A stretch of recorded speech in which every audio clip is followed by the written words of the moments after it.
Hello, everybody. It's Mark Reed, and welcome to the channel. And for our 1.5K super stream, yes, 1.5K. You know what? It's really weird to be here. I want to give a big thank you to all the subs and all of the supporters, especially the members, everybody that sort of contributed and come on and done interviews.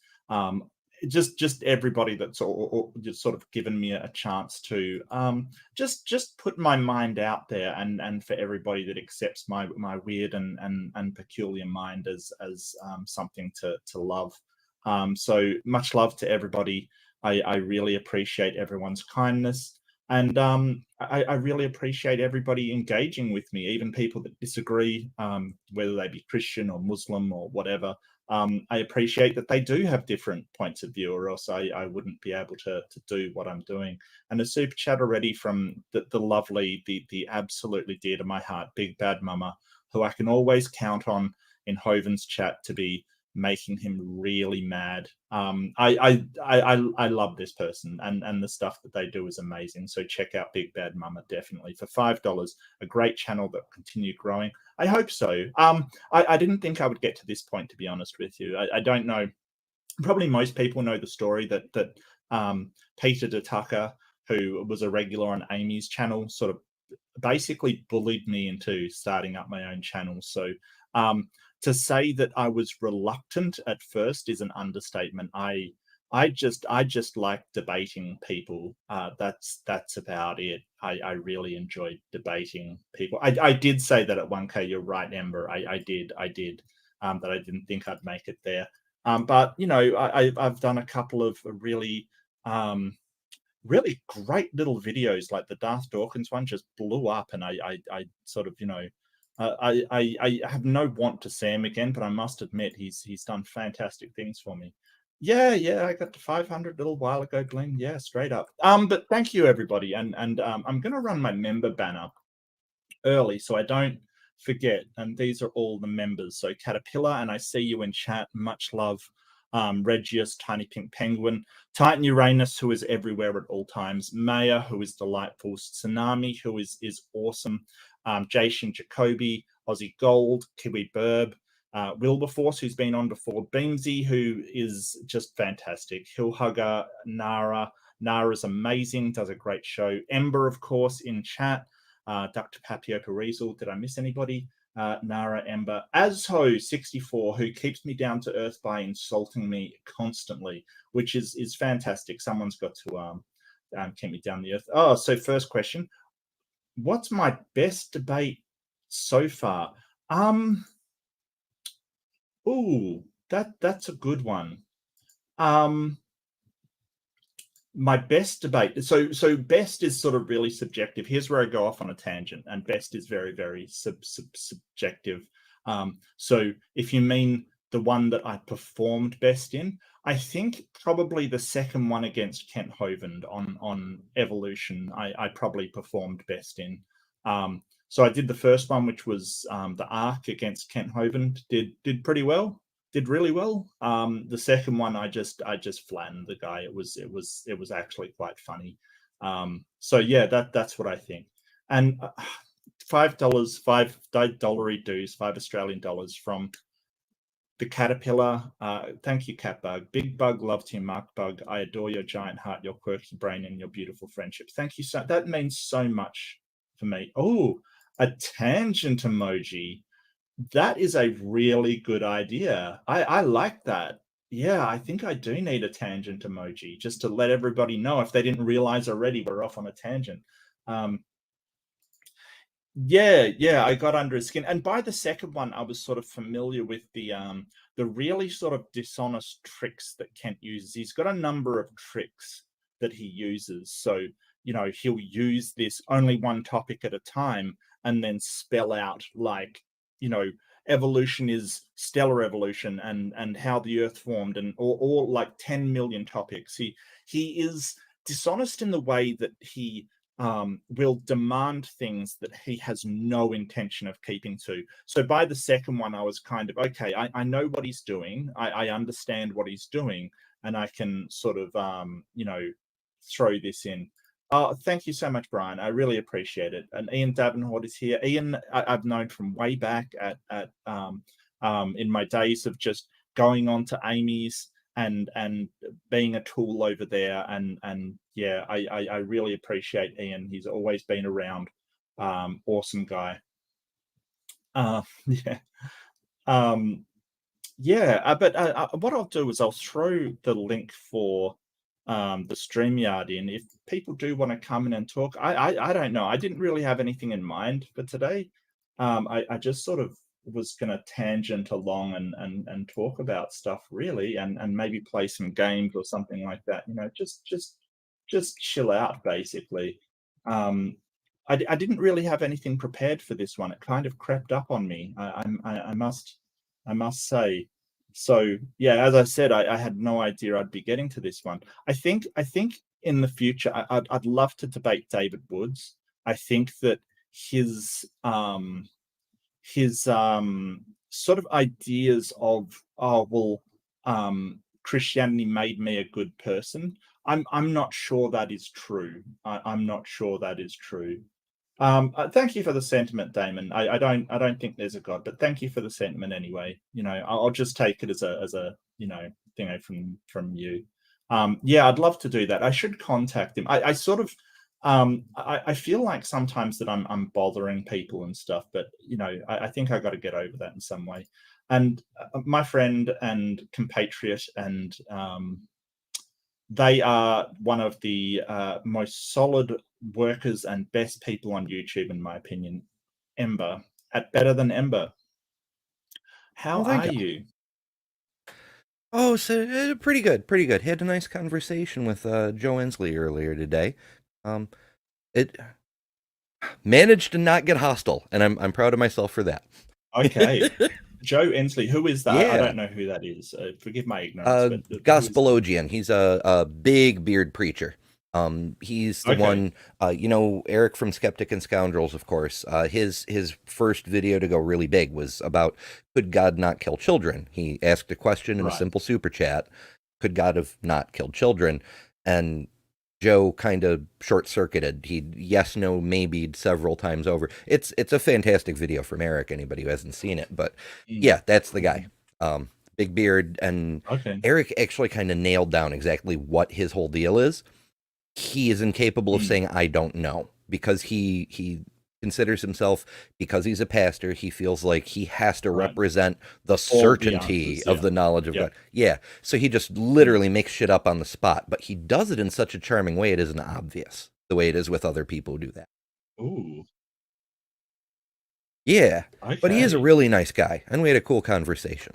But I Oh, wanted to that's come good. on Yeah, and no, ask you yeah. what do you think the secret is to your success? I don't know. Like um, yeah. So I'm a bit of a weird one. I am definitely autistic. I'm definitely introverted. So I don't really know. I think it's because I am genuinely myself. I don't put on, like I've tried to do videos where I'm like, you know, doing the YouTube thing, and it just doesn't work for me. It really doesn't. I feel Mm, like I'm not being myself. I feel um I feel, you know, it feels hollow to me. I think that I can only be myself on these things and sort of say what I really think. mm, Um, I, I, I, I don't know. I just don't think it's possible for me to put on an act. I really speak from the heart. So, and that's always been a flaw. I don't know if it's a flaw. Maybe it's a flaw in some cases. I kind of, you know, I've always been told I wear my heart on my sleeve, kind of thing, which kind of mhm, makes you very susceptible to getting, you know, absolutely shot in the heart kind of thing. But that's mhm, okay, you know, that's all right. It's something that um you know, I've been very worried about putting myself out there. I've had a lot of experiences where I've been very hurt over sort of being who I am and being rejected and things like that. So mm, um yeah, so this was sort of a exercise in, well, let's do something that I'm actually afraid of and see what happens kind of thing. And yeah, I don't regret it now. I was, so we do things that sort of we're afraid of, and we do things to challenge ourselves, and we do these things. And um what's the worst that could have happened? Like, nobody watched, and nobody sort of, had people said, oh, that Mark Reed with 2 subscribers that nobody listens to, kind of thing. I mean, it wasn't that bigger. Like, when you actually think about it logically and rationally, it's not that big of a deal. Even if I am just talking to 2 people, big deal. Who cares, right? It's as long as I'm doing what I enjoy, which was debating, then who cares? So a lot of the things that we see in life as the consequences, we catastrophize, or at least I do. I suppose I should just speak for myself. I catastrophize things a fair bit. Like, oh, what's going to happen if nobody watches my YouTube channel? Nothing. How big a deal is that? It's not the end of the world. And it doesn't mean you can't try again. It's fine. So Yeah. yeah. Well, it's true of a lot of things. You try something you want to try. Yeah. If it fails, you're not actually any worse off. Right. And so, there's this whole thing about nobody fails like somebody that doesn't try at all, kind of thing. And I think that that's sort of, I think that at least some people in their life at some point have been held back by fearing the consequences. So this was a exercise in sort of taking a leap, taking that, I mean, I won't say a leap of faith, but just trying this and seeing if it worked, kind of thing. And of course, some amazing people like Peter, like Amy, they really helped along in sort of supporting me. So I have so much love for them, because they really did go, listen, I'm seriously, it's like, no, I'm just here to debate. I don't want to start any YouTube channel, kind of thing. And this is what really annoyed me the other day. P-Town told me, oh, you're just in it for the money and the drama, and you're just trying to create drama. And I just went, look, mate, do you realize how hard it was for me to like how much pushing these people had to do for me to start the channel? Like, they had to drag me with horses, into this channel. Like, the whole idea that I'm doing it just to create this, like, it was just, yeah, it was weird. It was weird, and it was kind of insulting that he thinks, like, I have posted, like, because my room rumbles, yeah, it is kind of like, I get you, it is kind of clickbaity kind of thing. Like, people expect there to be a dumpster fire. My favorite ones are not the dumpster fires. My favorite ones are the ones where you have a really good conversation. That's what I would prefer. Like, I would prefer to go into these rooms and have a really, like, there's been a couple where I've had a fantastic conversation, like, just fantastic. And that's my preference. But, unfortunately, they just want to behave like asses sometimes. But so do atheists. Atheists before, like, people just are people. They get do these things. So it's not my fault if I mean, I would accept people for however they act. That's fine. But Aaron has a question, and I'm sorry, Aaron, I just wanted to sort of get through that. Have you ever been to California, and which route on the flight there would you fly to get here? So, no, I've never been to California. I've never been to the US. In fact, the closest I've probably come is Japan. I have been to, which is a wonderful country. I think I'll give you more information that you want. US scares me, and the reason why it scares me is because of all the scares me too. Well, yeah, it's the Christian fundamentalism scares me. The insane amount of guns, like, there are more guns in America than there are people, and that's scary. It is a big country. That is like, I've never even held a gun. Like, I don't even, I don't know anybody that owns a gun besides my brother that's a police officer. The idea that there's so many guns out there just is a bit frightening, quite frankly. I would like to see. I think that if I was going to America, I don't think I'd be doing like Hollywood and New York and things like that. I think I would be doing Colorado and Yellowstone and just natural wonders that the US has on offer. I think that's what I'd be doing.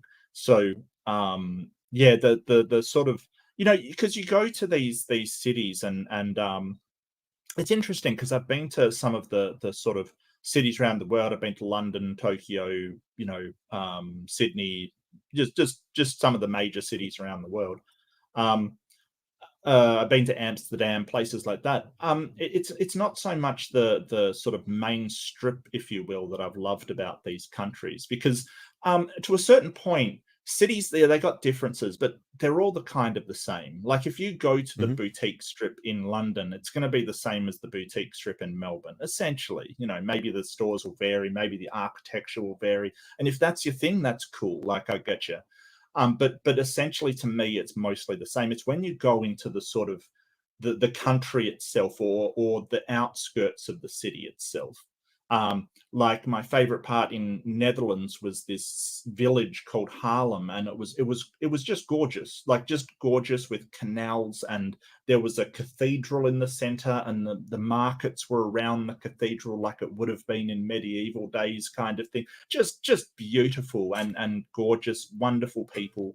That's what gets me about countries. Um, you know, I think Melbourne, like if you went to the outer suburbs, you had like these markets and these small things, and people, being Australians all over the place. And that's what made me fall in love with Melbourne as a city. It was the outside of it, not the main boutique strips and stuff. So I'd probably avoid that. And you know, um, yeah. Yeah, for sure. Victoria says that gut is annoying. I presume they mean that guy is annoying, but yeah, the gut is annoying as well. I get you. It I'm, it I'm it aware is. of that. Fortunately, it's shrinking. It turns out not having a car is, I've gotten a few more steps in the last couple of weeks. I was going to ask how that's going, but yeah, I suppose you'd have to look at the bright side, right? It kind of really sucks, but hey, um, oh, thank you so much, Anathema. I That's one of my favorite people on the internet. Really genuine guy. Love you so much. Assembly. What, I've got to get more edgy. I'm not sure I can assembly because, like, I get there's all these people sort of that um Oh yeah, really there's do people have. out for blood. They're like, Well, yeah, and I you know, get that. I totally burn get the that, and I'm not theist. sure. Yeah, yeah, eat the theist. I'm not sure I'm capable of that, but I will take your feedback as it is. Maybe I can be a bit more sarcastic. Um, DeFreak just sent it. Oh, DeFreak, thank you so much. I got you. $2 American, I believe. DeFreak, congratulations, Mhm. Mark Insight. I appreciate your insights, VM. Very much. Very much. Okay, gotcha. Yeah, yeah. Okay. I just had to have a second to pass that. I'm sorry. I've got a lot Yeah. going on in my mind. Yeah, thank you so much, DeFreak. I really appreciate it. And I think that I think you're wrong, but I respect you. That's what I'm always trying to do.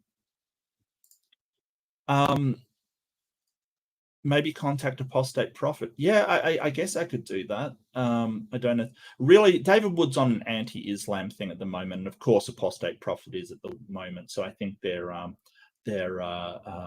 sort of tied up in that. And Nara says, "And now you're making millions." Yeah, yeah, Yeah, that yeah. line from P But Town, I don't know. yeah, Maybe he was just kind of throw it back at us how, we occasionally say that people like Frank Turek are lying out their asses because they're getting paid to do it. So maybe it's kind of like a return volley sort of thing. Like, oh, you're only maybe, on here yeah. because you're making, yeah, the money, right? I well, I think that um yeah, I think that maybe, or maybe it's just because he was sort of saying, "Hey, you're just going to take what I'm saying and put it on air." He might have just been upset that I do air my conversations, kind of thing. But Mm, I don't. I mean, they're being aired already on another channel, so I don't see right? like I'm, unveiling the magic works here. I don't feel like I'm showing you what's behind the curtain. Um, but um, I think it's just they kind of resent that I put up things that make theists look bad. But I want you to keep in mind that, I don't provoke them to anything. I certainly don't. The whole idea is to go in there and give my opinion without, because people have asked, oh, I want to go with you to doing the room rumble kind of thing. And I've said no. I've just blankly said no, because what it is me going in and giving my opinion and letting whatever happens. I don't trick people into losing their crap. I don't try to provoke them. In fact, a lot of the time I'm actually using de-escalation techniques. I'm trying not to provoke them, and being very respectful. So I won't have a bunch of people going with me and sort of dogpile on the theists. That's not what I want. That's not what I'm after. I'm not there to make anybody look bad. If you look bad in a room rumble, that's entirely upon you. I'm really sorry, but it is. I think that he is just sort of taking it as, oh, well, you just trick people into making asses of them. No, I don't. Black magic.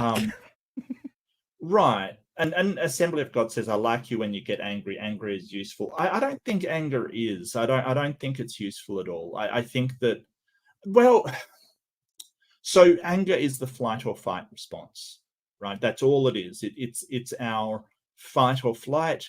It's anger and fear are the same thing. So when you are afraid of something, your two options are to run away from it. I guess there's freeze as well. So the options are run away from it, attack it, or freeze. So if you're being sort or of negotiate. Well, yeah. I'm just being a pain. Don't mind me. No. That would be a come under the fight kind of thing, right? So that would come under the respond directly to it. Yeah, respond directly, right? So, it's kind of like, well, it's the same rush of adrenaline and stuff that makes you do that. So I think that that's useful in situations where you're being attacked by somebody, or you're sort of, you need to pump adrenaline and really respond in a physical way. But I don't think it's so useful in modern society anymore. I think you'll get a lot further with, like Ember said, negotiation and things like that than you will with outright just getting angry at things. I think it's kind of an emotion, while useful in some very specific circumstances, mostly it's not. And I've got to identify that my anger is always based upon fear of something. That it always is, well, I'm afraid of looking bad, or being disrespected, or I'm afraid of the Christians, making science a religion, a religious study in schools and things like this. These are the things that I get angry about, and I have to recognize, while anger can be useful, there's a lot better ways to go about things. But I really respect your position. I do, Assembly. I do. Oh, thank you, Dave. Dave's interviewed me before. It's awesome. Oh, and I've got super chats come in. Oh, I'm a bad streamer. I got him. Aaron, thank you so much for another $4.99. You haven't put anything on there, so if you do have a question or something you want to say, definitely hit me up and just tell me what you want to ask or a comment. I'm not sure if you accidentally posted it without anything on. But thank you so much. I really appreciate it. And Ian Davenport for $20. Ian, thank you so much. I really appreciate it. $20 dues. And again, no questions on it if you do want to ask a question, or if you do want to just sort of add a comment or something you want read out, just hit me up. Again, I'm not sure if you posted it in without anything on accidentally. Yeah, I wonder if something's broken about the super chats.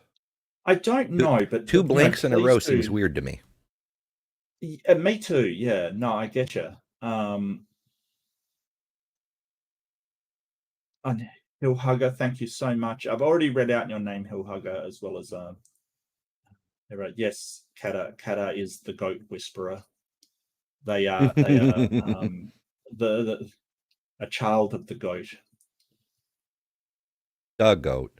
No, Kata is not the child of the goat. Kata is the goat. Yes, yeah.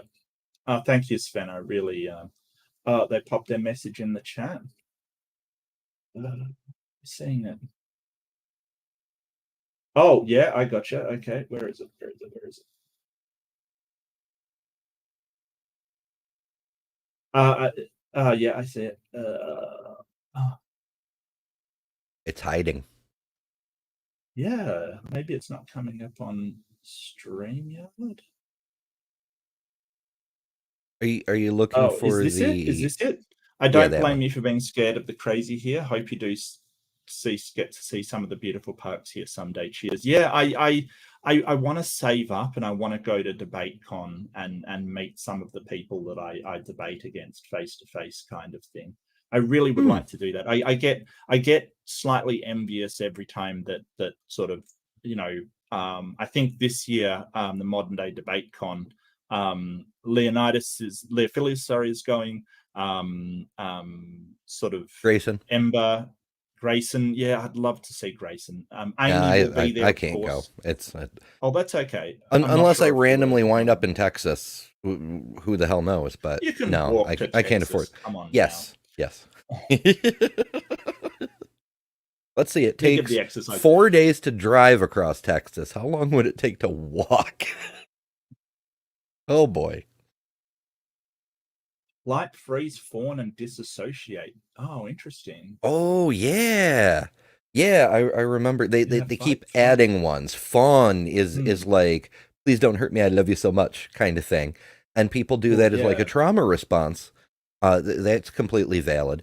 And yeah, yeah. disassociate isn't the same as freeze. It's also often it's a trauma response. Like, you know, kids who are used to being abused, they just kind of go somewhere else. And Yeah, so it's not like freezing, it's just I'm not here and maybe I'll be yeah. back later. So yeah, I get that. Yeah. And negotiate, apparently. And negotiate. Or Yeah. bribe. Just like muggers. That's the whole thing. You're gonna mug them. Yeah, you bribe them and they don't attack you. I guess that would kind of be negotiate, wouldn't it?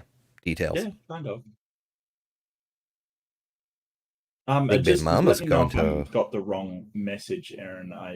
Yeah. Let Big me Ben know. Mama's going to Sequoia National Park. I'm envious. I want to go see the giant trees. I actually have a sequoia seed on my shelf over yonder. Um, but you have to like grow it in your house for like a year before it's ready for planting. And I'm never certain I have an entire year. So it's still waiting to be started. No sudden moves with the cops. Well, it's funny. The cops don't scare me that That's much. I'm true. very white. I am very white. So, I think I'll be okay. I think, you know, I don't know. Although talking with somebody today, somebody posted a video of some cops being busted for racketeering and things like that. It was just insane. I'm sitting there looking at it, going, "Are you serious?" Like they were taking what is it? What is the thing where they seize property, kind of thing? Oh, They it's a civil forfeiture, they call it. Civil forfeiture. Yep. So they seized property and then Mm. racketeered it into their own name and stuff, and it's just wow. The Mm-hmm. level of corruption that's involved in that. I think it was Michigan police kind of thing. I was just blown away, like kind of whoa. Yeah, that's why we can't have nice Yeah, things. yeah.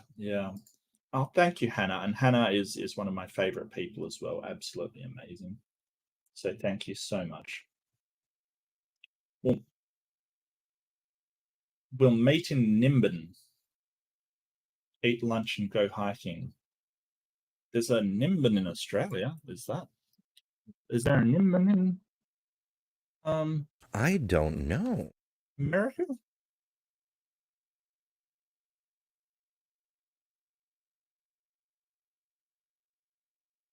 Is there I a Nimbin in don't America? think so.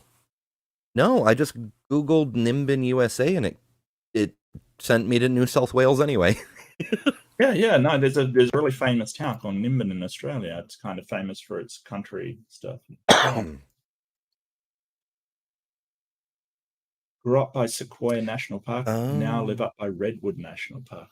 Beautiful. Nice. Yeah, we don't. I love big trees. You mentioned especially Australia. Yeah. Okay. Oh.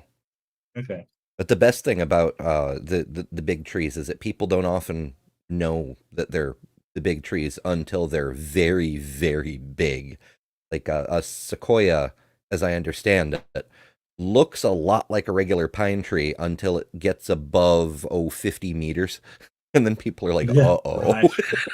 Uh-oh. And by then it's too late to do anything about it.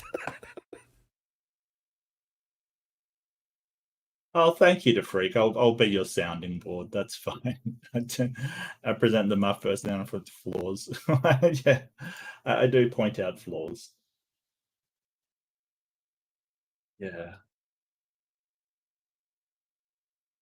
Yeah, and sort of what's saying like you get anger in modern day debate, but I don't think it's my thing. I think that anger can kind of be used against you. I don't, you know, Mm-hmm. It's a I strategy don't think. that gets taught in various Yeah. kinds of tactics. If you can piss off your opponent, they'll act rationally and make Mhm. mistakes. Yeah, and I think that sort of that sort of you'll say things that are incredibly vulnerable. Um, and sort of I can tell when someone's like that Ross guy. His strategy was to make me angry. I don't see why I should play into that because that's exactly what he Mm-hmm. wants. A lot of pre-subs do that. They'll just want a garbage fire. They will aim towards creating that because if two people are angry and yelling at one another, nobody wins, and that's good enough for them. That's a win in their book. If it can't be discussed and no one can do anything, then that's a win for them. Hello, Doc. Yeah, that may. I wonder if that's. Welcome. Hey. Might be a little behind. Last I heard, y'all were talking about sequoias. Okay. We can go Yeah, back that to was like sequoias. I'd rather maybe 2 discuss minutes. sequoias than pre-subs, to be honest with you. So yeah, I'm all for Fair. that. Yeah. Well, happy 1.5K, so. Thank you. Yeah, I just wanted to do this as a thank you to everybody who's tuned in, who's supported me, who's left a comment, who has hit that like button, who has done anything to help me along, and I so appreciate it. It's kind of I don't get it. I don't understand why people watch me, but hey, I sure, great. I mean, like if you want my opinion, I'd say you're good at breaking things down, even in a debate, for people to understand. Yeah, I've always been good at that. And I think that I've sort of had training in that because when you're doing technical support for people, you've got to break it down in ways that they understand what it is that you're talking about. There's a real problem in IT where you only talk shop.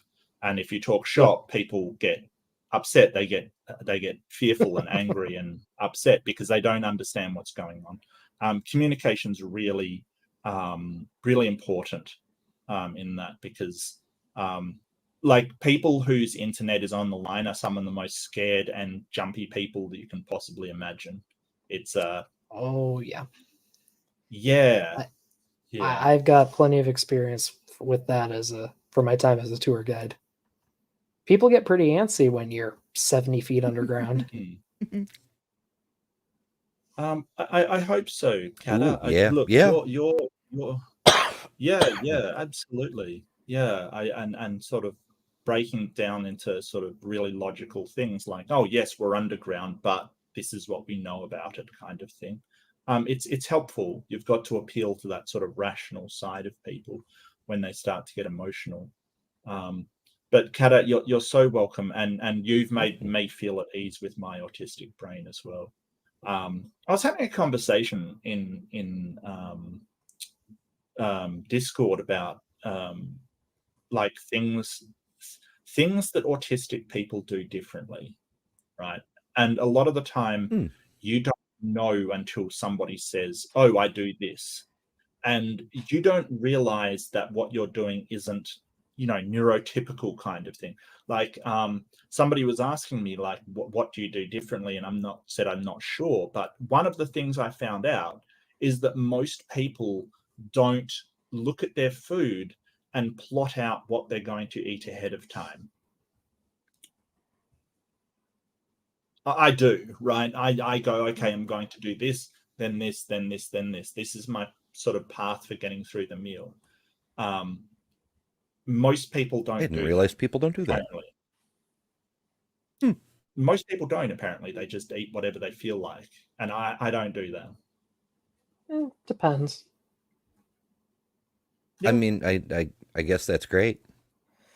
I mean, sometimes I just go to the vending machine and say, I'm tired, this looks tasty. Right. But it's more like when you've got a plate of stuff with stuff on it. Like, I will eat certain things first because that's my path for, sort of. Oh yeah, I do that. Like, eat the least tasty thing first. Save the best for last. Oh, I like to take turns, change the flavors around. Like, bite of turkey, bite of mashed potatoes, bite of stuffing, bite of turkey, bite of mashed potatoes. Not necessarily in the same order, but I like to change it. Yeah, I sort of will have things that I will eat. Say I've got meat and veggies. I'll eat the meat first, and then go to the vegetables that are the biggest. And then there's a whole thing going on in my head about where I'm going on a plate. So, but apparently, people neurotypical, or rather, because it is a spectrum, it's sort of, where autistic is kind of arbitrary. It's kind of, well, it's this end kind of thing. But apparently people on the other end just don't even think about it. They just eat it, which is just, I mean, like, I don't know, if I have even really like savor the flavor if you're not paying attention? Well, I think that sort of comes under mindfulness, sort of mindful thinking, that you sort of, dedicate a lot of time to processing it. But like, even if I eat something like Sydney, a salad, I have to a hamburger, eat, I don't the know about lettuce first. Well, like, I have to eat all the lettuce first, and then one particular topping, and then another, and then another.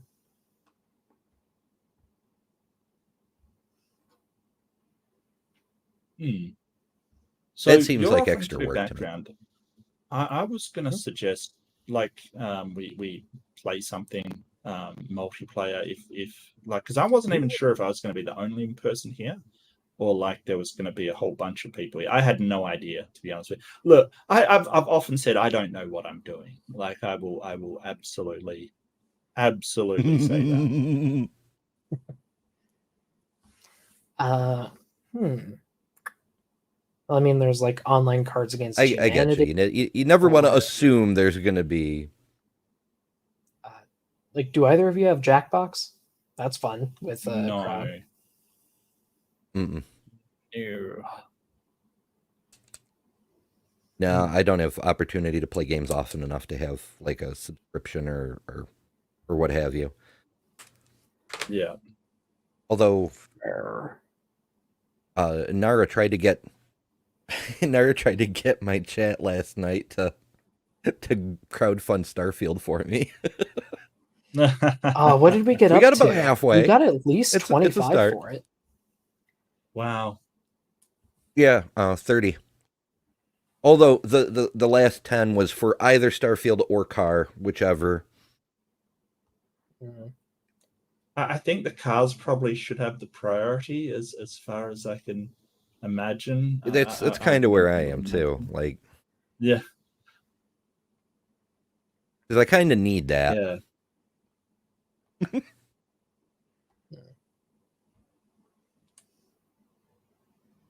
It's true, Nari. You tried, and I appreciate it. Yeah. Well,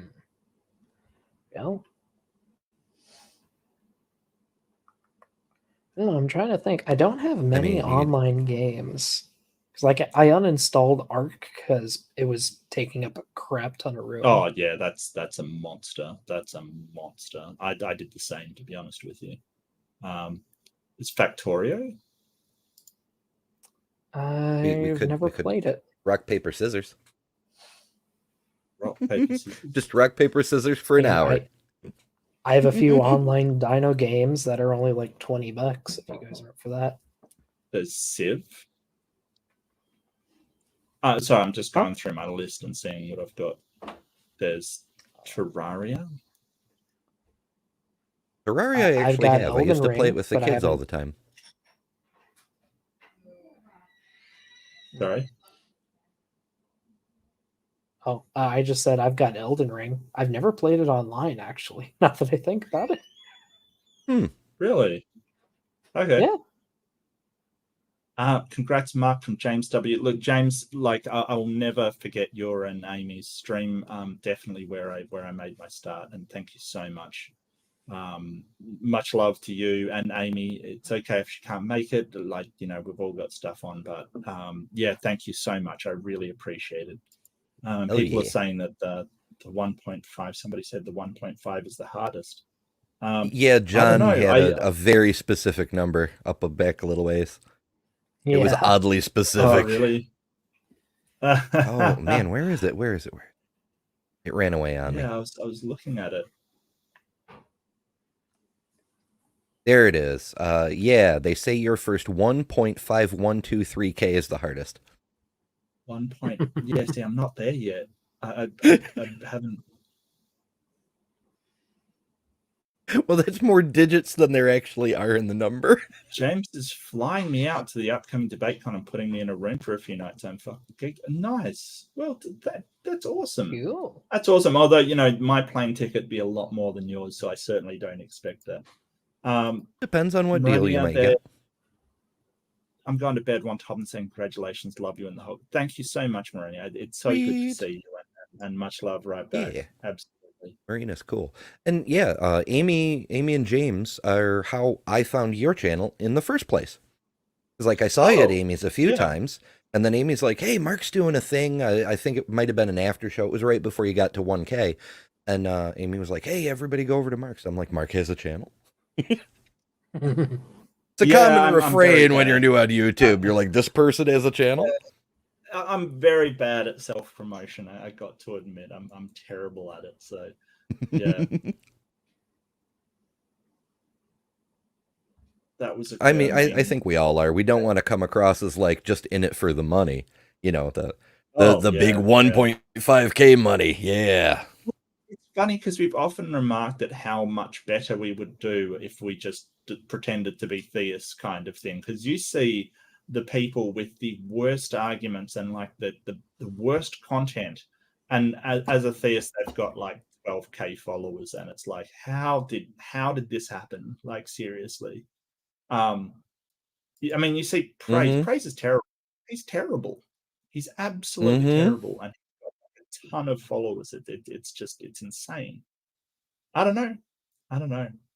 You have to get out and expose yourself. Well, I mean, that's not legal in most countries. People like a good circle jerk. They do. They certainly do. That's also not legal in most countries. No.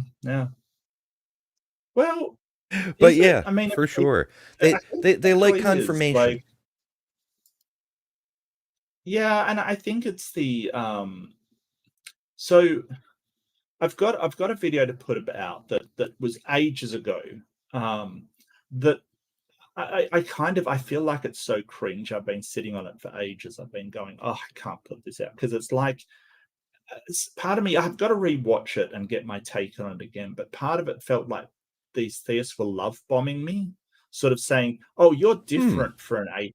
And I'm like, no, I'm not. It's a very supportive and wonderful community kind of thing. And they're like, no, you're more optimistic. And I'm thinking, no, there's nothing special about me as far as, being this special kind of atheist kind of thing. No. You're the magic atheist. You're one of the good ones. Right. Okay, so Assembly of God is Germania just released a new short. Am I gonna play it? I mean, I can. Sure. Give me one sec. I mean, everyone avoids Gur's channel, but that's Well, even Gur comes over here when he's doing a stream. Yeah. So was it Germania or was it Gur Streams? Can you remember? Because they're two different channels. It almost has to be Germania. He only does streams on his stream channel. It might have been. Is it? Okay.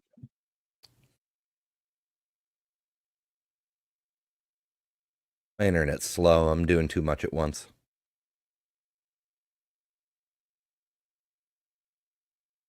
Because I don't like I've got streams. Like I know I visit that one a fair bit, but Germania, like last time I looked at that, the last content was from like years ago. He doesn't put a lot of stuff on it, as far as I'm aware. He's been doing a little bit more. I think he's put out like 2 videos in the last year.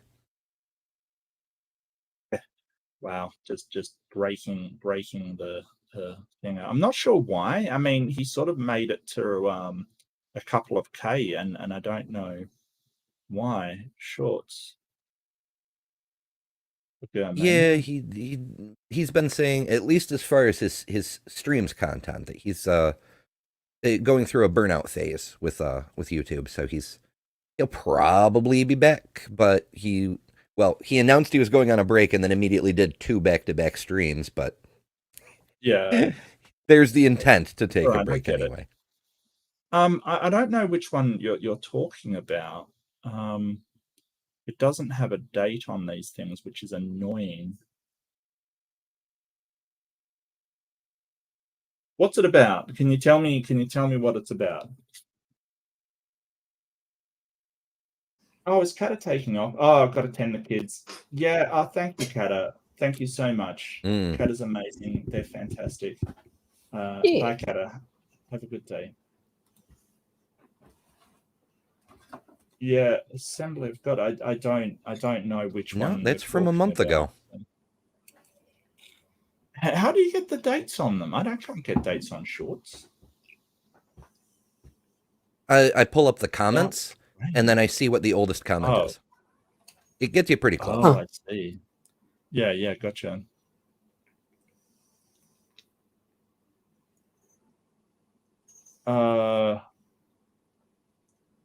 If there is a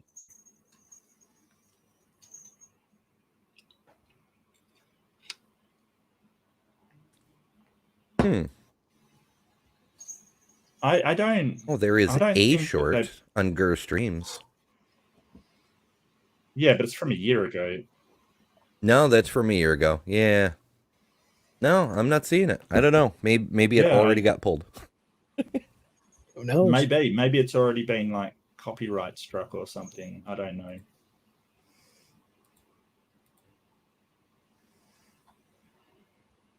It's a short. How peculiar.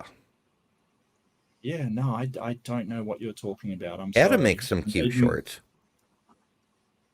Let's look into this, shall we?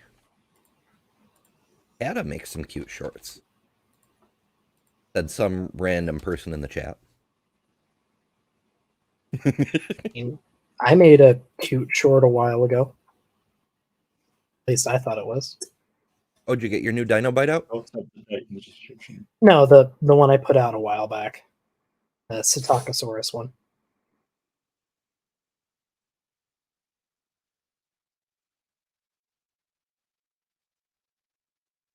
Oh, I see some goatsies.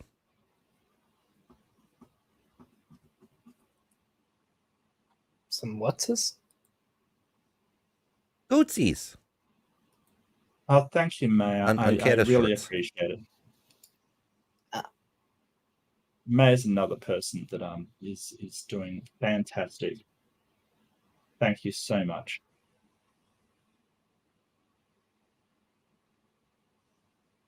Yeah, Maya's doing wonderful things with bad science and dunking on creationists and New Age woo-woo and mud fossil people who may count as creationists, but who can tell what the hell those guys believe?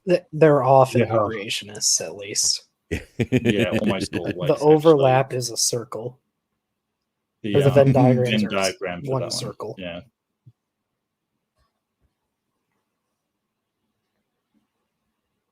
Yeah, you could probably do a Bad Science Sunday because they're usually at 9:30. Granted, it would be a Monday for you, but I don't know. Could you do a 9:30 Monday? I just mean the 9:30 part because it'd be 9:30 a.m. for you. Yeah, I could do that. We got to get me on. Yeah, get me on. I would love that. I would absolutely love that, Mayor. Please hit me up. I would. That would be wonderful. Totally wonderful. If you ever want to do one focused on dinosaurs, I'd love to join you too. Bukele and Bembe is fun.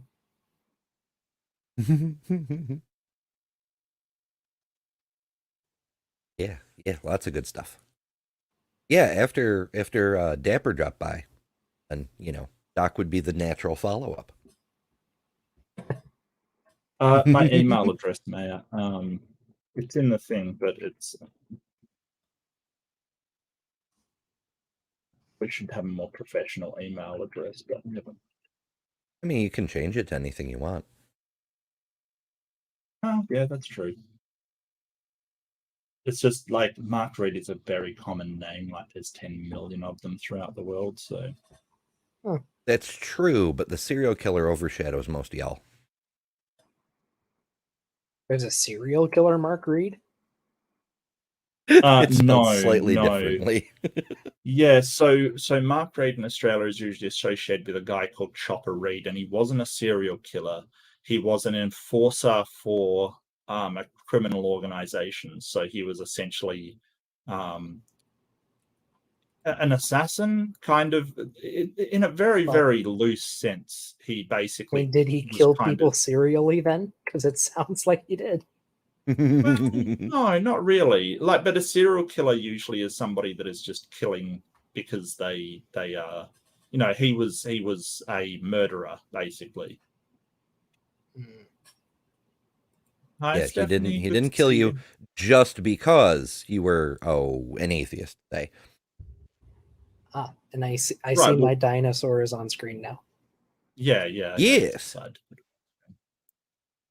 But sort of this guy was basically an enforcer, so he would just take care of problems, kind of thing, and he did kill some people, but I don't think serial killer could be applied from him. And he was a really nice guy and wrote a book in prison and sort of made a career out of it. His name was Mark Reed, or Chopper Reed, but he died a little while back. But just it was a really nice bloke who just happened to be a mob enforcer kind of thing. And Eric Bana played him in a movie called Chopper, which was actually quite funny. Okay.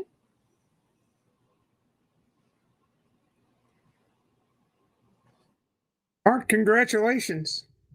Oh, thank you. I really appreciate it, Steph. Thank you so much. Steph does her own channel with sail making, which is incredible. And you do sailing sail around, making and other assorted shenanigans. Yeah, all sorts of shenanigans. You never can tell. Mm-hmm. Oh, thanks, Ozzy. I've already read out your name. That's occasionally you have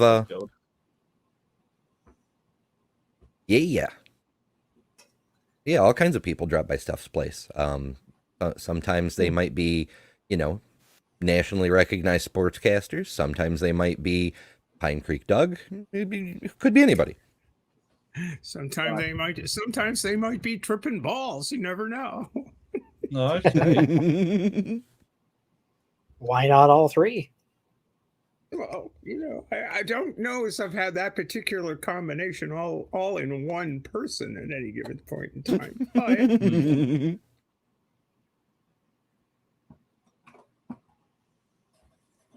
I'm just wondering if Pine Creek Tripping Balls is better or worse. I don't know. Mark You know, Draculation.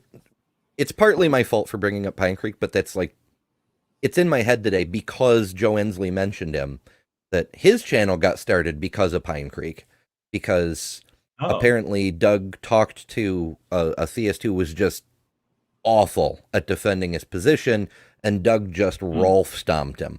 So Joe felt like he had to call in and demonstrate that there are some theists who at least attempt to make rational sense, and somehow that did he? resulted in a channel existing. Oh.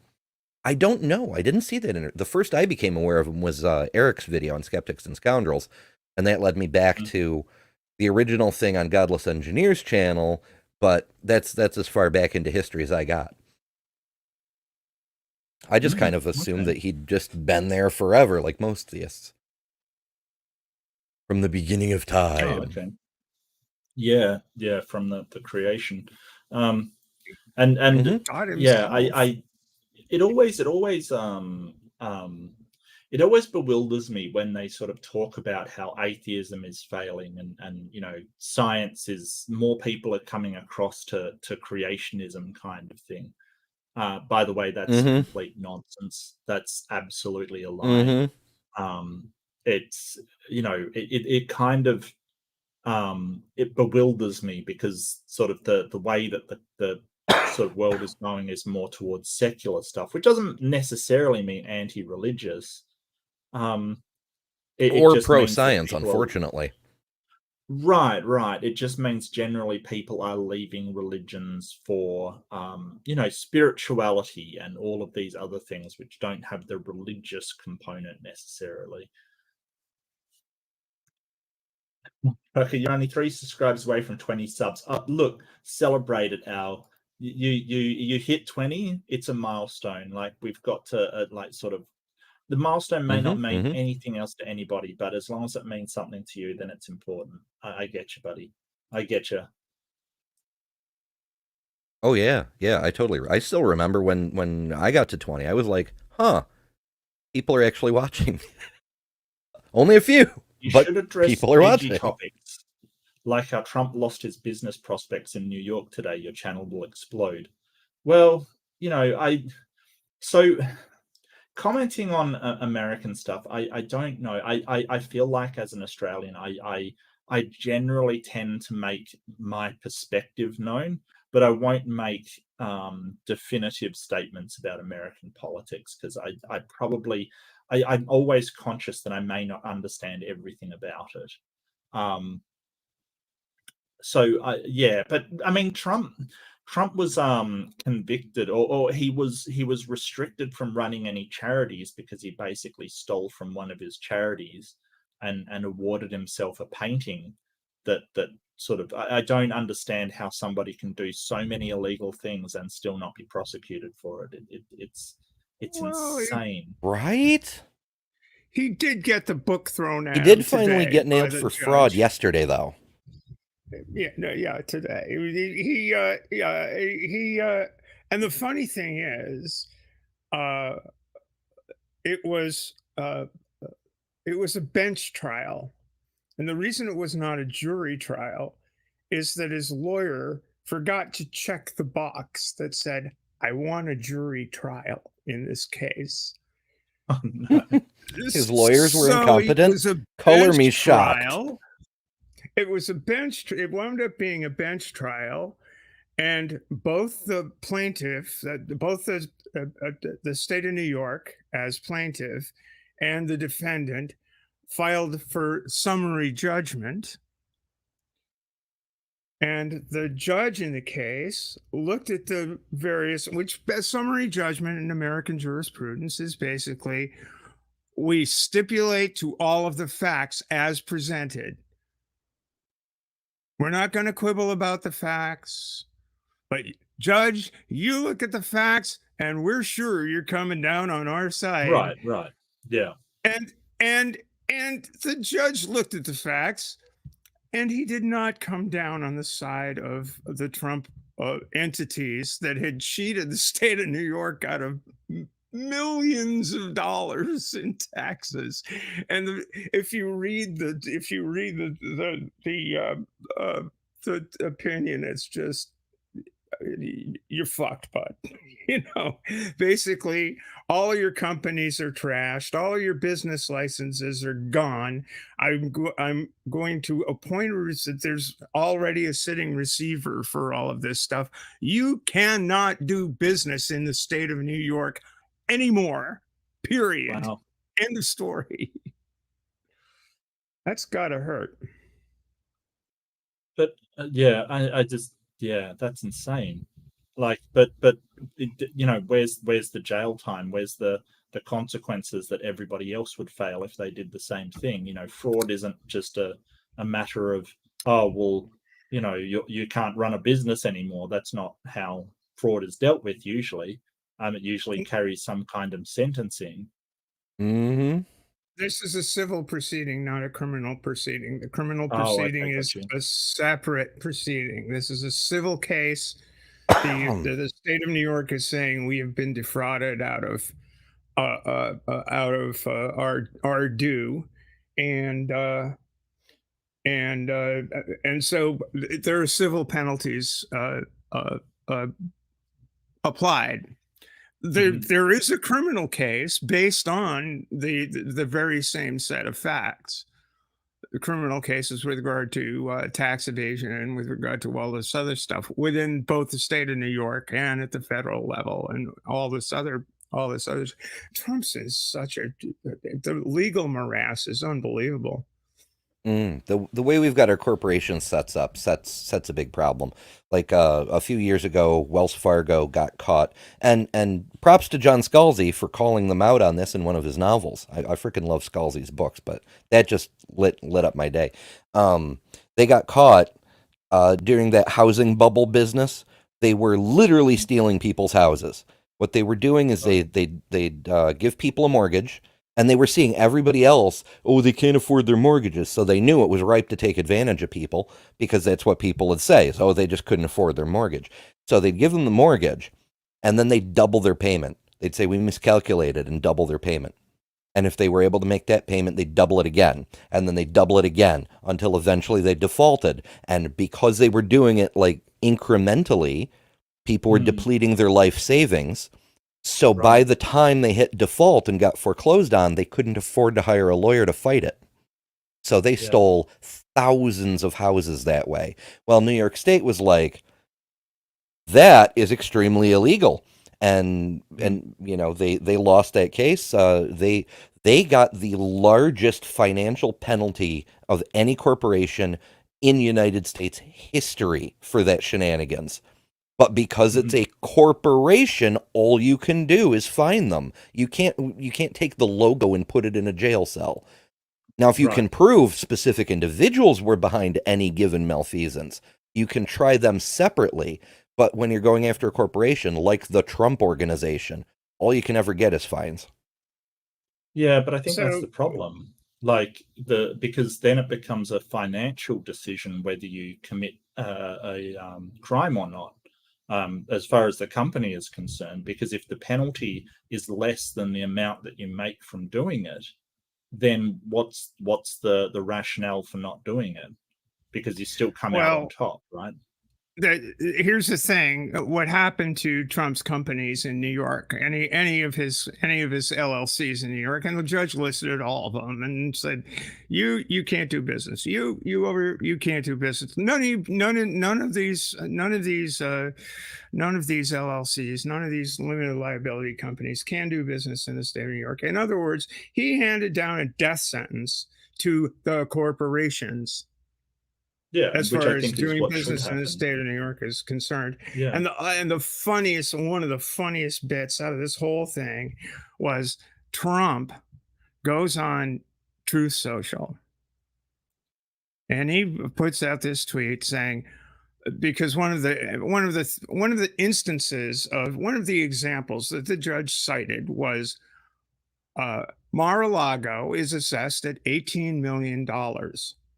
Right. Trump has it listed in his statement of financial condition for his businesses in New York as an asset worth $200 million. I don't remember the exact figure, but 200 million, 300 million, something like that. So Trump, Pear and Feces, what shall I say, Feces, his two sons, both put out, they put out this thing.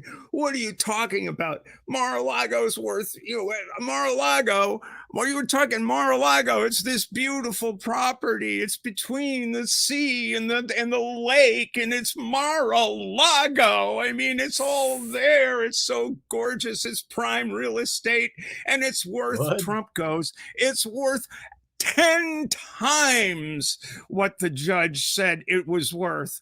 Well, the problem, Donald, is that according to a town assessor, the city of West Palm Beach, the city of West Palm Beach told you last year it was worth $26 million. You said, I don't want to be paying taxes on $26 million of real estate. I think it's worth $18 million. And the city of West Palm said, okay, fine.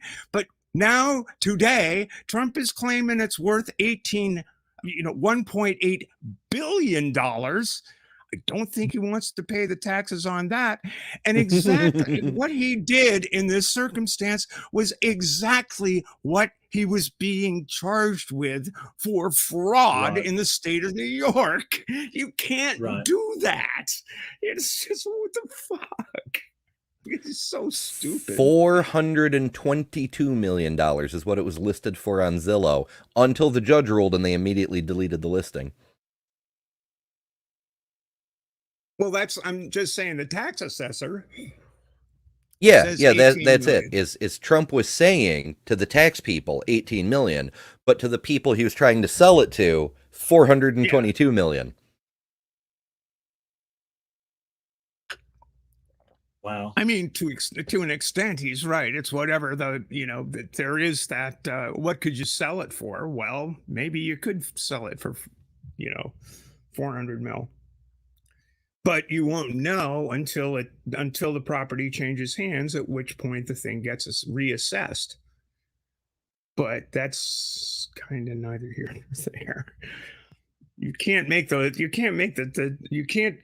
the same time tell the tax man, this is worth $4, and tell the bank it's worth $4,000. Like, no. Oh, yeah. And well, in 2023, because you're trying to get a loan with the collateral, right? So you're inflating the amount of it while deflating the amount to the tax person because you don't want to pay tax on it. So, yeah.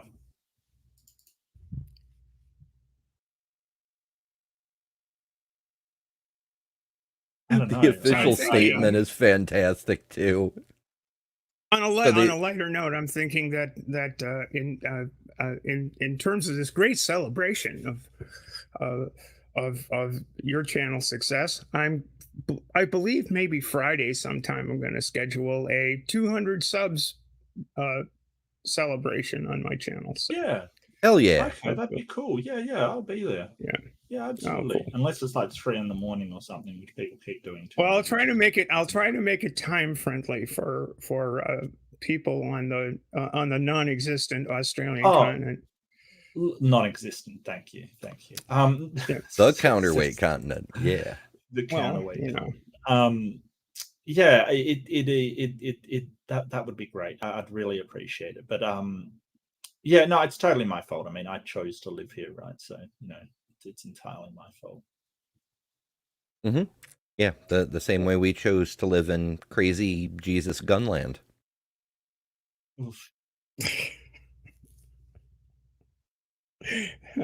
The Native Americans are right. You people are a plague. Get out of here. It's definitely, it's so bad. So there's this yet another series of books called Dungeon Crawler Carl, where aliens destroy every building on Earth and build a big old dungeon and make the humans go through the dungeon as like a Hunger Games kind of thing. And in the most recent book, they're on a level of the dungeon where the aliens are making them play a version of Pokemon, except it's with characters from human mythology. And so every country gets a card that's based on their leading religious figure. Like the people from Saudi Arabia get a version of Muhammad. The people from Christian countries get a version of Jesus. The Jesus from the United States is called Uzi Jesus. And he shows up with a frickin' gun. Oh, yeah. Riding a raptor. He probably should. Because he's from the land of Canaan. It's because that's where the Uzi comes from, right? Isn't it the Uzi of the Israeli? I don't. He just has a fully automatic gun, and yeah, his entry line is "I'm back, motherfucker." I'm like, wow. This is how infamous Americans are for overgunning everything.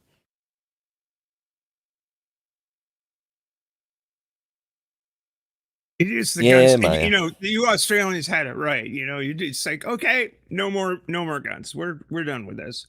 And suddenly, oh wow, take all the guns. When was the last mass shooting you guys had? I mean, the one where we took the guns away, really. Yeah. That kind of shows it's rather effective. But consider this: Mark lives in the land of drop bears, giant spiders, deer that will frickin' punch you in the face, all of this shit, and he'd rather be there than deal with the crazy American Jesus Gunland. Yeah, basically. Basically, yeah. So, Mark, were you in Perth for America's Cup Madness when that happened over there? Yep, absolutely. That was Alan Bond's boat, which was the Australia 2, I think it was. Australia 2 was Newport. That was when you guys won it. Yeah, so if people aren't familiar with the America's Cup, it's not actually called the America's Cup. It is in America. Actually, well, no, it's called something different, but it's called the America's Cup everywhere because America has won it every single year for since its inception. Like, it just is a sailing race that is always won by America, except Australia won it one year with the most innovative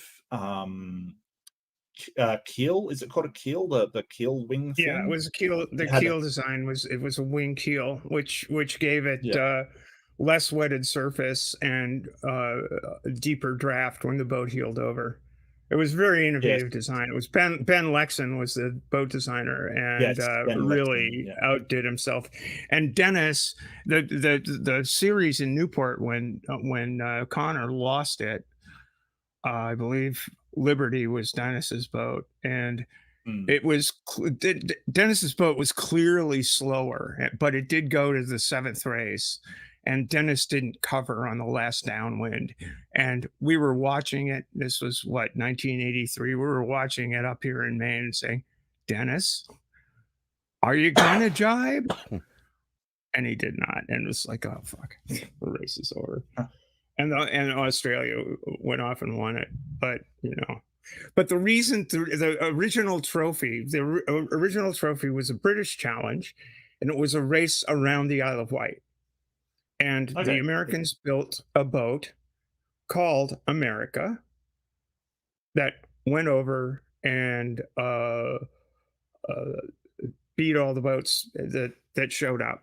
So the yacht America won what was then known as the 100 Guineas Cup.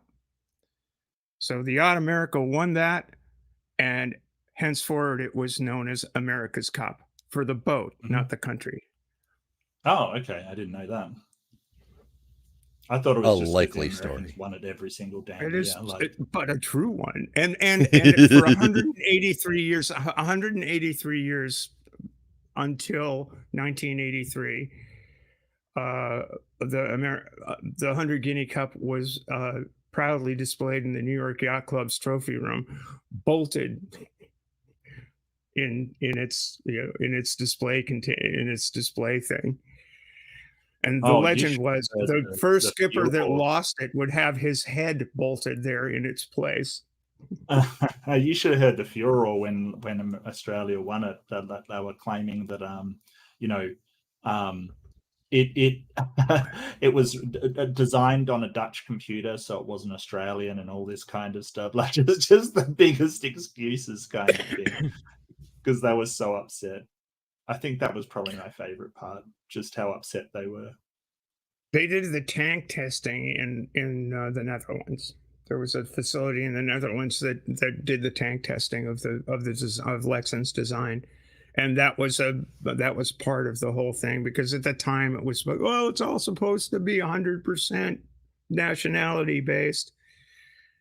It's like in 1992, Paul Kayard was employed by I forget the guy's name, the owner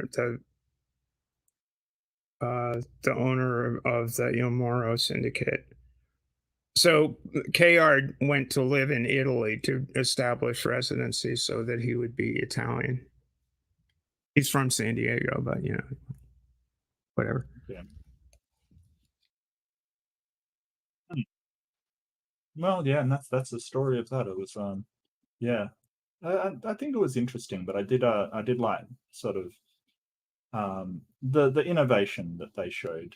Like nobody had sort of thought of doing a wing on the keel before, which was genius, just genius. Yeah, to knock-on effects in the industry, a whole bunch of boats came up. Wow, that's a brilliant concept. All of a sudden you get less wetted surface, and you get equal ballast and good lateral resistance for the boat going sideways. It was brilliant, and a whole bunch of that idea, that concept, got incorporated into boat design henceforward for sailboats. It's pretty cool. Yeah. Awesome. But you were when the affair went down in Fremantle, you were around for that whole thing. Yep. Cool. I think we went out, like my family. I was very young. I mean, I was very, very young, but my family went out to see the boat, kind of thing. There was a whole thing about it, like people were just going out to see the boat and then make a day of it. Oh, Bree's waiting. I'm so sorry, Bree. I'm so sorry I didn't see you there. I was off in my own little world. You're right. Had you been waiting long? No, just a couple of minutes. Oh, While you all were talking about It's a boats and Bree. stuff. But I did just want to pop in to say congrats on the 1.5. That's Thank you. rocking right along. Yeah, you'll be it's Zoom. yeah 2K before we know it. hopefully, There you yeah. Yeah. I just Ember's right I've got behind a you. little bit of debates. Yeah, well, that's good. I'm riding Mark's coattails. Oh yeah, obviously. No, I So don't. If anything, those I'm debate riding reviews, Ember's yeah, the switching back and forth thing, I'm stealing your whole audience very slowly. Oh, that's right. I mean, I don't think it's I think that so many people sort of get jealous over others' success. I wish everybody the best. I think that an entire community can sort of all sort of. I dislike zero-sum games. Right, zero-sum games annoy me. And if you don't know what that is, it's sort of a part of game theory where only one person can win. I like cooperative stuff. Is way better. Unfortunately, I think I've probably stolen all the audience from you two. I can, or at least all the people that can stand me. I don't know. I feel like there's okay. So in fairness, you usually appear on my live streams when you're on my channel, and only about not even 25% of my viewers ever see my lives. So I at most you've only got access to a quarter of my audience. I've been thinking about changing that though. You know how sometimes I re-edit the live streams for publication as regular videos, the way Bree does sometimes. I was thinking of taking maybe the Carl Baugh series or maybe the two that we did on Ken Ham and editing those into like a regular video, and then more people would see you exist. At least of the few people who come to my channel anyway. I mean, I am not. That was a joke. I'm not actually that worried about growing too fast, but okay, yeah, sure. I got to be honest with you. I don't even look at my metrics. I'll be 100% honest. Like I don't pay any attention to it. It makes me feel really bad because, you know, a lot of people do this, like sort of, oh, what do I do now? And I've just sort of fumbled around. I'm so sorry. I don't know what I'm doing. I have no idea. It's fine. Do what makes you happy. Like, I think it really goes to show that all these gurus running around saying you have to do this, you have to make sure your tags are tight in your videos, and you have to have the clickbait thumbnail and the title just the right way with the right hashtags in it. It doesn't fucking matter. It doesn't make any difference at all. No, if people like your stuff, they'll search for it. They'll check. I just like doing the art. That's it. That's the only reason I'm doing this, is because I like doing the art and talking about nerdy shit. So if you like that, come around. If you don't, go someplace else. I'm not trying to be a YouTube star or anything. I'm just doing this for fun because I enjoy it. Once it becomes not fun anymore, I'll just drop it if that ever happens. I don't see that happening anytime soon, but yeah, I mean, I just like teaching people about dinosaurs and calling people out when they lie about dinosaurs and associated things. I like thumbnails that make me giggle. Like, you know, I liked the thumbnails I really liked, and this is free information. No one's asked this question, but the one where we're in the boat on the lava flow for the arc thing. That just made me giggle. Because you know, it was about the heat problem kind of thing. I just, you know, I don't know, just these thumbnails. And the one where I put those pre-subs because they railroaded me on Standing for Truth's channel. I put them as Thomas the Tank Engine. That just made me giggle. Like, you know, just, I mean, it's not insulting. It's just, I mean, I messaged Donnie and said, this is my feelings on it kind of thing. You know, like, they were just a couple of trains railroading me, and Donnie was the conductor beside them, and I thought that was hilarious. Maybe he didn't see it as funny, but I did. Well, you know, it's accurate at least. You know, well, I mean, that's just how I felt. The hamburger thumbnail was a good one too. I'm like you guys. I just sort of do what I you know, when I do the sound making live stuff, or when I just sort of go on and ramble. I'm just doing what I love to do. Yeah, that's enough. And I when I get serious, it's usually about trans people in sport, because I am, and there aren't any people with their lives on the line. There are very few people with their lives on the line who are deeply involved as a trans woman in professional sport talking about the issue. So I talk about it in case somebody wants to notice someday that there are actual people that these policies are affecting.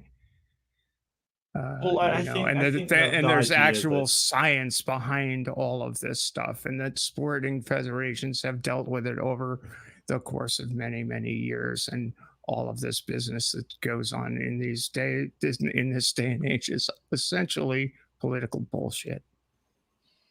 Well, of course, like trans people are just the new scapegoat.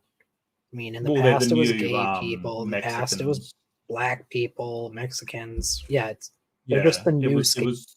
The last election was the wall, and it was the immigrants coming over the border to scare you. Ooh, this time it's the trans people. Ooh, they're coming for your children. That's immigrants are still there too, though. They're still brown people. Are still but most people come into the country. It's not as prominent. Yeah, because they're too busy grumbling about trans people. That raises an interesting possibility, though. If we, as a community of atheists, become a big enough of a pain in the ass, will they start ignoring trans people to come after us for our ungodly beliefs and how we're ruining civilization? I mean, because that would be amazing.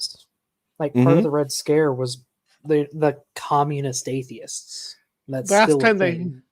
last time they put their God in God we trust on our money after that. Yeah. Well, along with the Red Scare in the United States, there was the Lavender Scare. It was the communist homosexual right atheists that were about to ruin America. You know, just go watch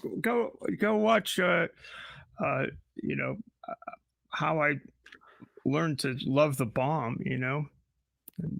Oh, Dr. Strangelove. That was a great movie. Go watch Dr. Strangelove. It's like ruining my precious bodily fluids, you know. It's like, oh my God. And that was made so long ago as well. Yeah, it was in that era. It was right at the end of that. It was 1963, I believe, was Dr. Strangelove. 63, 64, something like that.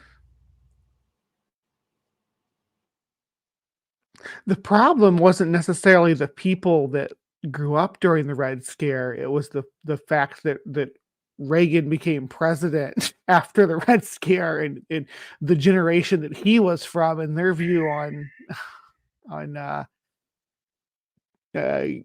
gay people, I guess that idea that they had in the 80s on gay people, all about AIDS, and they're all degenerates, and very bad time.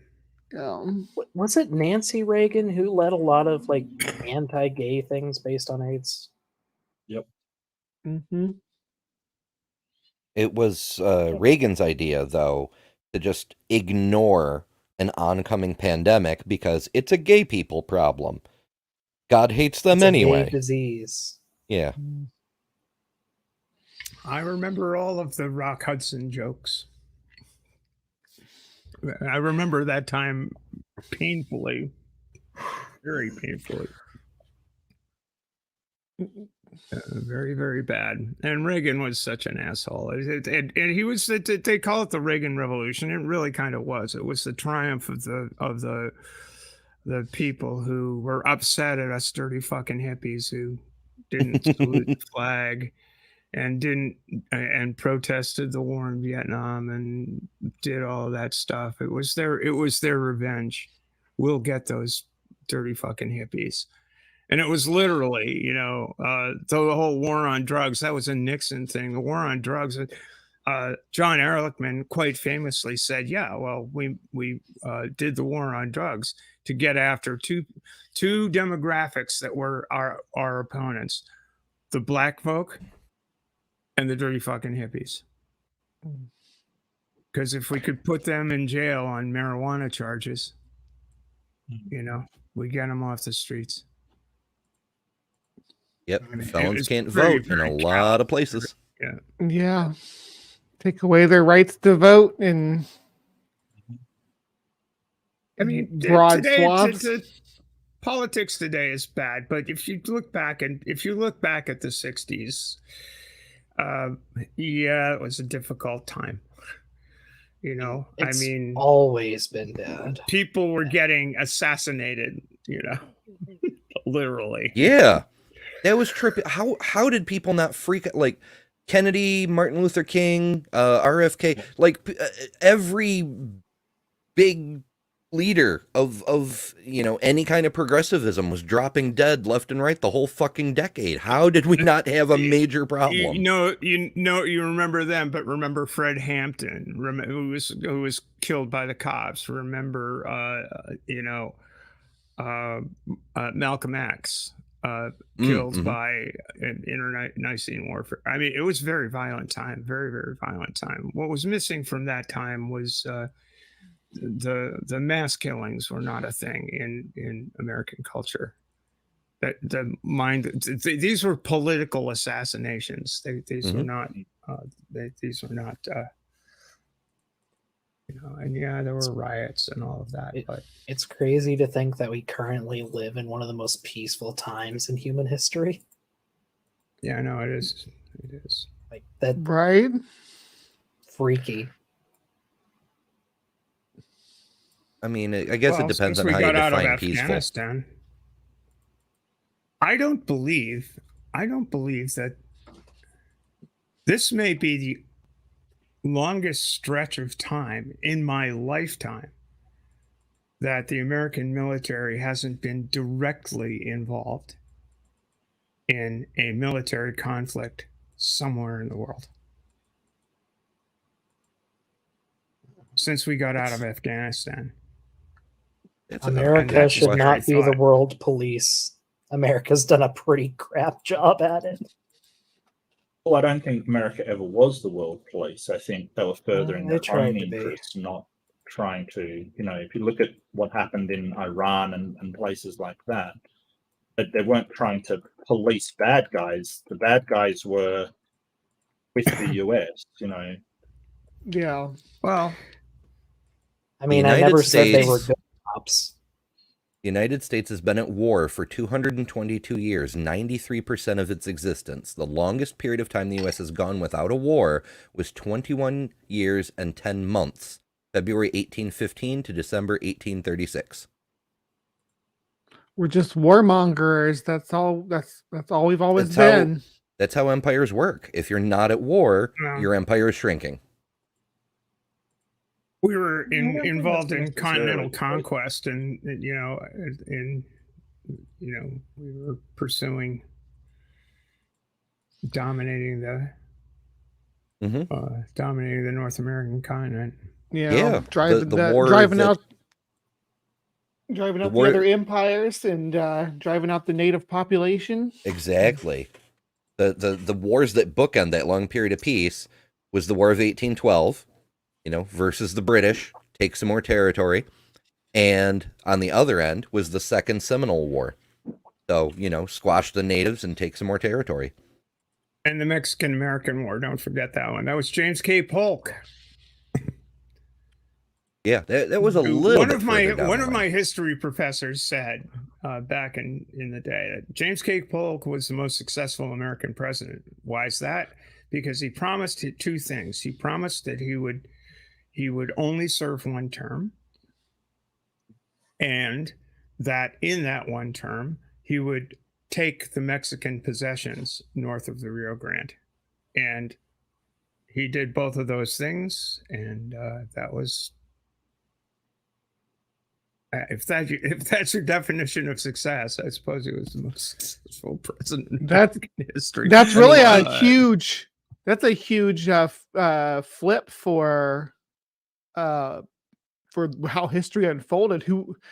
Considering who controls California, because it was the gross domestic production of California is like equal to the rest of the United States combined or something like that. So whoever controlled California had a beautiful future ahead of them, and they took that from. I think the state of California is the 8th largest economy in the world if you reckon it by its own. The 3rd, the last time I looked, but let's double check. But that's really, sounds like Polk sort of screwed the Mexican. What was it? Was it the Mexican Empire back then? I don't think it was the Empire anymore, was it? It was. Well, it's basically Colorado, New Mexico, Arizona, and what's the other one? California. Those 4 states. California wasn't part of it, I don't think. I don't think California was part of the Mexican-American War. 5th as of 2022. California was its own republic for a minute, wasn't it? Yeah. There was an attempt, but it didn't work out very well. That's the story of Zorro was the attempt to extort California away from, depending on which version, either the Spanish or the Mexicans, or to take it over before the U.S. could arrive and actually assume possession of it, and various things like that. But it's not really that much more serious than like Joe Smith's attempt to secede from the United States and make Missouri the Mormon kingdom. It was a thing that people tried, but it didn't really work out. Seriously. That was so weird to read. When I was doing that debate against Kyle, I read all of that stuff and was like, really? And he went around destroying printing presses and just he was out to create a theocracy. Mm-hmm. Yeah, they did. He didn't give up when he lost Missouri either. That's what he want. That's what Salt Lake City in that area. That's what that all started as. Was like, this is going to be. At the time the Mormons went to Utah, Utah was part of Mexico. Yeah. What did they want to name it? I can't remember. Desertera or something like that. Deseret. Yeah. Deseret. Yeah. That's and right. It's still the Deseret News is the Mormon publication in Salt Lake City. Yeah. Interesting. It's sort of like how the United States still has a few relics of the name Columbia. Ben Franklin wanted to call the country, even though Ben Franklin gets credited with calling Americans Americans, coining that term to get the colonies to work together. He actually preferred the name Columbia to United States. Yeah, well, but he lost on that one, like he lost on the turkey. That's why DC is District of Columbia, because it's the capital district of what we can call Columbia. And the original national anthem was "O Columbia," and there's the Columbia Broadcasting System. There's a few little relics here and there. Dr. Tapioca Weasel, who's been a member for 5 months. Big shout out to Dr. Tap, who's amazing. Indeed. Can I annex this stream? Well, it's not like we can stop you, so I mean, you can join. Do whatever you want. They let me on. You can join too. we have a Jimmy and a Dave here too that just showed up. Look at these guys down here. We do. Good evening, good morning, good afternoon. Mark, is it afternoon there? Hello. It is late morning. Late morning. Yeah, I'm with you. Fuck Columbus. Mm-hmm. It's good day to Mark. And I'm gonna say goodbye to Bree for last night, because I didn't get to say goodbye to her, and just after I left, she said goodbye to me. Oh yeah. On Ember's chat. Never, I guess. Yeah, I was in another room like warming up my food when you guys left. So I was like, oh, I missed. It was you and who else left? Nitty and I both left. Nitty, yeah. We were getting tired. Yeah, it was late though. Yeah, it was like 11:40, around 11:40 something, and I wanted to be asleep by midnight. Yes, more Dromaeosaur. Thank you. My last stream was literally marathon sail making. I got that sail finished at like 8 in the morning. I kept going and going and going and going and going and going and going and going. It's like, okay. I called the guy after. He's like, hey, you ready for this sail? I'm going to be a little bit late, maybe 2:00. It's like, let's do it tomorrow. It's okay. So I immediately went to sleep. Congratulations, Mark, on all the success with the channel. And I want to say hello to everybody here, especially because I think everybody here has been on my channel. So that's really neat. Mm-hmm. Actually, Mark's how I found your channel. Mark randomly I forget if it was a live stream or like just the intro or outro you put on your Room Rumbles, but you happened to mention, also, I'm doing an interview on Captive Desk, and I'm like, Captive Desk has a channel? I do indeed. And like I said, Tux was on to help me with Grassman, and so was Bree, and I've also done some other stuff with Bree. Mm-hmm. Stephanie was on the Grassman last night and was awesome. We had a great show. Doc was on, helped me look at some Ken Ham stuff. And Ember and Mark, if you want to know more about Ember and Mark, I've done interviews with both of them, so check them out. They were good. Good time too. And also there's a few other people, but we don't need to mention them. And there's others too. I think I've done around a dozen interviews now, so I like doing them, and I have another one coming up, so looking forward to it. Yeah, they're really good. I'm trying to remember how I found Mark's channel. I want to say it was, were you on with Jason Torn like about a year ago? Yeah. And Atheist Jr.? Probably, yeah. I think it was through a live stream I was on with Jason Torn and Atheist Jr. about a year ago. I met Mark through Amy Newman's channel. I mean, we were always all popping in there to argue with people. Argue with Sunflower or Bubble. Yeah. For me, it was your modern day debate appearances. I thought you had some good arguments, so I thought I'd see if you had the channel, and you did. Yay! I think Mark and I were in a live stream chat somewhere. I that's the first time I ran into Mark. I believe my first encounter with Mark was in one of Gur's streams, dumpster fires, and it's like, who's the only reasonable person in this room?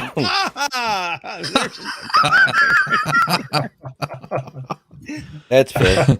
That's the thing. Gur really isn't in the category of reasonable or unreasonable. Oh, Gur's perfectly reasonable. It's just the whole ambiance is somewhat. Anybody got a light? Yeah. Well, I blame B.S. Lewis. Yeah, I blame B.S. Lewis. That troublemaker. Bad influence. Yeah. Is it bad that I know too. nothing about Gur? Well, I thought it was so funny that Bread of Life was like, "Oh, I'm not banning Gur because he said I had good points," and it's like, "Oh, honey, he'll say that to everybody." Like, he says I have good points as well. He doesn't mean it, Like That's fair. Oh my goodness. Oh, apparently there's more people hiding in back. Oh. Yeah, sorry, Anathema. I did not see you there. I do apologize. No worries, buddy. Congrats. Oh, thank you. I appreciate it. So, do you use Surgeon General still? No, I think I fixed it. It says like Anathema now. Okay, that's cool. Just some people might know you from. Oh yeah, well, I mean that's me. Yeah, I recognize the name Surgeon General a lot more readily. Tis I. It's branding. What can you do? Yeah, this is my oldest internet nick, some 20-something years. Do you know how to change the picture? Oh, it's just a cam picture. I can't make it a regular avatar. Oh yeah, you gotta activate your virtual camera, and then whatever scene you're in, just add an image source, put your whatever picture up you want, and for example, I just put a turtle up as my top layer image with the virtual camera, and now I'm a turtle. Edit audio avatar. I got that picked, but. Oh, if you want to do just the circle with an audio avatar, then click stop camera inside StreamYard. I'm gonna try not that one. I'm gonna try two cameras this next stream. So wish me luck. Thank you. For sure. Good luck. Double cameras can be a little tricky. I just dug my camera out. Sorry. Get it plugged into the computer. Speaking of doubles, I might have gotten myself in some trouble. Yeah, looks like those. You made some friends. Dino Cheris are gonna rip your face off. What's this now? Maybe not. Dr. T is making some mischief. Let me scroll back up here so y'all can see, because StreamYard doesn't actually show this, but Dr. T just dropped 5 gifted memberships. Yeah, I just saw that. StreamYard doesn't recognize that, but I do, Tab. I do. Gur is love, Gur is life. I'm not sure about that one, Chief, but yeah. Da Freak, I actually El Trucker, Slackback, and Binge Thinker. Awesome. I met a bunch of you through Mike's channel too, because Bree used to stop by Mike's channel, and Tux too, didn't you? You stopped by Mike's channel too, right? Mike. Which Mike? Speed. Oh yeah. Yes, I used to pop in there quite a bit actually. I don't anymore because of my shift, but That's how I ran into Bree and Gur too. There's a Gur too. Ah, well, you know, there's two Gurs. They had a running gag for a while. Every time Speed would go on, Gur would pop on and say, "Oh, I'm gonna have to start a stream." They had this little thing going for a while. Yeah. I did that when Gur was going strong, and the stream was, one of his streams was going crazy, and I said, "Screw this noise! I'm gonna just start a stream myself." And I just, oh, that's funny. Dr. T is getting something antsy. like that. I was like, "All right, well, We're referring to Mike, aka Speed, currently branded as Answers in Atheism. Yes. Yeah, that's the name I was trying to he does a good job. He's got a lot of great content. If you're not subscribed to Speed at Answers in Atheism, you should remedy that and check it out, because he has years and years of great content to check out. Yeah, I think I talked more to is it John Duke? Who's his co-host? Scott Duke. Scott Duke, yeah, Scott Duke. Sorry, Duke. Yeah. No, I've talked to Scott Duke a fair bit, and he's really nice. I think I'm on a different sort of time length than Speed, so I never seem to be able to catch him. But Scott Duke's around a lot. And now, he's previously, really nice guy. Speed had who was it? The other guy. Before Scott Duke started being his right hand. What was his name? He just quit the community. He was also on the Raging Atheist for a long time. Oh, what is it, Nix? No, I think his name's John. I think I know who you're talking about, but I can't recall. Tux and I actually met in real life in Fort Wayne, Indiana. Yeah. At Beta. Yeah, Steph and I shared a piece of pizza. Shared a pizza at Better, and back when actual conferences happened. Well, they had it again this year. I did not go. I wanted to go to Baja Con, but it didn't work. It didn't happen this year. It didn't. Jenna canceled it. So. Oh, I didn't know that. No, he was not wearing a tux, Eric. I did not. I wore a suit on the second day. That if I'd put a bow tie on, everybody would have thought. But I wore it open collar. And I think I had a bow tie in my car or in my coat jacket just in case somebody requested it. But nobody knew me. I didn't have a channel then.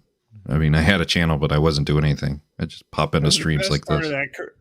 The best part of that conference was like the marathon sessions in the hotel lobby with Paul G. Paul G would go back up to the room and bring down a bottle of rum. It's like, oh yeah, well, okay, it was gonna go to bed, but why the hell? That's hilarious. I did enjoy having a cheer with Paul G. I hung out mostly with John from Skeptic, and then Nitty on Sunday. He was only there on Sunday. Mm-hmm.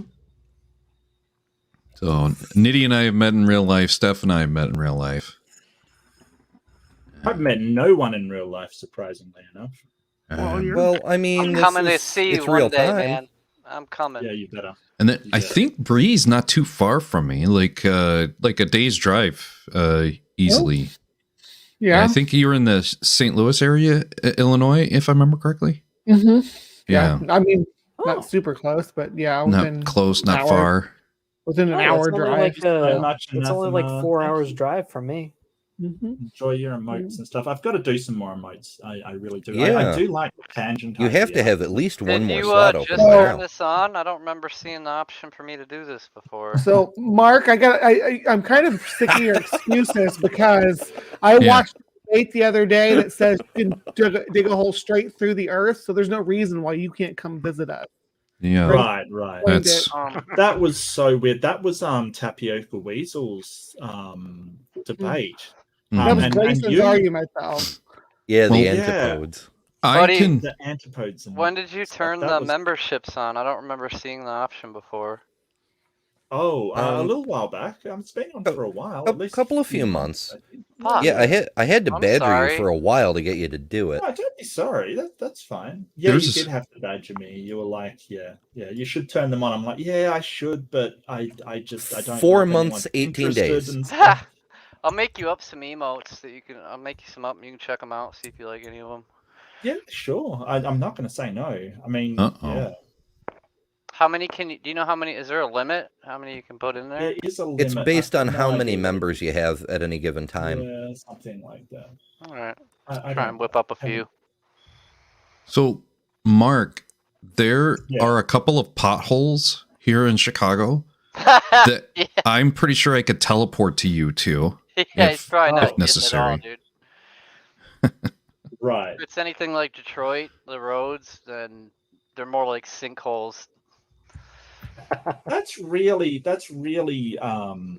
know, to have stuff in such disrepair is just so, that's so disheartening. You know, you pay taxes and stuff, and they just ignore that problem.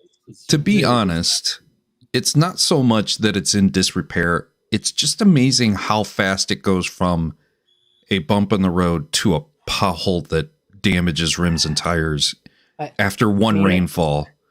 Because there's just so many. You said in Chicago, snow in my case. Area? In Chicago, yeah. Like when I lived in Indiana, that pothole would just sit there and fester and become a nuisance over a good long period of time. But when I moved to Chicago, I was always complimentary about how great the roads were compared to Indiana. But the amount of damage that can happen to your car happens so quickly here in Chicago, where a 2-hour rainstorm where nobody can see that small gap turns into a huge pothole almost in 2-3 hours easy.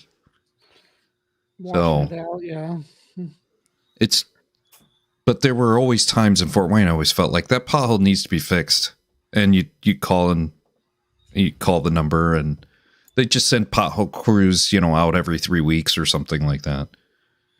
Here in Chicago, it's amazing how fast they just pop up and they're there for the next 3 to 7 days. So, that's my story. I'm sticking to it. And there was something I wanted to ask you, Mark. I don't know. We don't have that kind of problem because ages ago, Western Australia made a deal with the national government to do road stuff. It's sort of as part of our, we were the last state to join Australia. So there was an agreement to do road stuff for us and stuff. So our roads are really good. I've driven in Detroit, so if you can make it through Detroit, you survived pothole haven. So you don't have a freeze thaw problem in Western Australia either. So there's that. I just dropped a link to an antipodal calculator.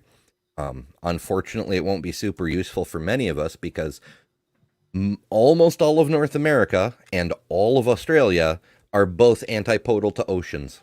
So there's not a corresponding city we can play with in either case. Damn it, where is that? Well, if you're up early Monday morning and you feel funny, Mark, it's because we're doing a summoning stream Sunday night. So we'll try to reach you. I always feel funny when if you feel drawn. If you feel drawn to the center of the earth, you know what's going on. All right. Well, I feel drawn to the center of the earth right now. Yeah. It's I assumed it was gravity, but I forgot gravity doesn't exist. So Right. Yeah, forget that gravity nonsense.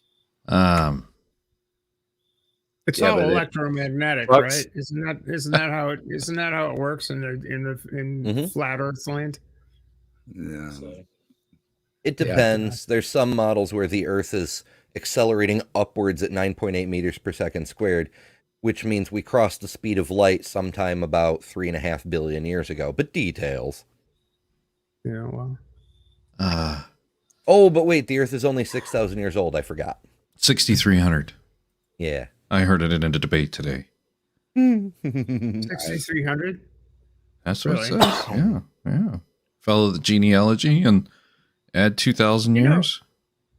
Yeah, but what's weird is all of those dates are just so like magical number things, like 40 years here and there and this and that and the other thing. They're just magical numbers. It's just so apparently Nitty wanted me to get into another fight. Are you happy now? What? Unfortunately, I think Nitty's off getting ready for his own stream. Yeah, I just got a notification that. Oh, I see. Alas. Oh, and I bought it, the other dinosaur, and you didn't even see it. I mentioned that you were playing a dinosaur game dinosaur. to my son, Doc, and he knows what this game is. He's played it before, so my son's the game. Is that like the island or something like that? Is that what you're playing? This is Path of Titans. It's better. Okay, all right. Objectively better. So I've just tried for the first time mushroom coffee called Raise. From the dead. Raise with a Y. I think it's called. Okay. From the dead. Raise from the dead. Yeah. I mean, if you're gonna do summonings, I'll do necromancy. It's fine. I seen David. David just basically whatever somebody says, we just go from the dead. I seen David Pac-Man advertises the mushroom coffees. This is my first try. To say it's coffee, I think is going to be poor marketing. But to say it's a alternative hot beverage to tea and coffee, it's pretty good. But are they heroic doses? Yeah, I've got my green tea. Shiitake mushrooms are going to do anything for you. I switched to green tea. You could try. The coffee was too hard on my stomach and everything, and got me too jacked up too. So I switched to the green tea. It lifts you up just a little bit, but it doesn't get you all wired. You know.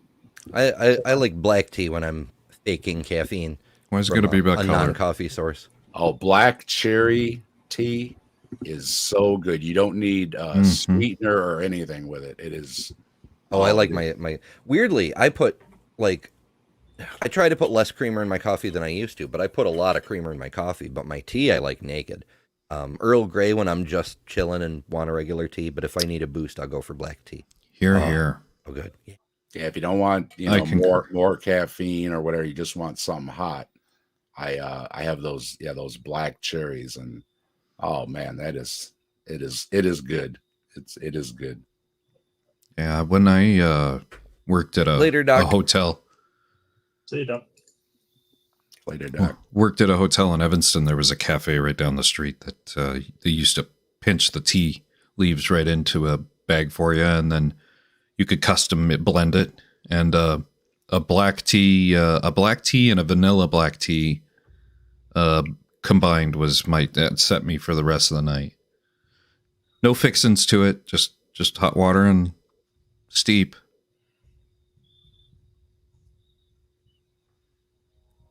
Yeah, I'll be right back. I just gotta. You've made me think of coffee. I got to refill mine. I'm down to my last slurp. Yeah. I was just about to say I've got to put the kettle on right now. Mm-hmm. See what you did with your crazy mushroom beverage. Yeah, it was. I would much prefer it has its own name than coffee. It needs to have its own marketing and identity. That's like turkey bacon. It's like just call it something else. Don't call it something else. Don't call it bacon. Yeah. But you know why they don't call almond milk something else? Because nut juice is very awkward to say.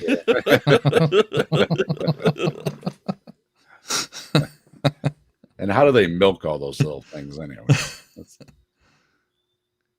Well, I mean, I don't know the accurate answer, but I'm trying to think of a different way to put it. I am taking requests for Sunday though, so if anybody's got something they want a spell on, or a dead loved one to answer a question, or anything like that, we're gonna do that Sunday. We're gonna get into it. So I have a request. And everybody's welcome too. It might get you in copyright trouble. Yeah, don't Screaming Jay Hawkins. Screaming Jay Hawkins. I got a spell on. I put a spell on you. It would be really great. I do have. And if anybody wants to join, we'll have it opened up. We're gonna have some fun, kick off Halloween season, right? So, spooky season. Has anyone been on Neil 604 the Atheist channel? Oh yeah. Yeah, I have. Because I met him. I haven't been in a little while. He took a month Neil's? off. I haven't been on Neil's. I told him when I met him at Better that I'd stop by, and I saw on Twitter he was calling out for some additional guests and had a schedule, and I signed up for one for next Tuesday. Oh, cool. Great. So see you in the after show. You interviewed him, didn't you, Ember? Yeah. He stopped by and did an Atheist Lives, and I forget if it was before I went on his channel or after, but they were like within a week of each other. Yeah, it was pretty neat, and I try to stop by whenever I can, and there isn't something else going on. But he did take a month off, and then the interviews have been kind of intermittent since. Like I think he did one last week and two the week before, or maybe I have it reversed. Mm-hmm. But yeah, he's trying to fill a schedule back up. He likes to do 3 a week. Yeah.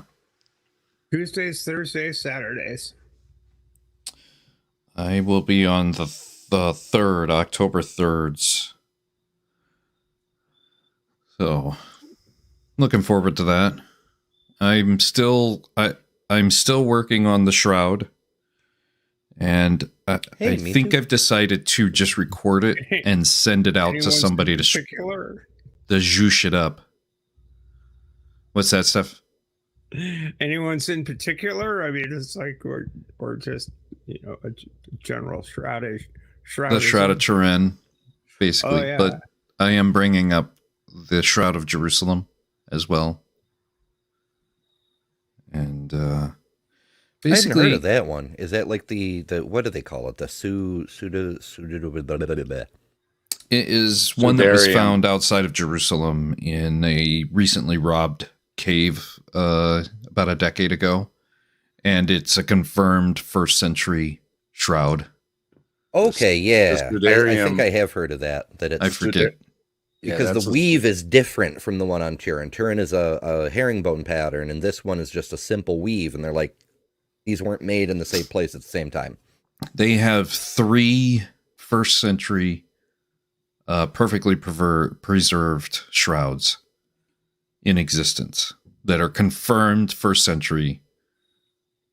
And here's the beauty of it. Is none of them are that pretty. None of them look like artist renderings. They just look like deteriorated old cloth. Dirty rag. Mm-hmm. Yeah, you're talking about the Siderium Ember. That's the face cloth. That's from Spain. That's from Spain, yeah. Spain and has some France history as well.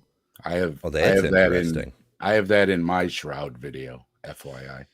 Yeah, it came up in one of the background ones I was researching, and I'm not super interested. I punched it up, and it's just a rag, but it's fascinating that it was supposedly the head cloth, which, if the Shroud of Turin were for real, it would have been underneath the shroud, and yet the shroud still has the face print on it, and the head cloth does not. So, okay, yeah, and the Bible says linens. Plural. So if you go by the Bible, there should be more than one. Mm-hmm. And Jewish historians have confirmed that the burial practices at the time were wrap the body and then the head gets a separate cloth. The main thing, whether it's one piece or many, usually many, not the same as the head thing. They don't, yeah. And the only possibility would have been many reasons that it's not, like the proportions of the face so is many. wrong. It's been dated independently and found out to be from, I think it was the 14th century. Like it's just 1290 through 1360 is the range. Yeah, but of course, like the Catholics on the side of its authenticity go, oh, but we know it was in a fire and it's been repaired, and that's going to fuck up the the overall carbon count. Yeah. So you can't rely on that science of yours. I read more scientific papers, I think, than doing when I did my shroud video than I think of anything else. It's true. My eyes were tired, just bloodshot tired for how much reading I did for that. The amount of information on the shroud, the amount of science documents and peer reviewing that has gone on about it, and then you contrast it and juxtaposition to the 3 known first century shrouds, and you see why everybody who's on the Christian side saying it's real thinks it's real. And you see, as a skeptic, you see why it's fake. And not necessarily fake. The guy that confessed to making it confessed because he wanted the church bishop or whoever he confessed to know that he wasn't trying to fool people.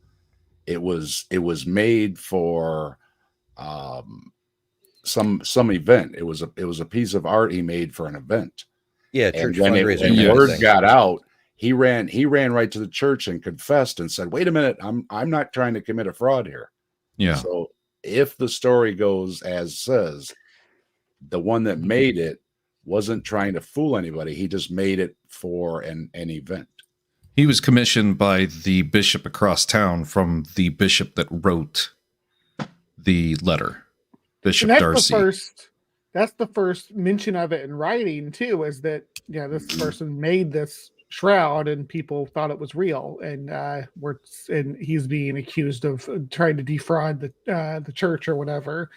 But he was, like Dave's saying, he's like, nah, I was just trying to make a piece of art. But he was worried about his soul, because he ran right to the church and confessed. He said, I'm not trying to fool anybody, Jesus. I'm here to confess. So if you take it as like Bree said, that's the only probably the earliest writings about it, then the first writings about it are the artist admitting it was just some art. They're right up there. They're within a couple of decades of when it mysteriously appeared in that French town.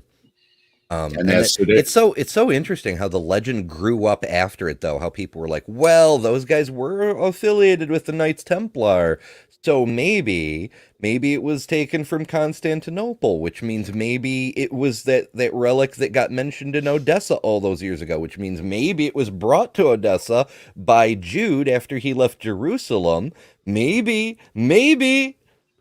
It turns out the people that did have it really didn't treat it all that well. Some of the mold damage in that was because somebody had it in a jar and just stored it in their basement. Somebody else used it for a party favor. And when people would come, they would trim snippets off it and pass it out to all the party guests. So the early history of it was a party favor. It wasn't even treated as holy or anything. That wasn't until later. Why did people so obsessed with the shroud when there's like 3 or 4 robes? There's so many pieces and of the cross pieces and shit. Let's not even mention the foreskins. Jesus Christ. Jesus' foreskins, absolutely. You could circle the equator in Jesus' foreskin. Because I think they instinctively know all the other shit is definitely fake. But this, even though it's been a known fake for hundreds of years, there was a pope in like 1506 who said, no, this shit's for real. And it started a conspiracy, whatever the fuck, who cares? But to them, it's something physical they can point to and say, that's proof of the resurrection. And that's what makes Christianity true, no matter how fucked up the Bible is. Well, it's interesting that the Vatican doesn't confirm or deny the authenticity of the Shroud of Turin. It doesn't reject it, but it also doesn't endorse it as the Shroud of Turin kind of thing, the definitive shroud. The caretaker, the modern church, because there's politics involved. Of course, it was the property of the royal family and of former royal family of Italy before Mussolini, and Mussolini is the one who signed the treaty that created Vatican City as an independent state, and so there's a shit ton of politics. But also there's that whole thing with Pope Clement VII said, this is a fake, let no one make a mistake about it and accidentally start worshiping something in vain. But then that other pope, was it one of the Justines? It's fuzzy in my head, but he said, no, this is for real. So we've got two separate popes, and one of them was part of the Western Schism, the lesser Western Schism, who said it was fake, and another says it was real. So if this pope weighs in, he probably isn't going to start another schism, but there's like 1,000 years of issues built up on top of this. Well, the current pope said it's a thing that people worship, and basically saying it's some art. But more importantly, the caretaker of the shroud has basically said it's been tested, it's been dated, and these people that have dated it since, that have challenged it, have not used tested, reputable methods. So the caretaker of the Shroud of Turin at the Church of Turin, it basically accepts the dates and rejects any challenges to them, which is the 1300s. Yeah. Also, there's a lot of misinformation. Like one person who I heard refuting the carbon dating was saying, because of the potential for, Middle Ages contamination and other contamination since, the carbon dating's not actually reliable. And he went on to say, in fact, it's so questionable that the journal that originally published that paper saying 95% certainty, which he said was something like archaeocatry or some shit. No, that's a dinosaur. Archaeometry or something like that, that they retracted the paper.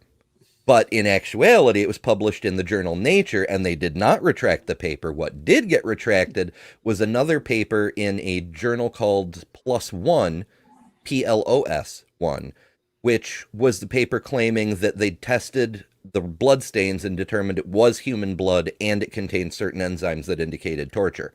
That paper got retracted. Oh, I got a little Liam on your flag. That's so cute. Yeah. Now, if only you could make armor. Every person that's done the challenges has been making up basically their own testing, or saying that they had samples that they got access to, that for some reason the church gave them access to, that doesn't allow anybody else to get access to, which their stories all become suspect.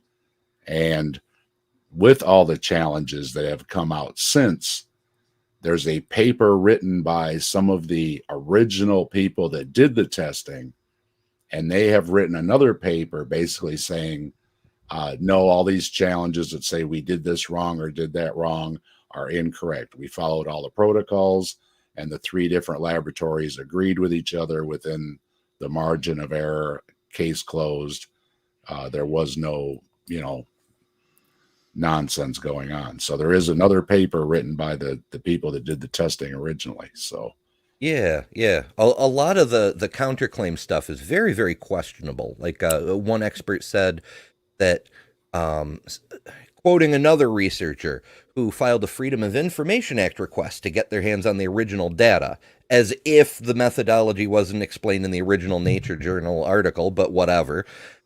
And he said, and Cambridge had to comply because it was an Freedom of Information Act request. I'm like, Freedom of Information Act is a U.S. law. Like, you might be able to get Los Alamos to comply with that, but Oxford, Cambridge, the Italian branch, Zurich, none of those labs have to do anything about it, Gary Habermas uses his popularity to keep perpetuating the shroud myth, because A lot of people say if you start talking about the shroud, they'll bring it up. Well, Habermas says, and it's like he's repeating the same people that have been discredited. He's just all in and wants to believe it's true. So. I did not know he'd weighed in on that, but it turns out a Google search, typing Gary Habermas, the second thing that comes up is Shroud of Turin. Oh yeah, he's all in, and he cites a lot of these people that have used methods that they're just kind of things they made up themselves.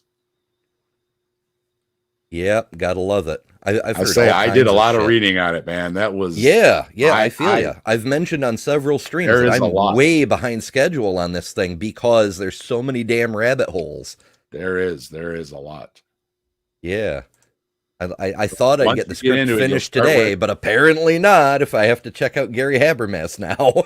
You'll start seeing the circles of the same names coming up, and they're running in the same circles. And you start connecting the dots in like I did. You keep notes, and you're like, wait a minute, that person's name was back here. And then this person knows this person, and they go to church with this person.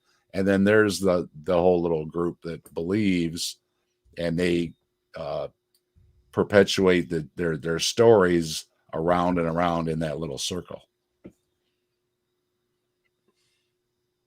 Yeah. And it's a lot. It's basically just a lot of disinformation is all it is. But yeah. People who will look for any reason because they want to believe. And what's really ironic about it is one of the experts that I saw someone interview quoted what the hell's the guy's name? Pascal. He quoted Pascal and said that there is enough light for those who wish to see, but enough shadow to obscure those who wish to like go their own way or something. I forget the whole quote. And he was saying it like in a dismissive way of the skeptics of the Shroud's authenticity, like saying, well, if you really want to deny this overwhelming amount of evidence, I'm like, the first historical record we have is the artist admitting that it's fake. Come on now. Yeah. Nitty and I were talking about it, and we both were reached the same question you can ask anybody.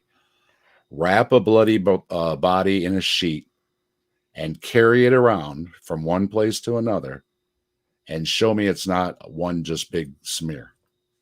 But when you see the shroud, the blood is specifically dribbled right there at the wounds, and supposedly from the whipping and everything. But no, you wrap somebody up. They took him from the cross and took him to the tomb. And no matter how you carry him, over your shoulder, or a fireman, or the old classic over the open arms, any way you're going to do it, wrapped all up in the sheet, it's gonna, even if that image came through some kind of supernatural thing, the blood smears should be all over it, not just in those nice artistically placed spots. What if he was loaded into a trunk and driven around the desert for a few hours first? Well, people say the blood was all dried, but by the story of Jesus, though, it happened pretty quick, right? They whipped him, they put him on the cross, he died right away, they stuck a spear in him, they took him back down. So that doesn't really fly either. It would still, and they just stuck him with a spear, so all that would be, oozing out and everything too on top of it.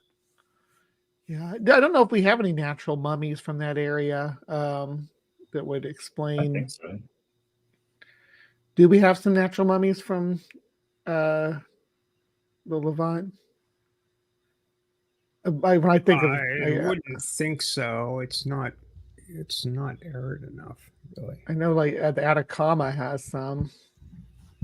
I know they've found a lot of the graves outside of the Roman cities, but I don't know anything specific. Yeah, but mummification can't, natural mummification can't occur in an area with a certain level of humidity. It's got to be dry. I've heard something called wet. It's dry. Mm-hmm. Yeah, the Atacama is so dry that if you get a pink or a rose hair tarantula, which are from there, they cannot have any moisture at all. It'll be detrimental to them to have any kind of moisture. Oof. Any moisture at all is gonna decay organic matter rather quickly. It's bacteria and whatnot. Unless it's at the bottom of the sea, then it takes a long time. Something like anaerobic. I don't know. You mean Davy Jones' Locker? Where the sea monsters live. Sorry, Mark. Yeah. Well, no worries. The story that I heard was that it was like when you say it smears kind of thing, it was that the light of holiness kind of burned it into the cloth kind of thing. Like it wasn't just the blood sort of being smeared on it. It was something supernatural kind of thing, which is, I mean, it's a nice excuse, but it's still kind of lacking for any kind of explanation kind of thing. Yeah, it's a non-explanation. Like, oh, it must have been supernatural radiation because it wasn't any known radiation. Because I wish Doc were still here because he knows about the radio halos and shit.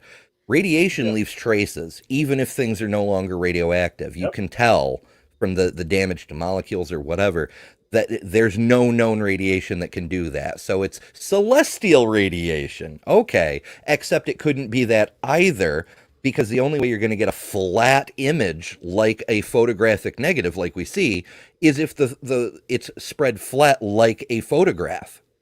If the cloth is wrapped, you're going to get a warped image. And even if that celestial radiation happens. And there's a thing about how deep the image goes into the fibers too. And if you had radiation, it would have just burned right through. And because the fibers are made of a certain kind of plant material, if it was radiation, it would show inside the cellulose or something like that. So that's been debunked too. Yeah, man, I read a lot about this. Ask me some more stuff about the crowd. Come on. I know there's a ton of info. I'm ready for another thing about radiation. Radiation doesn't go around corners. It's straight line only, and yet the fibrils that are darkened on the backside as well. Yeah, it's. So why are is Jesus radioactive? Is that the argument that we're making? There are people who say that his body discorporated into raw protons and scattered through the shroud and then reassembled into spirit Jesus, which is why no one recognized him when they saw his resurrected body. Mary didn't recognize him. The disciples didn't recognize. He had to prove himself to them because they didn't recognize him. He's a fucking Time Lord. Yeah, different face. He beamed right through the material. It's a great Frank Zappa tune. Time Lord. Love some Frank Zappa. Yeah, he beamed right through the material, and you could say that left the wounds like where his wounds were, but that still wouldn't explain why there aren't the smears all around on the material from carrying the body. Yeah, and why there's nothing on the headcloth. The one excuse is, well, they changed them out, but the Jews didn't, especially the early first century Jews, they didn't like messing with the blood because the blood is part of the body. So they wouldn't have discarded the bloody rags or the bloody linens because that's a no-no. You don't get rid of the blood, and you only wash bodies of the blood in certain instances. In other instances, they don't wash off the blood, depending on how the person died, because you're not supposed to wash away the blood after they're dead for a certain amount of time or whatever, because it's basically like removing part of them and not leaving it buried with them. So there you go. You can't change out the linens for fresh ones because that would have been a no-no. So that shoots down that answer to that. There's an ancient, well, not particularly ancient, but a word from Middle English, from Shakespearean English anyway, that is sorely missing in contemporary English, and it is swoons, which is God's wounds. It's a contraction, God's wounds, which I think we ought to reintroduce that. Swoons! As a, it's like, it's kind of like bloody, which is by the lady. We'll have some Leviathan sushi to go with it. Yeah, Leviathan sushi, I think, sounds really delicious. Chop it up. I've been hankering seafood ever since. Leviathan sushi. We were reading. Leviathan was like, I think it was just a whale, essentially, is what they were talking about. The moderate scholars say it was a crocodile and behemoth was a hippo. Yeah. Okay. Because they would have been, what would you be afraid of in that region that was contemporary to the people of the time? And the two things you're worried about, especially around the Nile and the African waters and everything, are crocodiles and hippos. The hippos won't kill you, but they'll bite your boat and knock you into the water. And then the crocodiles are sitting there waiting for it. Hippos will kill you. The most deaths is caused by hippos. Like, that is an incredibly dangerous thing. They're vegans, though, so they'll kill you, but they're not going to eat you. But the crocodiles will. So between the two, they pretty much figure crocodile and hippo. Although some say it could be an elephant or it could be a snake. Those are, but it would be what was contemporary in the area. So those are your big, the big beasties that can mess you up in that area. So.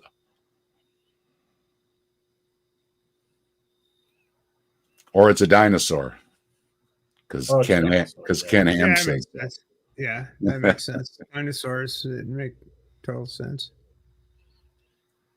Dinosaurs. Of course it's dinosaurs. In most of the, what do they call it? The red letter Bibles or whatever, where they have the footnotes, it usually says hippo and crocodile, or elephant and crocodile, or some type of a serpent, snake. So they're pretty much in agreement between those 3 or 4 options.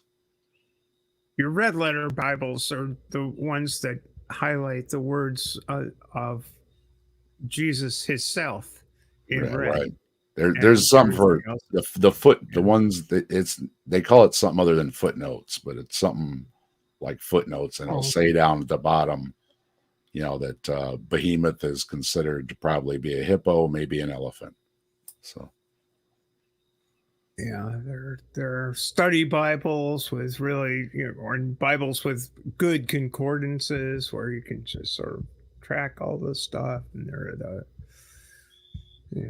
but like we said last night, the Leviathan could have been something that washed up on a beach too. So, because it's considered to be a sea monster. So. A globster?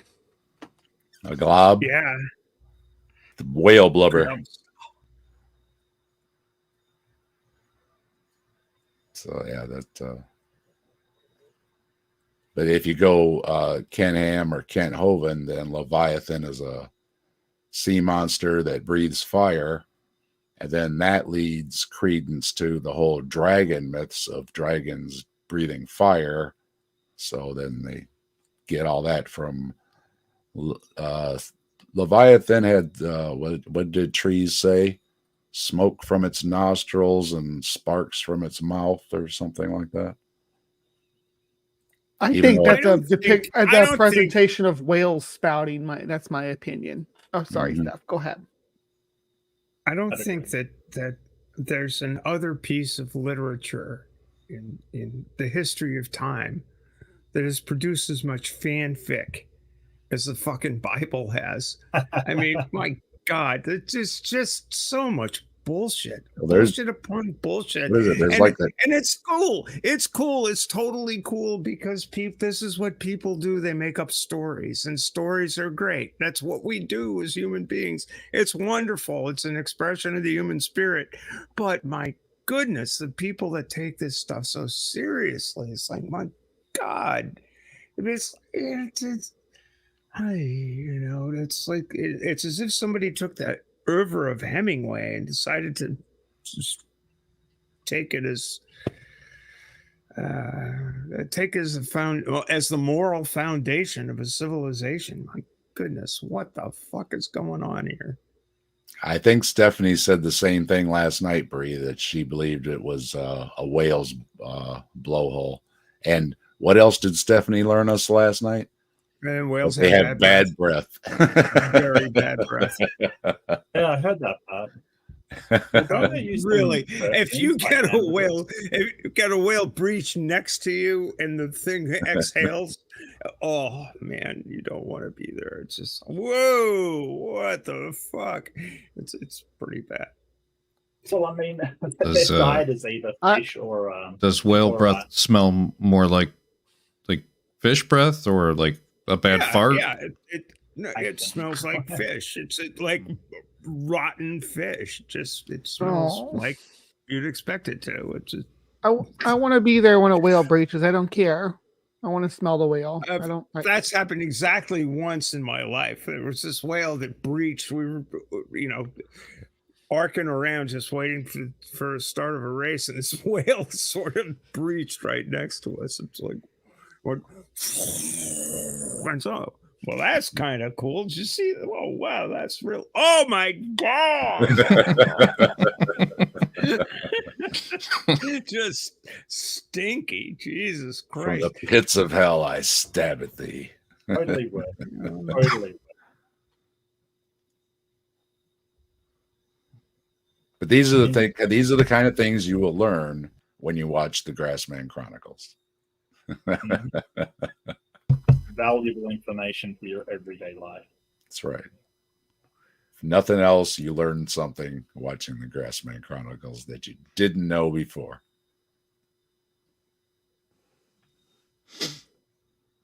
But we had a great time. It was a great show, and my neighbor didn't take out the power or anything, so I was grateful. You're being too loud. Turn it down. Turn it down. Turn it down. When we were doing our show on Scotland, the power went out for Dave. I had to improv for about 10 minutes. Really? Yeah. Bree was awesome. And if I didn't tell you, Bree and Tux and anybody, he is out of the hospital. So that's good. Glad he's okay. I have had workmen doing work here at my block of units for the last it was supposed to be done 2 months ago, but of course, they keep coming back for dumb shit. I don't know why.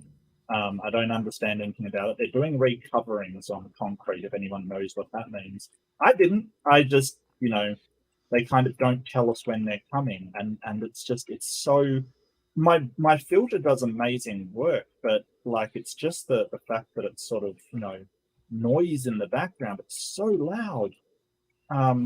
It's just a bit hard to deal with, unfortunately.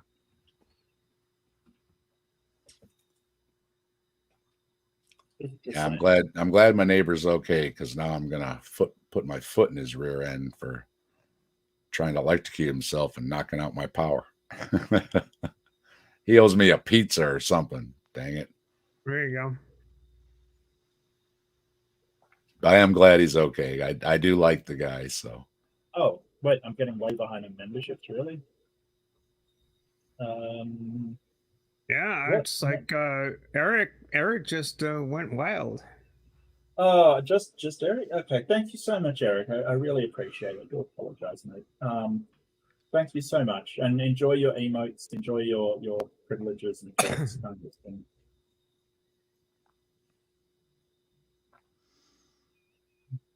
Oh, sorry, Wilberforce. I do apologize, mate. There's another line. I've got 2 lines to my people in chat. This is so many people. Thank you so much for coming. I really appreciate it. Oh, it's my pleasure. You can hear me, right? Yep.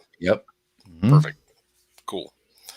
Normally on camera, but it's like 9:30 here. So Yeah. Crafted second round of memberships. Really? Wait, what? Doesn't come up in spell. Feeling the love.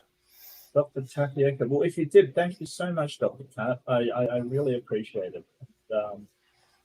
Yeah. I don't see it.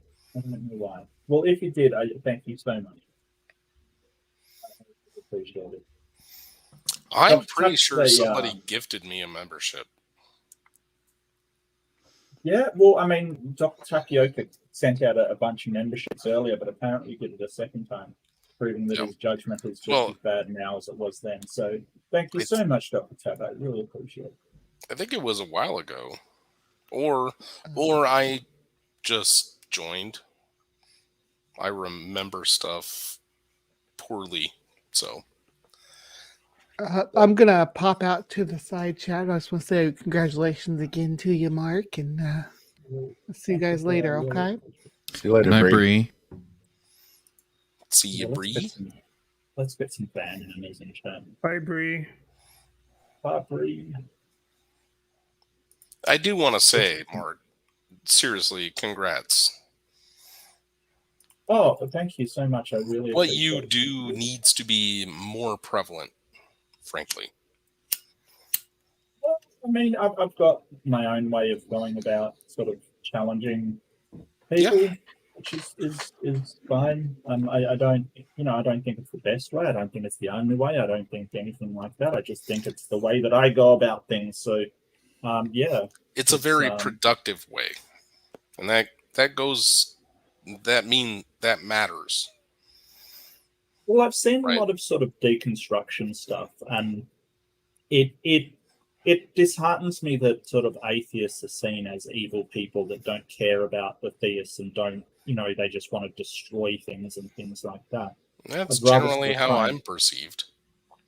Right. I'd rather get across that we have sort of hopes and dreams, and we want the world to be a good place to live for us and future generations. And it isn't all just, sort of this idea that atheism is just nihilism is so wrong to me.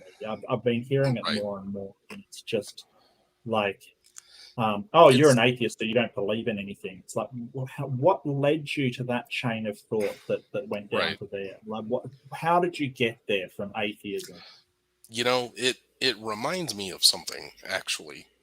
I have a good friend that I worked with in the oil field, and we literally lived together for a year and a half. And he's like a hardcore libertarian. Yeah.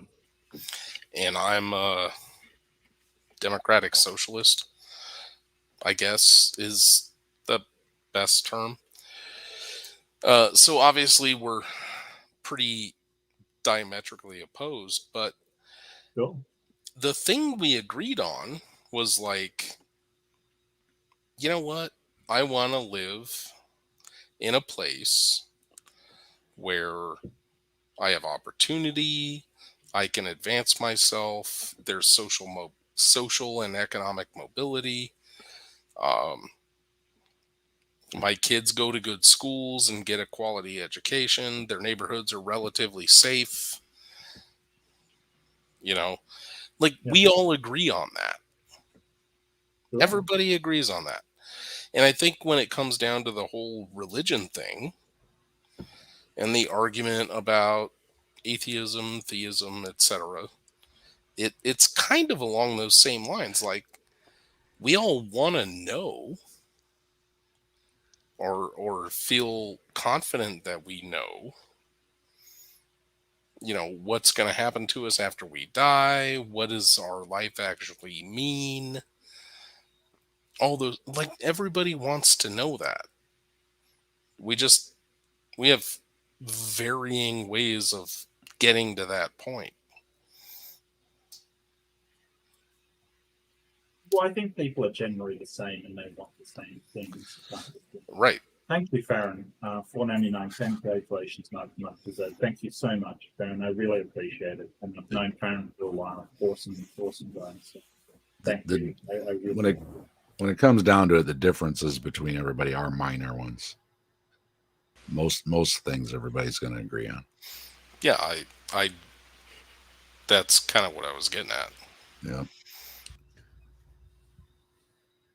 I'm not as sanguine in that regard.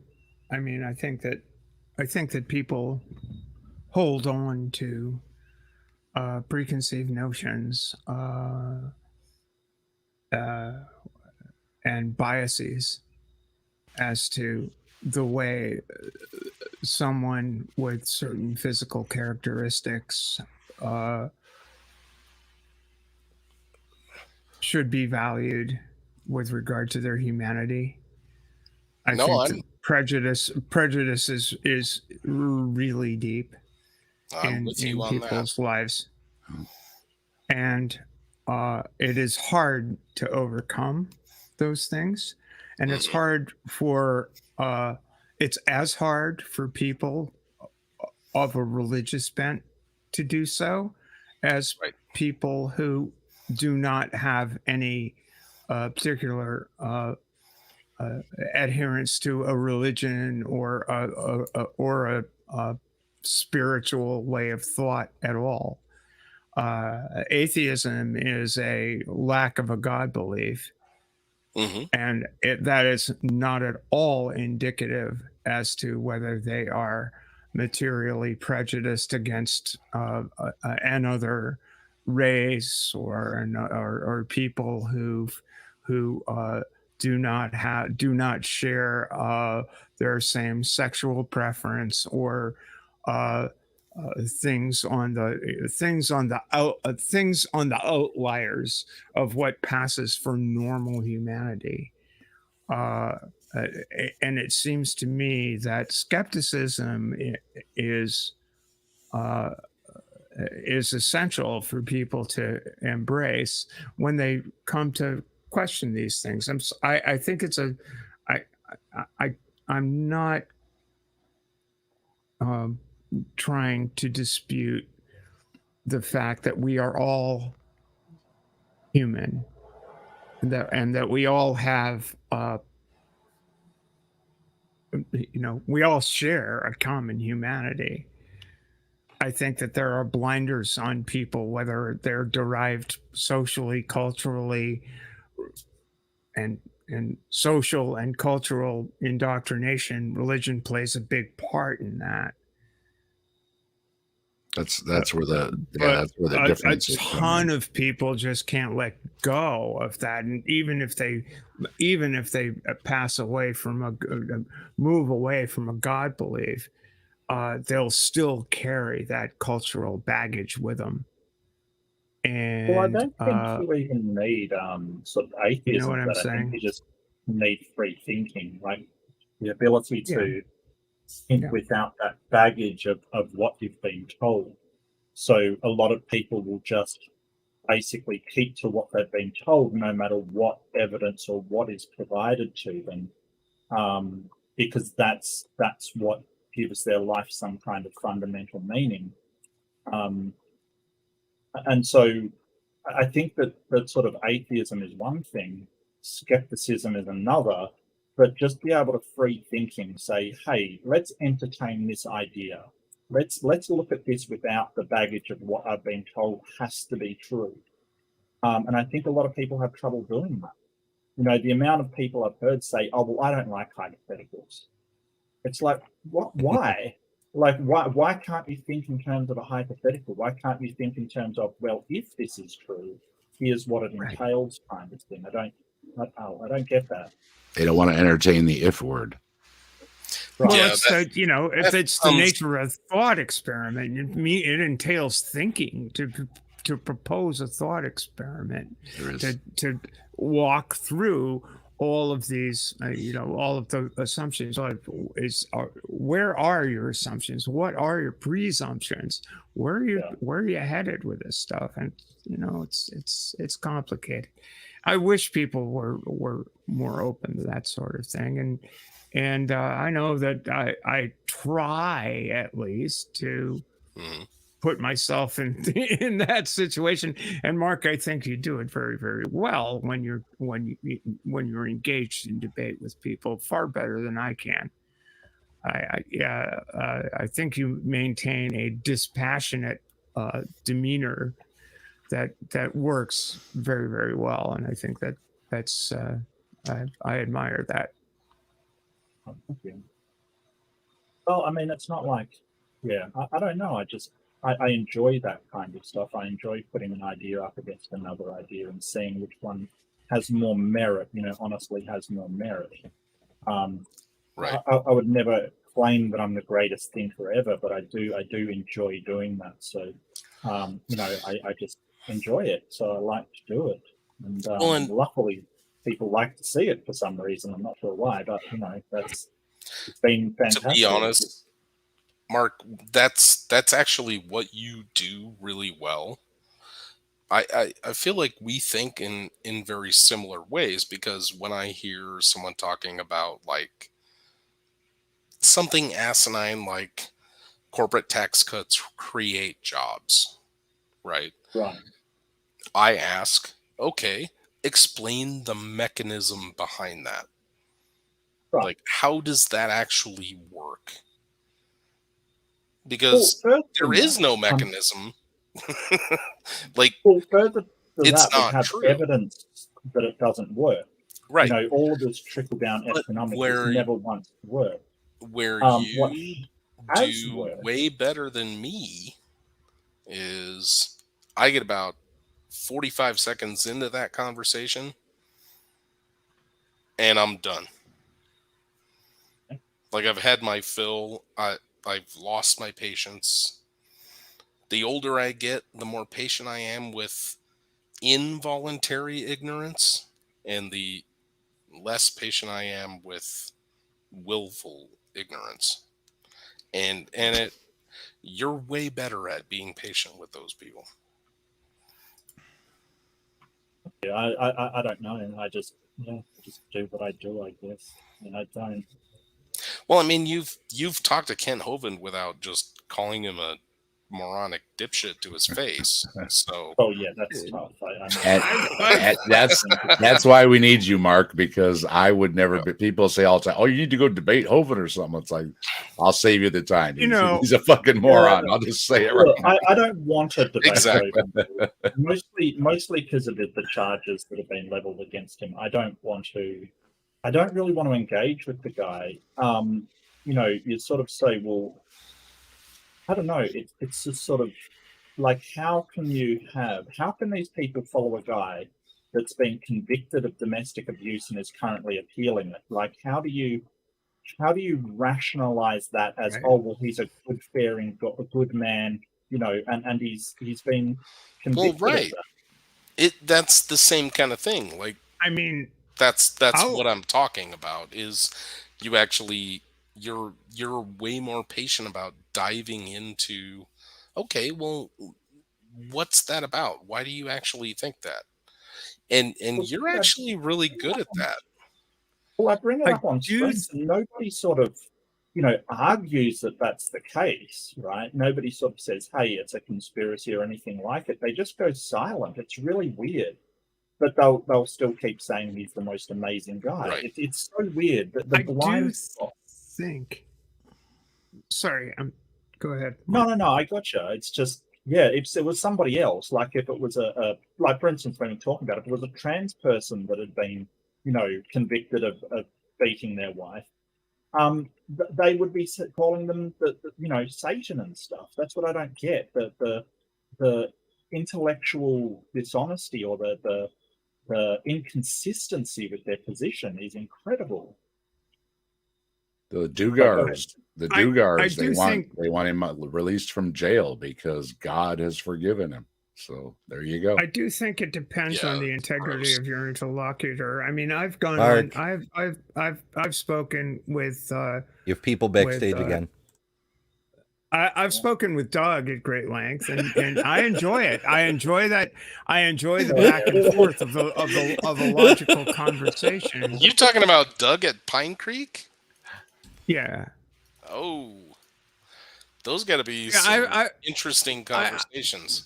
I've talked with him at great length, and I think like on 4 occasions at this point, and and it's always interesting, and it's always good. But it depends on the level of honesty if you're interlocutor that's going on there. You know, if there's a if it's not a gotcha moment, you know, if you're not going into things for a gotcha moment, if you're trying to actually have an honest conversation, then the results of the conversation are going to be interesting and valuable.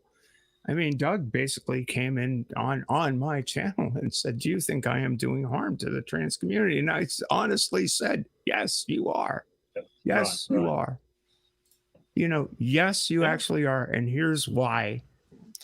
And we had a conversation about this, and it was all very well and good. And it was probably, you know, I think that kind of conversation is a better conversation to have than hurling facts and figures and numbers back and forth. Right. Yeah. Well, and regardless of, let's just assume that he was right, at least in some vein, right? You know what? You're being honest about your position. Even if he's, and I don't think he is, even if he's like 100% factually correct, there is honesty in, well, like I said, I don't think he is, but even if he was, right, deal with your honest position on it, right? What but at least he had the integrity to ask the question, "Do you think I am doing harm?" And you know, it's like, yeah, you are, because you said yourself on your stream that why am I, you know, I don't know why I'm doing this. I think I'm doing it because I'm having too much fun. And that, to me, is really cringe. If you're doing it to have fun, because it's the topic du jour, then how sincere are you? I mean, you're just doing it for the views and the shits and the giggles, and you don't seem to understand that real lives hang in the balance because of every word that comes out of your mouth. So it's not my life. I gotta play an intro music. Tighten your anus. There we go. The Titan has appeared. I'm just debating for fun. I didn't catch that. What my anus? Can you repeat that? I didn't catch that. Tighten your anus. Oh. I've never had anybody tell me to tighten my anus. I really hope President Sunday's birthday present for Titan after singing him happy birthday. So now every time I see Titan, I play that. Done miserably, by the way. Have you been told to loosen your anus? I'm confused. I mean, I could play my intro music.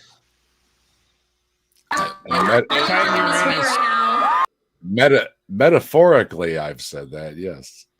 Titan your anus, super mod, right there.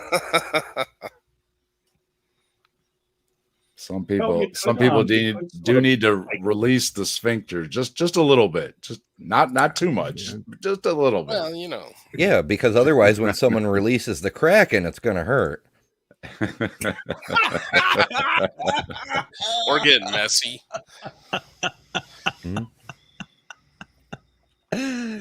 Oh my God! Next time we're having you on for Sea Monsters, remember? Let's talk tentacles. Lucian Uranus is my second cousin, twice Japanese anime. Here we go. You know what? If I'm on that stream, I'll have to tell you a story about my kids and I playing. What is the name of the game? I can't remember the name of the game. You put a card on your forehead. It's like the old Indian poker, but it's not that. I know the one you're talking about. Yeah. Yeah. Foreheads. That's what it's called. There you go. Yeah, I've seen And people play it, yeah. and literally, I was supposed to guess somebody else's, or I was supposed to demonstrate someone else's card, and it was Japan. And I tried to. The first thing that came to my mind was trying to act out tentacle porn. I'm like, who's gonna get this? only a certain crowd, and I think we're all here. Yeah. Like, I could have tried to, emulate a tea ceremony or something, but apparently, nope. Tentacles. Tentacles. I would think Godzilla. That's my generation. I'm with you there. I think Godzilla. So I just don't know how you portray that. Godzilla. You're not allowed to say anything. Yeah, you have to act it out. You could stomp on everything, I guess. Big steps. I don't want to do that. I'll have to Trash buy the a new place, coffee table and knock the power lines down and throw a train and Racing lightning. So a funny thing about Godzilla, actually, because the Japanese word is Gojira. That's Godzilla. But this is insane. The assumption of Americans was, well, they're just pronouncing letters wrong, right? And because, oh, well, their L's sound like R's because whatever reason. It's a phoneme thing, culture. Oh, if you don't, yeah. No, I get it. It's just like native English speakers can't make sounds in Vietnamese.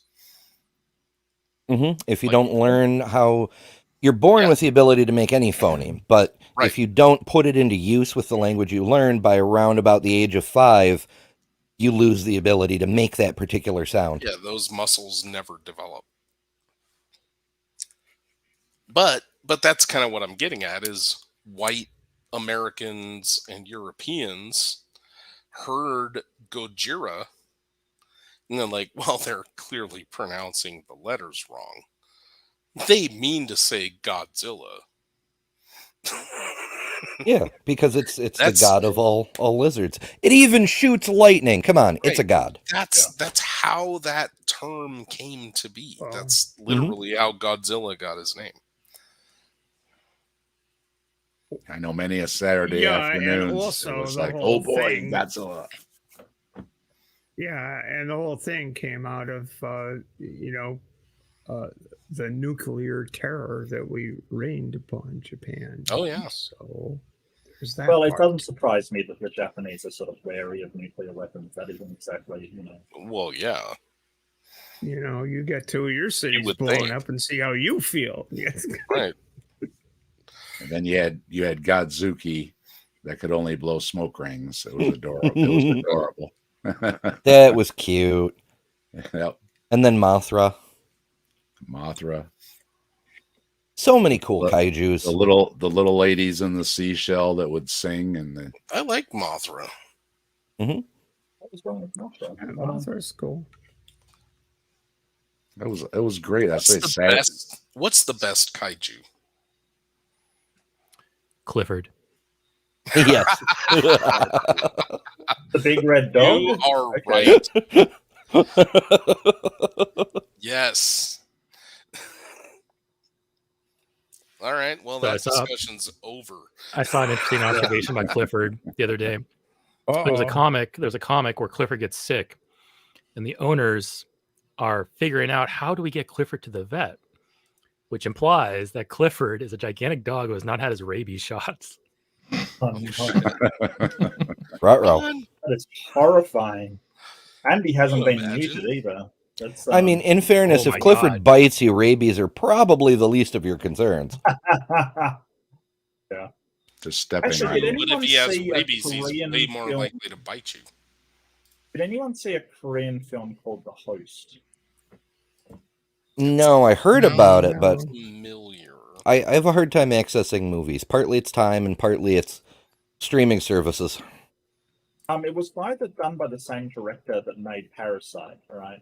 And it was a monster movie, but it was more about the people and the relationships rather than the monster. A really good film, like really good. What's I it don't know if called anyone again? here saw Parasite. The Host. The Host. Okay. Well, Parasite was great, so I'll have to check it out. Oh, really good. Really good. Actually had some of the same actors in it as well. What's his name? Bong Joon. What was the name of the director of it? You have to miss me with that. I'm still I try to be as worldly and stuff as possible. I am still an American, and I don't know foreign names. No, he's a really, really. So Bong Joon-ho, he made Snowpiercer, which was really good. Yes, it was. Snowpiercer was a great film. But before that, he made The Host, and The Host was a monster movie. But the monster was kind of just. It was kind of just something in the background. It was more about the characters and what they were going through. That's kind of his thing. Oh yeah, absolutely. Yeah, he explores a lot of like archetypes and classes. Yeah, very, very class conscious. Did you guys see the furor when that one, like Parasite, won Best Picture? It was like people were pretty stir crazy. I don't understand. Well, again, America. People here were livid that somebody who wasn't an American won the award. Oh, like when that Bollywood film about the boxer started winning awards and they got all bent out of shape. Right. But guys, America's number one. Clearly. America's the best at everything always. If a non-American film wins something, it is obvious that America is not number one, but America's number one. Right. It's religious. It's like, yeah, it's right up there with "My God Can Never Be Wrong." It's against the natural order of things. America's where Jesus was born. Don't you know? Yeah. Jesus came to visit the Indians, right? According to Mormons. According to Mormons, Yeah. Well, and even if he hadn't, I mean, they were all born knowing Yahweh is real. Yeah, it was in their hearts. Yeah. It was in the heart. They couldn't articulate it. They had no scripture. They had no guidance, and it's a shame that they're all in hell now. But right. It was in their hearts. They just didn't know what to do with it. It's written upon their hearts. Well, according to Isaiah Saldivar, you know, the demon preacher, one of many of that group, no one is actually in hell. That's a false teaching. Anyone who tells you otherwise is a false prophet. But Isaiah's got the truth, and he'll sell it to you for the low price of $99.95. Really? He thinks that no one's It's a good deal. You should take it. Yeah. Yeah. Weirdly, he made a video. Brentley, the punk apostate, was reviewing his video about how this "no one is in hell" that's a false teaching. Literally 5 days earlier, Isaiah had a guy on saying that he spent 23 minutes in hell and saw all the people burning there. I'm like, that's you. You're the false teacher, Isaiah. Did he bring a stopwatch? How do you know it was 23 minutes? Was it? Yeah. Really good at time. It made a good. Just keep track of time in his head like that. It made a good book title.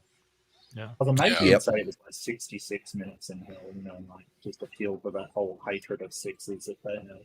Yeah, they tried 24 and 27. And it just didn't flow well. So it wasn't the right amount of time in hell. There's those magical numbers that add up to 6,000 years of creation. You know, it's like what? Right. Add them together and multiply them and divide them and split it in two. It's 666. So there you go. Or maybe you gotta workshop your made up numbers and see what plays best.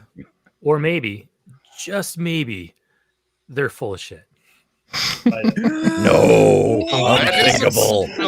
I know it's out there. How can that be? Low prior probability there, but maybe they're full of shit. But that's outside the false dichotomy I've been setting up. The straw man's going to be pissed when he hears about this. Right? Right? He's going to, like, catch fire and shit. Mm-hmm. Ooh, I should make a flaming straw man. My regular flavored straw man. And then when people are like, liar, liar, pants on fire, make it the flaming straw man. That's basically Burning Man. No, you really should just fill it with bees. Bees. We brought up I have Johnny, bees. We brought up Johnny Enlow earlier, and Release the bees. He sees messages in sports scores. So he'll take 14 against 20, and he'll multiply it and divide it and add it and subtract it, and he'll say, it's exactly the same as this Bible verse that says Trump is going to win. I'm a Denver native and a Broncos fan, so please don't bring up sports scores. I'm a Dolphins fan. Did you see the score the last weekend? I have a fish for you then. It's nice to have the offense and a defense that's just dominating, and all hail Bigfoot, we stay healthy. So as a Bears fan, I would like to thank the Broncos for changing the conversation on how bad the Bears were. You're very welcome. Because we stunk up on Sunday, and it didn't matter. This weekend is going to be insane as far as that game. It'll be the worst, best game. The worst, best game. And no revenge factor coming from the Broncos side at all. No. I'm a native Bostonian and a Patriots fan, so you're welcome to hate me. But I haven't paid any attention to I have no idea where the NFL is at the moment. Patriots are not doing well this year. No. I'm not at all surprised. But then again, is somebody stopping them from deflating footballs? No, get off the chain. Hey, I had Brady in my division enough. Thank you very much. It's I spent a fair amount of my life watching the New England Football Patriots lose. Believe it or not, I spent a fair amount of time watching the Boston Red Sox lose eternally. And the Celtics, on the other hand, Celtics and Bruins, good thing. But I'm more of a hockey fan than I've been. I might have liked the Celtics if they pronounced their name correctly. Well, I'll give you that. What can I say? It was like a Jewish guy ran the team. So what do you want? Them to pronounce the name correctly. It's Boston. It's a fucking Irish city. Boston. Yeah, but the owner's Jewish, and I don't know any Celtic Jews. Neither do I. I know Red Auerbach, and he was quite something. Yeah, that's good clam chowder. Yeah. It is, They brother. chowdered again. It's wicked good. Chowder. Wicked good clam chowder. Good clam chowder. Well, I only watch one sport really, and that's robot fighting, which I still fuck yeah. You guys still have that. Yeah, I don't see have that on the TV in America. It only lasted for a little while. It's on like Netflix and stuff, like BattleBots. Maybe in Australia. Yeah. Well, I pretty much only watch football, so I'm in with you. I'm selective, so I watch my football, and that's about it. So. On the upside, it's only like 6 weeks until basketball season starts, and I am an even bigger Nuggets fan. So. Well, I'll say that the chicken nuggets? No, the Denver Nuggets, the reigning champs. Yes, there are chicken nuggets in Denver. Chicken nuggets are better. I've got some hope for the Celtics. My older boy loves gold nuggets, like gold nuggets, like like in Vegas, like the 1859. The Nugget was a cool casino. Dude, why would they name a team after the casino? I swear to God. I could never get into basketball. I don't know. Basketball. They talk a lot of complicated things just to shoot the orange thing in the net. And my son's telling me, "Oh, you got to do this and that," and they do that. And he knows all the ins and outs of basketball. And he's going on and on. I'm like, aren't you supposed to put the orange thing in the net? Right. You think that's fun? I live near Syracuse. SU's mascot. Yeah, run the ball. Yep. SU's mascot is a giant fucking orange because they had to get away. They were the Orange Men because Native Americans, but they're like, oh no, we can't do that. So they changed it into the fruit. So now the mascot is a giant orange ball. What could possibly go wrong? I mean, it's kind of perfect. Trump before it was cool. With any sport, it's the nuances of the game that are fun to watch, and it's like the people that know the game really, really well are fun to. It's like, well, how does this exactly work? How do these things actually work? I know there's strategies and everything, but I like to poke fun. Yep. Oh, Spooky says we should all be watching cricket. So Stephanie brings up something that's actually kind of interesting. Cricket's huge over here. Huge. So just like you wanna, it's more fun to enjoy sports with someone who's like a real, I guess, aficionado, right? Mark, you seem to have someone out back again. Okay. Thank you. And hey, I'm gonna the Mrs. Desk. It's a Nitty. Hey Nitty. Hey Mark. Mrs. Desk just rolled in, so I am gonna duck out. So Hey, sure, man. have a Thank nice you. evening. All right. Really I'll appreciate catch it. you all later. Mr. Good night, Dave. Congrats again, and I'll talk to you all around. Nitty, you've secretly been with us all stream because I've had it isn't playing your video now because it auto changed to the next video, but I had your stream on in my little forehead window because I'm a Teletubby apparently. If I was wrapping up, I would have sent everybody to your stream. I love sending people for a read. It's one of my favorite things to do. Like seriously. Yeah. No, you're good, man. I need to make some content for my channel since I'll be away from my computer for a couple days this weekend, which is usually when I'm streaming or I come up with something ridiculous to put on the internet. A break or what's up? No, just visiting family. Oh yeah, cool. Yeah, no worries. By the way, but yeah, I said congrats over there, but congrats again. Oh, thank you, Nady. I really appreciate it, man. Yeah. I can't debate the people you debate. I would lose my mind. Look, I can barely some of them. People at let's face it. I still don't know how you have the patience. I just decided to honk on a Tootsie Roll. But this is the thing, like it's all training. I've done stuff that allows me to put aside my intense dislike of what they're actually saying and deal with it. Like, I've done things I can't describe. Look, when you work for complaints for the Australia's largest telecommunication company, and you do like high level complaints, there is no phone call on this planet I cannot handle. It just does not exist, right? I've seen people in states that are just insane.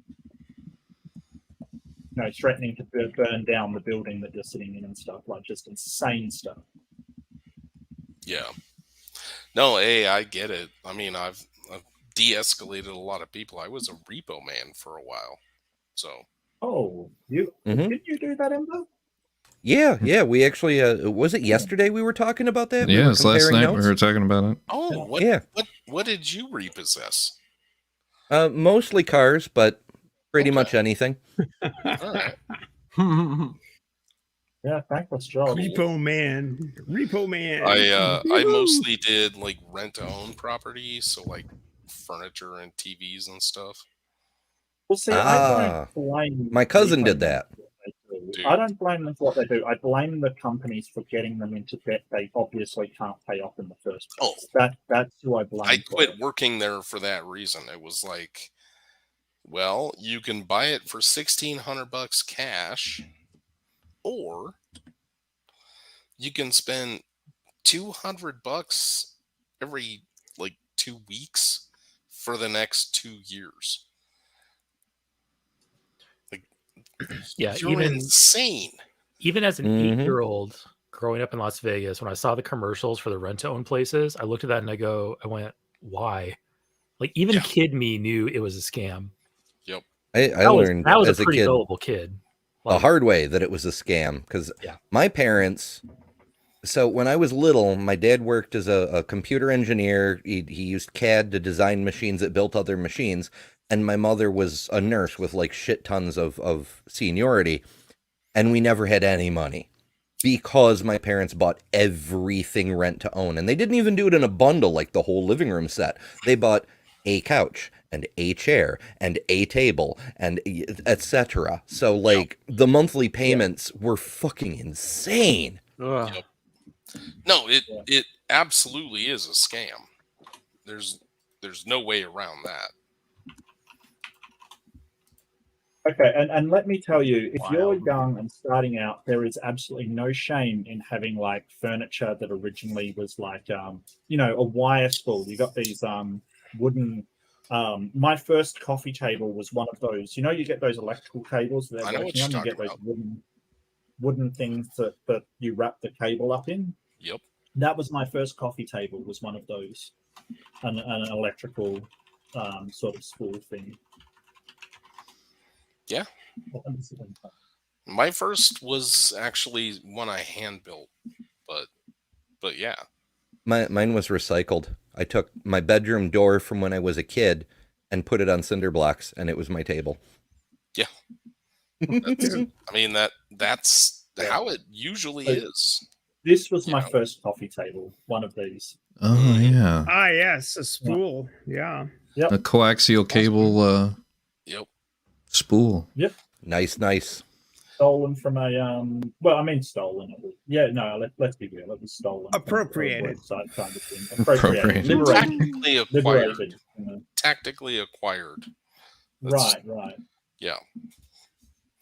That's my brother's phrase. I was incredibly poor, and but don't be ashamed if you find somebody that's done with it, and you ask them for it. Right, just don't feel ashamed. A lot of people feel ashamed that they can't afford really nice things. That's like, don't feel that way. Yeah. But don't get into do what debt you can to live. Yeah. In a way that you can't afford. I'm definitely not shaming people for not having the means. I'm more denouncing the scams that are like loan sharks and rent to own and payday loans. Companies that prey on those people. They prey on people who are not as experienced at making good financial decisions as others. Yeah. Yeah, it's good. I mean, hey, sometimes overpaying for something for a week is good in a pinch. Like it's a good thing, but like a long-term, like ongoing thing where you're in a pattern of like those types of leases or rentals, then that's like a trap. Yeah, and they get you in there and they take all your money and destroy your credit, and it just perpetuates the cycle. It's like a payday loan that you're gonna pay off in like 3 days. There's very little interest. Yeah. Right? But you're gonna pay it off. Yeah. No, I get you. It's just they prey on people that are desperate. They do. It's predatory business. Predatory lending. Yeah, absolutely. I don't know.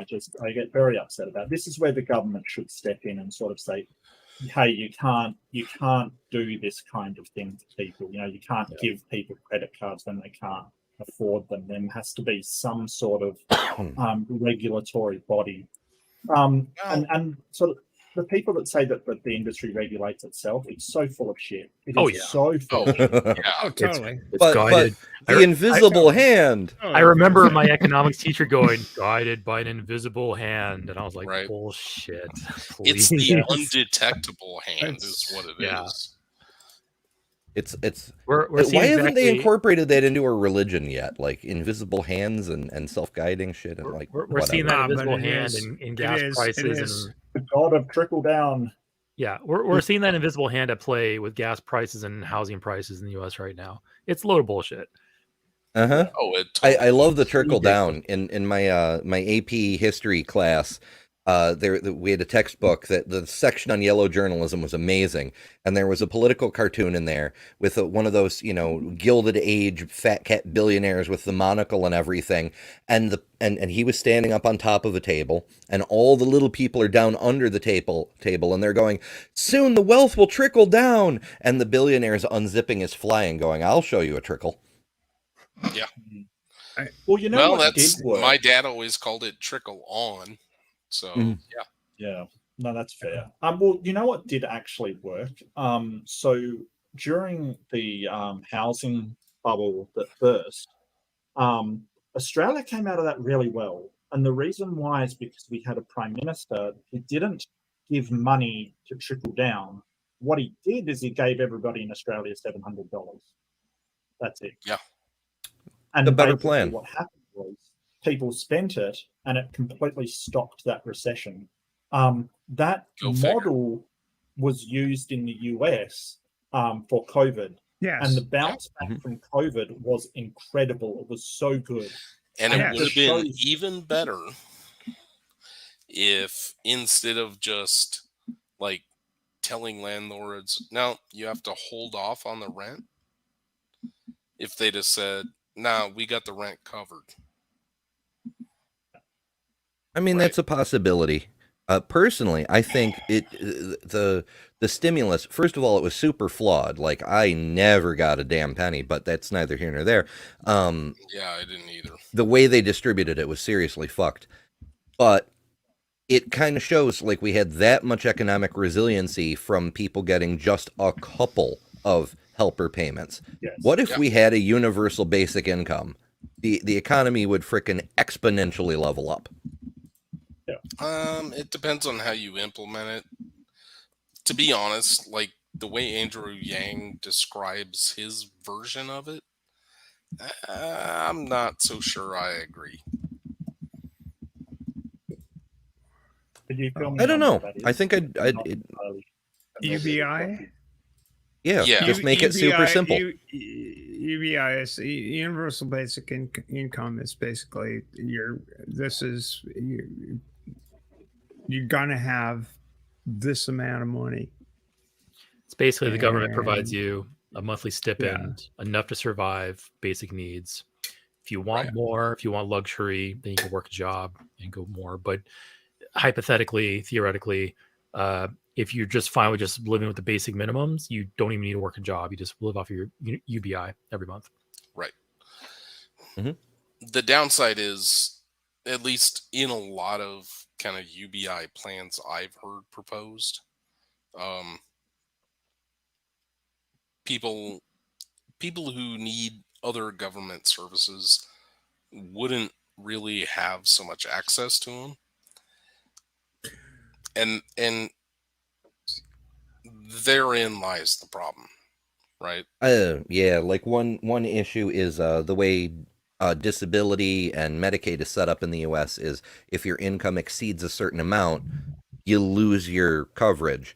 And if you don't adjust those to factor in UBI, then people would start getting fucked.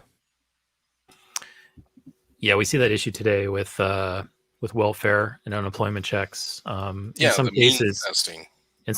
cases, getting a job actually costs you more money than just simply staying on welfare. Yeah.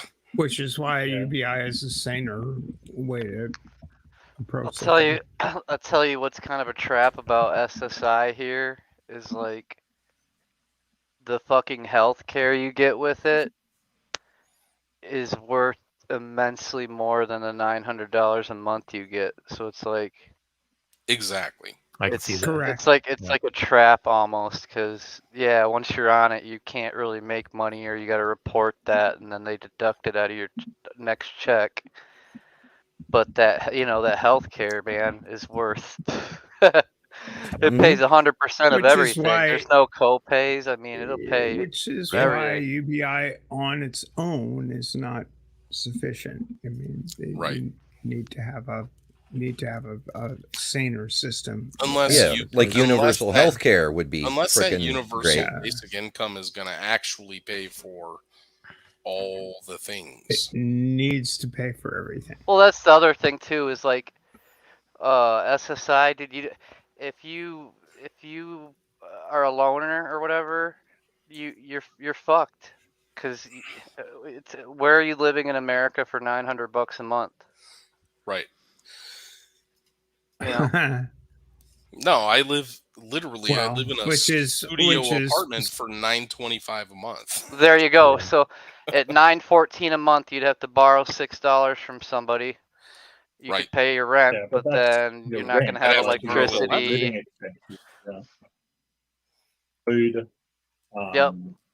Yeah, no electricity, no water, no food. Right. You know, I mean, you'd probably be able to get EBT or SNAP. You know, on the flip it's side, literally the cheapest studio in the entire city. Oh, I imagine. On the flip side of all of this, it's like, you know, Social Security insurance. You know, it's like, okay, I'll be 70 in November. I have paid into Social Security for my entire life, and I get a check or get, you know, a direct deposit every month of $1,100. So that'd be for SSDI. I don't know whatever you call it, whatever you like. It's what I get from the government every month. SSDI. Well, it's like I tried applying for my dad's Social Security insurance, and you know, Social Security, and it's taxed, and it wasn't taxed before Reagan, but now it's taxed. Oh yeah, that is SSDI then. Yeah, that ends up being at least a little bit more than the SSI folks. It's not disability. No, it's Social Security. It's what I'm old. I get my fucking Social Security. I think maybe it's a little different in every state. Like in Michigan, it's just a flat rate of it's not. It's not. No, it's a federal program. I'm on it. So that's the reason I'm asking. Like I'm on it. Are you over 65? No. Then you're not on it. But I am. You're on SSDI. You're on something else. I'm on Social Security income, SSI. I'm gonna go on a pillow. But like anyway, what I'm saying is that Social Security, in its original incarnation in the Roosevelt administration, was to prevent old people from being absolutely destitute. Right. Yeah, society's healthier together. I'm an old person, and I am close to absolutely destitute. It might be the third and I'm one. still working, and it's not the original. It's not the original vision. May I ask what insurance comes with that? Is it Medicare or Medicaid?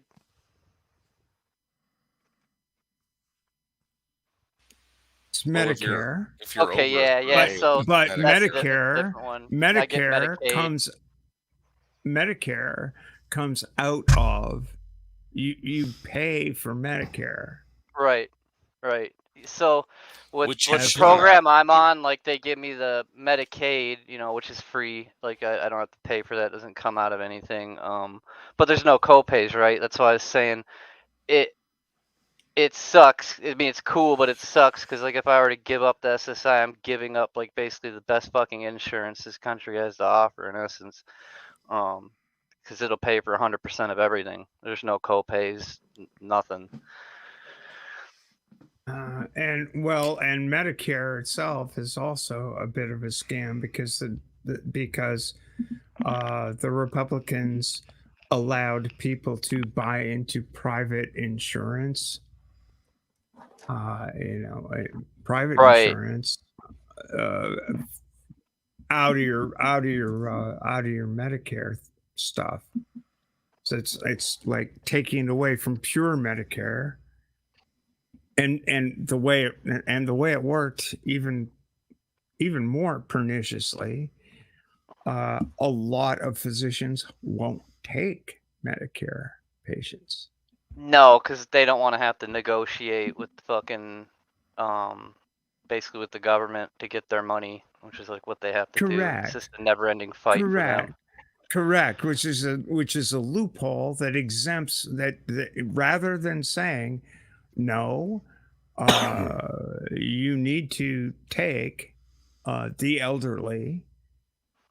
Jesus, I fucking hate saying. I'll give you an example. You may have heard of similar things. Me is the elderly, or fuck you, I'm not old. Bullshit, you're not old. You're 69.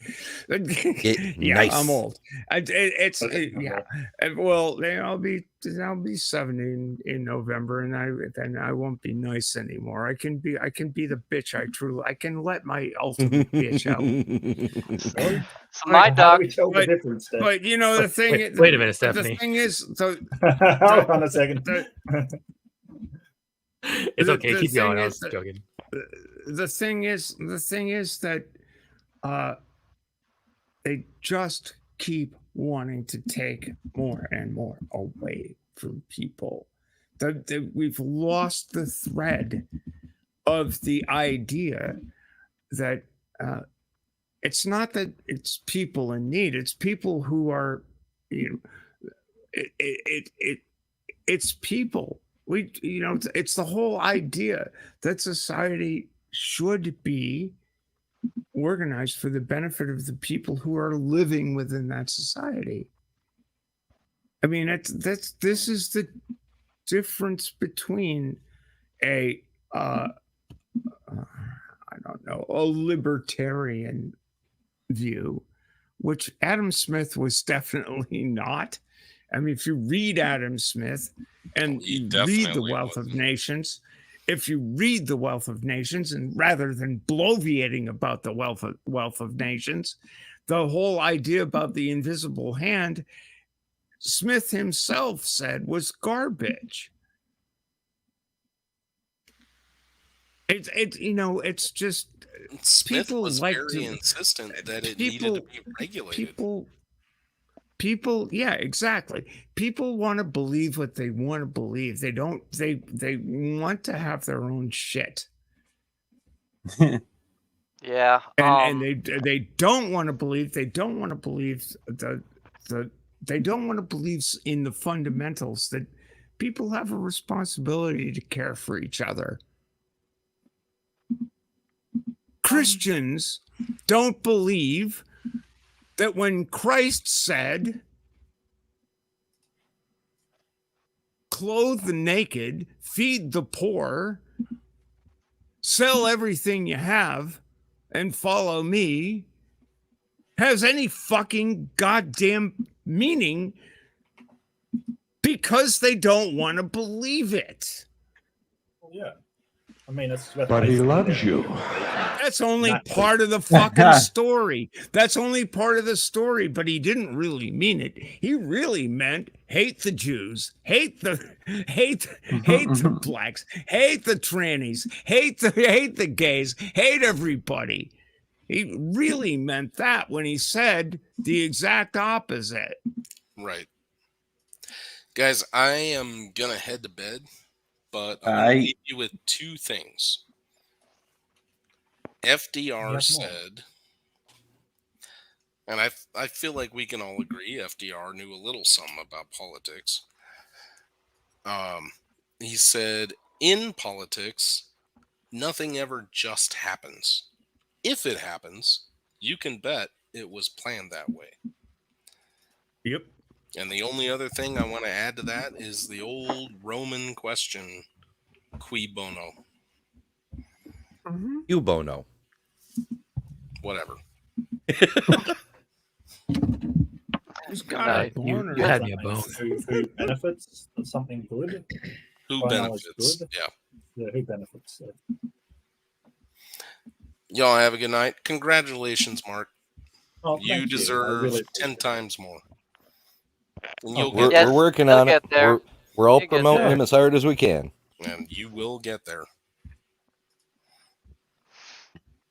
Well, I mean, I'm just happy doing what I'm doing. I love doing debates, and I love the community around me. The community has been so amazing to me, and when I look at where I want my channel to go, I guess there's a few core ideals that I think I would promote, and that's that atheists are not the evil villains that you think they are. They are not. They are actually just wonderful people. Satanists aren't the evil villains that you think they are. Nobody's the evil villains that you think they are. Usually the people that you think are villains are just people trying to do the best for themselves and the people they love. And that conflicts sometimes, and I get that. The other thing is that I really want to sort of promote is that our borders are arbitrary. We're all in this together. We're all one planet in this situation together. Go world peace, Cheers to that. Ramen. Yeah. Mm-hmm. Yeah. Mm-hmm. Well, good night, y'all. Great show. Good night. I gotta get some sleep. Yeah. Good night. I gotta go to bed too. Oh, somebody else. Later, Tux. Somebody else. Oh, Eric's. Night, folks. Yeah, you don't have to. Eric's. You don't have to show what I'm playing. It's up to you. What are you playing? Okay. This is Counter-Strike 2. It just got released today, and I'm gonna do terror. Oh boy. Oh, I might have to check that out. I'm sick of showing people me having my ass handed to me in Mountain Blade, so go for it. And somebody else has come in, but I'm sorry, Ninjestra, you don't have any devices connected. You need to sort of either turn the camera off or punch your keyboard. Connected, maybe. Oh, Jester. Turning it off. Unplug it and plug it back in again. Yeah, so sorry. I didn't. Yeah, I've been. Have you tried turning it off and on again? You. There we go. Before we get completely away with it, or from it, Well, that ship sailed a long time ago. What even was the original topic today? It had something to do with the doctor shit and the insurance stuff. My doctor, he stopped taking Medicare, I think like about 2 years ago, and I was like, well, why? And he said, well, it's fucking rigged, basically. I was like, well, what do you mean? And he fucking took me into this other room and showed me this $15,000 like chest scanner that he'd bought, right? He just bought it like the year before. And he hired a technician, that went to college to be able to operate the machine right up to the standards of whatever HIPAA or whoever the fuck. And I was like, what is this all about? And he said, well, when I have a patient come in here and they're having whatever issues in their chest and I have to send them to get an x-ray, they go to the hospital, right? I got to send them to the hospital. A long story short, it's going to cost them like $7,000 there. And the insurance is going to pay a mighty portion of that, but I think they get hung with like maybe 20% copay that needs to come out of their pocket. So it ends up being a lot of money. He said, so I bought all this stuff and I charge a fraction of that. And he said it enabled him to also even be able to afford to pick up the copay in essence, so he can make it a zero cost for the patient, right? So he gets to bill the insurance company and get paid back, but he's billing them a fraction of what the hospital would be billing them anyway. They didn't go for it. And I was like, well, why? And he said, well, because that means that it's apparently in their best interest for somebody else to be making a whole lot more money. He's like, I can make it a zero cost for my patient, but still they want to fucking send these people to the hospital where it's like 5 times as much, and it's going to cost the patient money out of their pocket, but they won't cover it. Yeah, that's sort of the game. Like if he charges a discounted rate, then the insurance company even though you'd think it'd be no difference to them either way, they actually get a percentage of the difference between the hospital's master price and what they end up negotiating. That's getting kicked back up to them, is what he was explaining. And that money too that's coming out of their disability is basically coming back to them. It's like real cash coming back to their pocket at that point. So he's like, so they're not going to have that. That was insane to me. He said this machine's sitting here fucking doing nothing for the last year. You know, he's like, I'm all up to par, I'm all up to standard. It's doing nothing. So that was super disheartening to hear. I was like, that's fucked up. You know, that's just sad. Shouldn't be like that. Well, I think the worst one is probably the payments that you guys make on medicine. It's an absolute travesty. I get blown away by how much it costs over here versus how much it costs in America, because the government just says no, you can't charge that. I took a medication for 90 days that cost $90,000 fucking dollars. Yeah, we have people over here literally dying from lack of insulin because they can't afford it. That's crazy too. Same here. I've met people that get it for free through having a program like mine, Medicaid, where like if I was diabetic, it would be a zero cost to me. But then they'll go sell it, which at first sounds like messed up. I'm like, how could you do that, right? You're like just going and selling your insulin. And then when I found out how much, like what he's charging for it compared to what they actually would have to go pay for it to get it from their pharmacy, he's actually doing them a favor. Like they're paying a fraction of what they would have to go pay using their insurance and get it, or not having any insurance and trying to get it when they need it, you know? So that's just messed up to me too. I was like, that shouldn't even be possible.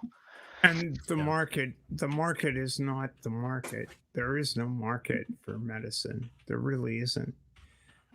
You know, there are things in America. There are things like I don't know, co-ops, I guess you'd call them, or something. I don't even know how they work, but you never pay list price. You don't ever have to pay list price for medications. No, I've been pointing people at that. Sorry. It's all outside of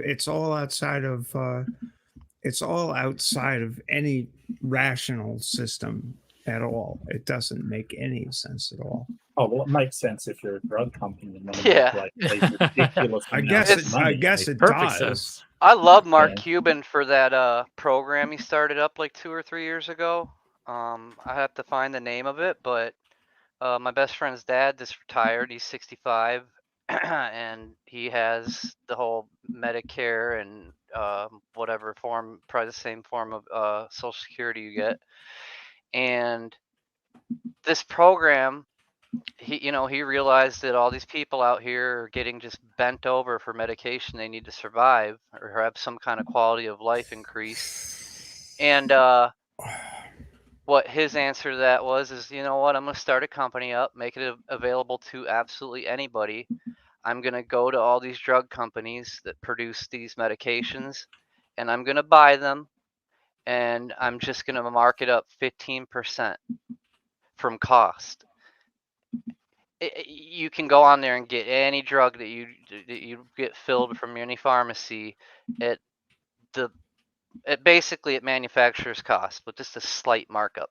You know, and if you go look at your pharmacy and see what they're marking it up, man, some of these things are getting marked up hundreds and hundreds of %, maybe even thousands. I mean, so yeah, I'm glad somebody did that. So this is actually what scares me the most. I'm 41. I'll be 42 here pretty soon.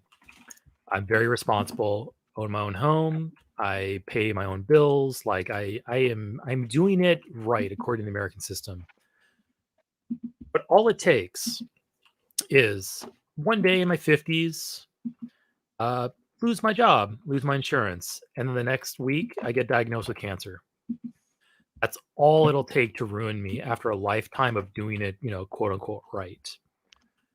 Yeah. And it's like it's kind of ridiculous that we have a system where you can follow it, you can follow the rules, you can do everything that you need to do, everything they tell you to do, and still lose. Yeah, they get to vampire you at the end of all the success, that's basically. Sort of the point. It's not an accident. That's working as intended. The game is rigged. You are supposed to lose. Yep. Yeah. There's no winning. Well, unless you're just so uber rich, you can throw the money away. In the grand scheme of things, we're all losing because we're all dying. That there's no getting over that. It's just a question of how much pain, how much mental pain do you have to endure? It really comes down to the fact, according to the facts of life. I mean, you're gonna die. I mean, I'm under no illusion that I'm gonna live forever. But I don't understand why people are saying, well, go ahead and die anyway. It's kind of a Scroogian notion that might as well do it sooner and reduce the surplus population. And it's like, what the fuck? Yeah, really? Most people can't afford to die, which is insane to think about. Well, you can always afford to die because when you're dead. Well, I think the joke is wrapped around like I think the joke's wrapped around like funeral costs and shit like that. Exactly. Who cares? I'll be dead. Well, if your family, anyways, yeah. I have no family. Yeah, the people. Like, we're not talking specifically about you. I'll be dead. Yeah, quote unquote, most people, like not me, not you. It's just unfortunate that it's like that. And then some people can't afford to live, so it's quite the conundrum. Yeah. You may not be able to afford to live and or die at the same time. What a pinch. Coming and going. Mm-hmm.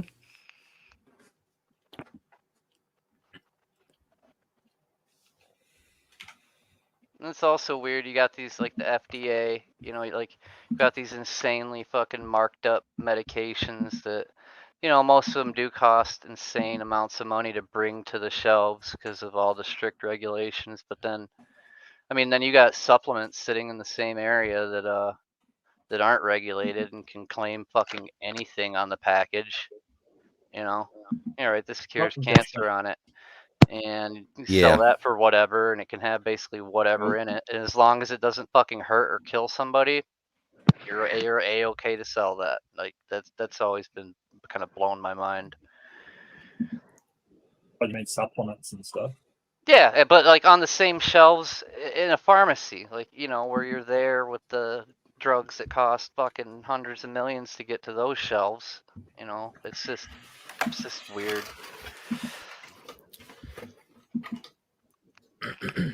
So I literally ate a whole large pizza, and I feel really bad. Nice. Oh, that's why I don't eat pizza. I feel really, really bad right now. I love pizza, but it makes me feel like shit. I take it back. I feel ashamed. You're not 19 anymore. I feel ashamed. Later on, I'm going to feel bad. What do you mean? Guilt's fine, shame's not. Yeah. I'm ashamed now. I will feel bad later. Eat a barbecue chicken pizza. There's less shame in it. That's actually pretty close to what I ate. I ate like there's less shame in it. Yeah, I ate it was a chicken bacon hot sauce ranch pizza. Nice. See there's no shame in that. Super high in fat, so I'm gonna have a really hard time sleeping tonight, I think. But you got some good protein in there too. Yeah. Got my fat, got my carbs. I'm ready to game. Ranch sounds like fucking, like a whole gallon of dairy, so that's fine. As you can tell, I haven't played Counter-Strike in like 10 years. Oh, I've played it since the original. I'm super rusty. What you have to do is it's traditional when playing Counter-Strike to eat horribly unhealthy food. Yes. Because like you can excuse everything with tradition, right? Like any kind of behavior, as long as it's traditional, it's accepted. Yeah. Mm-hmm. Let me do some unhealthy gaming, eating, fucking. Let me just get for the trifecta of fucking. Yeah. I tell myself, I'm like, I'm gonna regress tonight. Play some video games, eat some junk food, but I tell myself that every night. Wow. You got any cigarettes you can fire up? Yeah. Oh, don't do that. No. That's the worst. I quit smoking 3 years ago. Best decision ever. Yep. I'm something still different here. going. Sorry, guys. I'm just hopelessly addicted to tobacco. I vape. Don't get me wrong. I still vape, but I can breathe now, and I don't smell like a eating cigarette butts, and I can taste my food again. It's really hard. Like, I don't even have much of an addictive personality, and I found it so rough. Like, it is the roughest thing to quit smoking. Oh, you smoked? Oh yeah. I was a pack a day or since 13, dude. I got in way too early. Yeah, no, that is way too early. Then again, like any age is way too early, quite frankly. And you're not wrong. It was crazy. If I wouldn't have had the option to vape as a transition to get off cigarettes, which literally happened in like a week, which was awesome. I don't think I'd have been able to. I could have quit, but it would have been insanely difficult. It would have been insanely difficult. Well, I went cold turkey. I tried with patches. I tried with everything, and eventually It is the best way to do it, to just go hardcore, quit, but it's not easy. Dude, these guys, look at this guy's reflexes. Probably young, dude. The reflexes get old and tired and really, really bad. Have you noticed that all pro gamers are 17 and shit? Oh man, I'd have wrecked these games if I was still fucking 15, 16. I'm so glad I never got into cigarettes. I never got into cigarettes, but I got into video games and alcohol. Yeah, that's fine. Alcohol is great in moderation, but yeah, I couldn't really do it in moderation. Yeah, alcohol lost its novelty for me the second I was of legal age to drink. I think I went to the bars for a year, and then I was like, "This is dumb," and I more or less quit for almost 20 years. I noticed I was a light drinker up until I was about 39, and then the last 2 years, my drink has gone up a bit. Go easy. 40. I just turned 42, and the J Dubs give you a wide latitude as far as consuming alcohol. There's so much alcoholism in the J Dubs. Yeah, it's tons. That's too bad. I can understand why though. My mom was a monstrous alcoholic. She got away with it for so long. Ridiculous. Yeah, most people I know, they get in their 40s if they're drinking hard is when things start really going to shit in their body. Yeah. I got acute pancreatitis and I only drank for a year. No booze at all. Yeah. I drank for 1 year, just drinking a couple 20 tall boys or whatever a day for a year straight. And that was enough to give me acute pancreatitis, shut my liver down, put me in the ICU twice for 2 weeks. Damn. I got my spleen beaten out of me when I was 20, and I'll tell you what. Literally? Yeah, literally. I don't have a spleen. Wow. All right. Huh? Oh, anyways, acute pancreatitis hurt so much worse than that. So much worse than that. Oof. Which I didn't think that anything would be able to top the pain of having your spleen rupture inside your body. It's kind of hang out like that for 12 hours, not knowing what's going on, but just being miserable. Yeah, I wouldn't wish acute pancreatitis on anybody.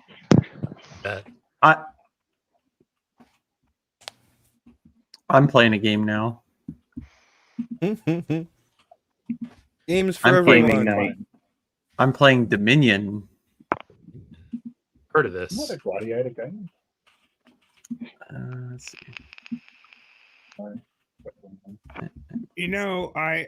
I don't play games that involve guns and killing people, and I don't understand the attraction. I really don't.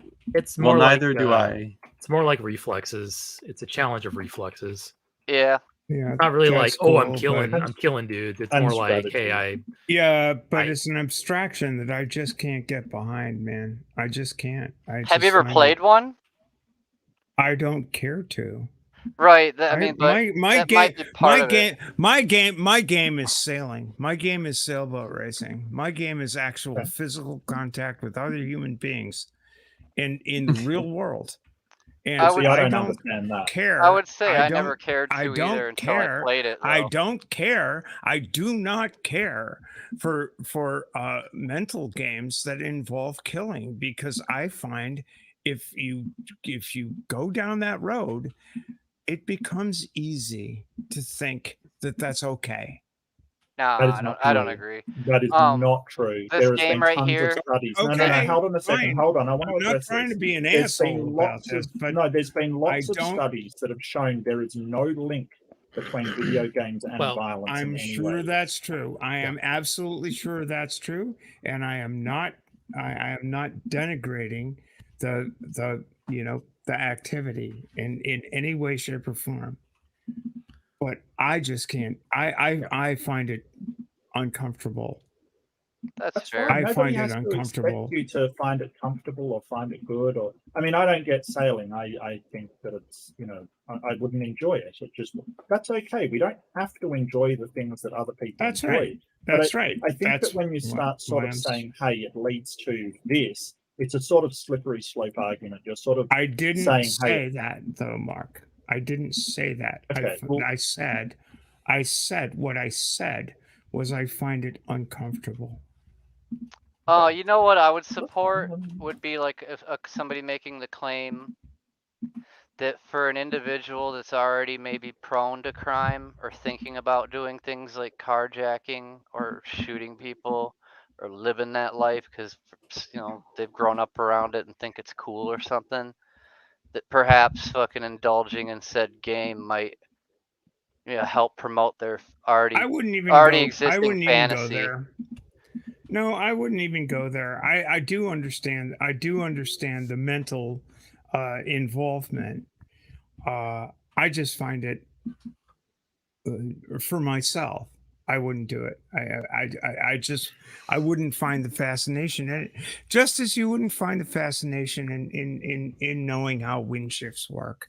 Just how you wouldn't find the fascination in the game I play, or maybe basketball or football or love those games. Else. I mean, it's all cool, and I am not the kind of person that says, well, video games are responsible for modern violence. I'm not going down that road. It's just that I just don't get it. It ain't for me. To each their own. But yes, I understand. It's not for everybody. There you go. Yeah. I'm good with that. Yeah. For me, like I've really started to enjoy them when they brought in. It had the ability to add, what we're doing right now to it. Team play with voice and being able to cooperate and do strategies with other real humans. Just that element of it I really enjoyed. They could remap this whole game to not be killing and make it like paintball, and I would still enjoy like a first person shooter in that regard. Nobody would even have to die in the game. But again, that's just me. Oh, these kids these days are so good. They are. Dude. It's almost why I didn't want to start playing Call of Duty again, because I was like, dude, there's no way. There's no way I'm gonna be able to keep up with these kids now. Counter-Strike. Don't you think that even in the name Call of Duty, and even in the name, doesn't that reinforce a certain outlook on what you're supposed to be doing? The defense of the Volk. I mean, I just killing terrorists. The original Call of Duty. The original Call of Duty, like 20 years ago, was a World War II shooter. Yeah. Yep. I had that one. Yeah. Wasn't it originally with stories? But that's my point. It's like you're reinforcing the notion that a militaristic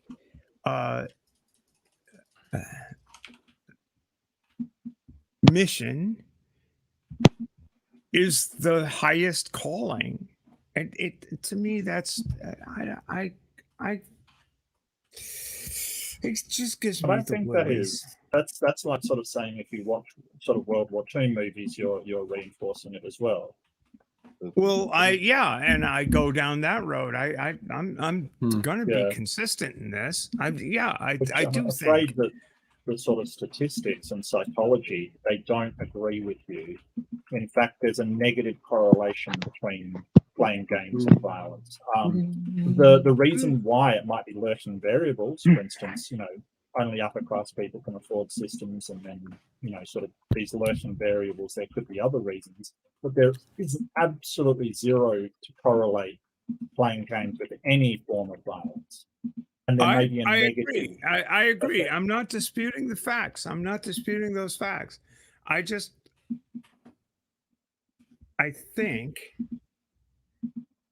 what I'm positing here, Mark, and I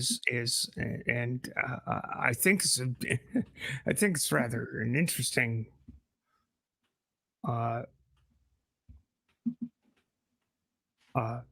thread to pursue is whether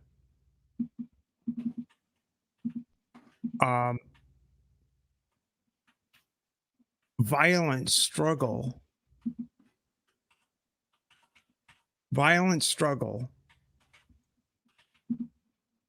as a pastime is a worthy pursuit for the survival of the human race. But it isn't violent struggle. This is the thing. You're confusing what is a simulation. It's sort of like saying, well, chess is a simulation of a violent struggle, which is based upon military tactics. Like, how much do you have to... Okay, I'll take that, yeah. Yeah, go back and say, well, then we should ban chess. What it does do, and what has been shown for games to do, is help your problem-solving ability.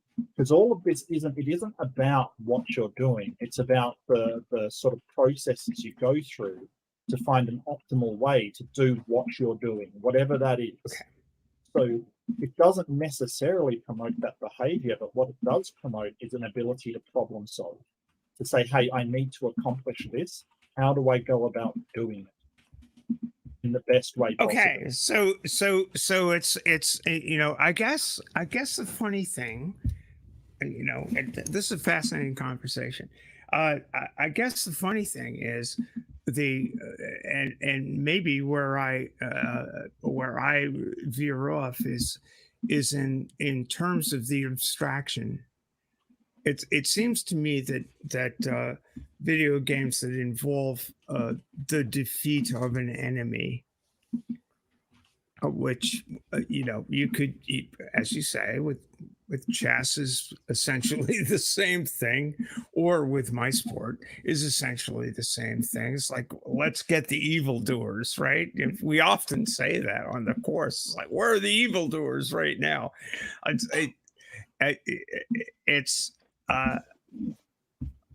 the paintings that are done, and I will call them paintings, the worlds that are made here in what we're watching now.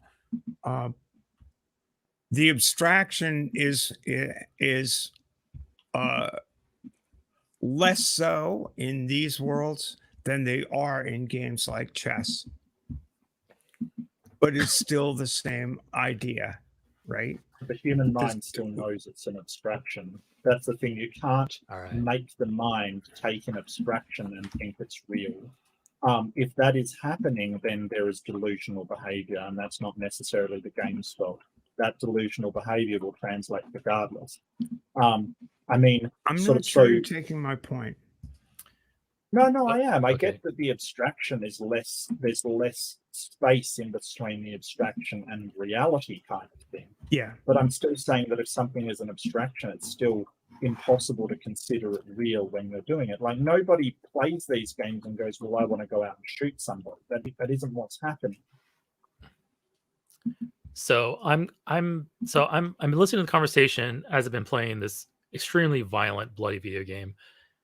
And I'm going to kick it up a notch. Stephanie, I really want to test your threshold for games that are just insanely violent and just offensive. And I think I wanted to see exactly how you respond to this.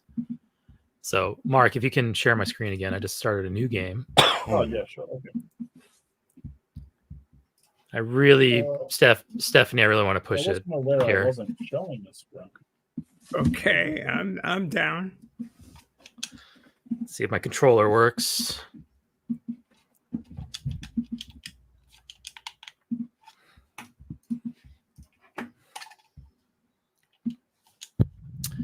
Okay, this game is called Party Animals. It just got released a few days ago.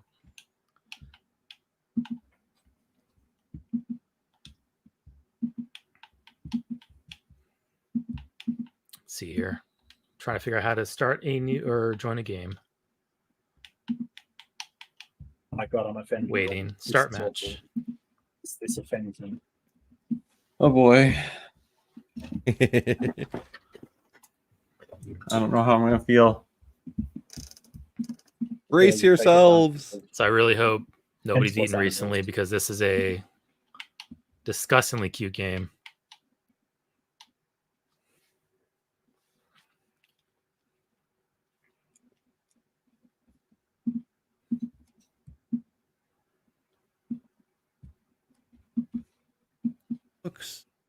What studio is this by? This looks really familiar. I mean, not the game, but like the style. Yeah, I forget. It was just released. What should I play? The Otter? Well, sure. I think the Otter. You know, where are you going with this? I think I'm broadcasting. Hold on. If it's gonna be a cute game, that I think I kind of addressed this. See here. I need to turn off my broadcasting. Open mic. There we go. Okay. This is a studio that made World of Goo, isn't it? Maybe. I mean, I think I kind of addressed this. It's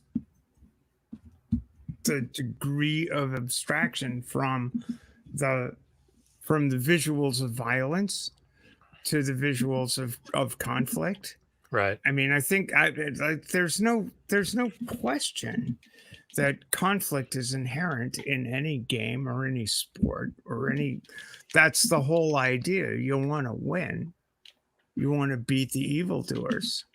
I think I kind of addressed this. I don't think any of these animals are evildoers. Oh, they're clearly all evil. But I need to win. You are, it's like you are one of these animals, and therefore you are going to try to beat the other animal, and therefore it's a question of striving to and so you identify as the striver and against something, right? I mean, I'm not disputing the whole notion. I don't know. I think I just want to be cute and punch something at the same time.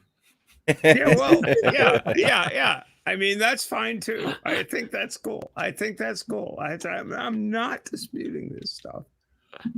Anyway, I think this is last man standing. So whoever gets knocked out last is the winner. And so you want to be there, and yes, to a certain degree, and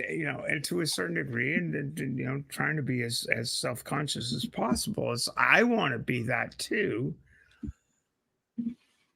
But I also kind of think that at the end of the day, the whole last man standing thing is futile. It really is futile. Well, like I said, I prefer cooperative games. It's fun. It's a way of passing the time. But it's fun. But at the end of the day, in the grand scheme of things, it's futile because we're all the same. We're all the same. We're all otters. We're all just cute otters. You're not. We're all just cute otters, and we're all destined to be victims of the universe, of the way we are. What I think is that they train people to problem solve. I'm going to make some victims of this shovel. Yeah, well, problem solving is great as far as it goes, but we're never going to solve the problem of death. So I've noticed that this iceberg, this glacier that we're on, is constantly breaking apart. Steph? What gives you this knowledge of what we solve and what we don't? Yeah. What gives you this knowledge of the future? What gives you the confidence that we're going to solve the problem of death? I don't have confidence. I have optimism that we've solved other problems that previously people said were unsolvable. So every time somebody says to me, "Hey, this problem is unsolvable," I remember all. Do you have confidence that we'll solve the problem of the heat death of the universe? Of the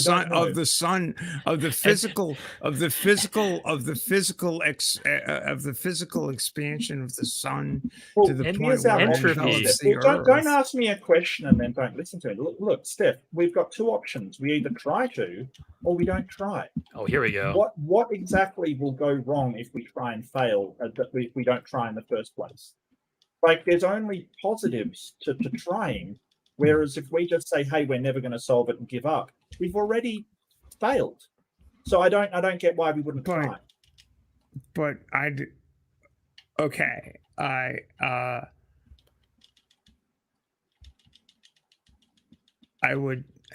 would say that regardless of how hard we try, we are not going to stop the arrow of time. We are not going to stop. Oh, geez. How do you know? I don't know, Mark. I don't know. I mean, there might be other options, like, maybe this universe is fucked, but we might figure out how to trigger a new Big Bang or slip into the next universe over. Or a lot of it depends on what reality really is. I'm gonna die with this pig. Ember, I'm gonna die with this pig. Ember, have you figured out a way not to die? Well, I don't think that's our point. I think that our point is. Well, I do history of the point. Well, let me finish. Let me finish, Steph. No. Let me finish. I've been listening. Go ahead. Finish. The history of humanity is littered with people saying, "Hey, this is something that we can't address. We'll never be able to fly. We'll never be able to cross the oceans. We'll never be able to do this or that." And guess what? All it's taken is somebody to try and do it. And I'm not saying that definitely we'll do it. What I'm saying is that if we try to accomplish this, it's a lot better than going, "Oh, well, everything's fucked. We're all going to die. It's pointless trying," because our entire history has been people trying things that others have said, "No, we can't do that." You profoundly misunderstand me. You profoundly misunderstand what I'm saying. Well, then enlighten me. What do you mean then when you're saying, "Hey, we're not going to be able to solve the heat death of the universe"? We probably aren't. Do you think we are? Maybe we will. Maybe we will. Maybe we will. I don't know either. Maybe we will. I don't know either. I mean, we're talking about. If you don't mind, if you don't mind, Eric, maybe we will. I don't know either. Guys, you're talking about defeating entropy. You're talking about defeating the law of the universe. I know, and that's my point, Eric. That's my point. It's I am perfectly happy to struggle, to fight, to play the game, to play this game, or to play the game, to play the electronic games, or to play the game of sailboat racing in the incredibly brilliance each of us has as human beings, and to bring our energy to the games we play. But in the end, we need to keep at the core and in front of our own eyes a certain humility which recognizes that at the end of the day, the game will end for us, and we can contribute as much as we can while we can to the progress. Sorry, I just really fucked up this ape here. Sorry. Oh, geez. To the progress we can all achieve towards the betterment of humanity. But for us, there is a terminus. Oh, yeah, no, I understand that. And it will occur. Oh, crap. I don't disagree with that. I just disagree. I don't make any claims on what humanity in the billions and billions of years until the end of the universe, or the heat death of the universe in the billions of years. I make absolutely no claim on what is possible and what is not possible by humanity. I would not even begin to claim what is possible and not is possible for humanity, even if we survive that long. But what I'm saying is we might as well try, because the alternative is just accepting the heat death of the universe. And I don't think that's, that we're defeated before we even start out. So I think the only solution to defeating the heat death of the universe is to leave the universe. Sure, why not? Yeah. Oh no. Oh no. Oh Well, dear. when I say solve, we need a lot more data. Necessary. So when I'm saying solve, I don't necessarily mean stop, right? What I'm saying is that there's a problem. That the heat death of the universe is going to cause the cessation of all life. To solve that problem isn't necessarily to stop the heat death. So I think you may be reading sort of it as, oh, we've got to stop heat death. Maybe that's not possible. But then again, maybe it is. Like Ember said, like maybe we can start another one. Maybe all of these different... I don't know. And in the billions and billions and trillions of years until then, I wouldn't make any claim on what humanity could or could not do. Always assuming we don't wipe ourselves out. Yeah. Well, yeah, which I'm I think is far more likely. I'm not making any claim on what humanity can and cannot do, but I would encourage people to think about sounds like you are, Steph. Our limits. I mean, when you say we're not going to, sort of solve heat death, it sounds like you are to me. And maybe that's not what we you mean. We aren't going to solve heat death. We're talking about physics, Mark. I mean, we're not going to solve that. We're not going to. What I just we are not going to. We are not going to be. To me, it sounds like you're being extremely religious right now. I mean, we are not going to contravene the laws of physics ever. I'm not saying we are. Oh, jeez. In which case, how can you say we're going to because outsmart I'm them? About the problem of heat death, and I just said, I don't know if you missed it, but I just said solving the problem. I missed a great deal because I was changing my earbuds. Okay, well, solving the problem of heat death doesn't necessarily mean stopping it. Okay, the problem of heat death is that there'll be no energy left in the universe, and it's the cessation of all life because it requires energy. Solving that problem doesn't necessarily mean stopping heat death. Right? Like Ember said, we could start a new universe. We could slip into another universe if multiverse is true. And I said, I don't claim that anything or not anything is possible given the trillions of years we have leading up to there. That's if humanity survives. Sure, I think it's far more likely we wipe ourselves out. But what I'm saying is that you're making these definitive statements of, hey, this isn't possible and this is possible. I don't agree with that. I think that it's impossible to tell what humans are capable of over a trillion years. We're so young. We're like, we've just gotten here. I appreciate your optimism, and I hope you maintain it. I really do. I think it's neat. I think that in the end, I think that I think that that humility and an appreciation of the life that we have and the planet that has afforded us this life, and the people that have surrounded us in this life is enough.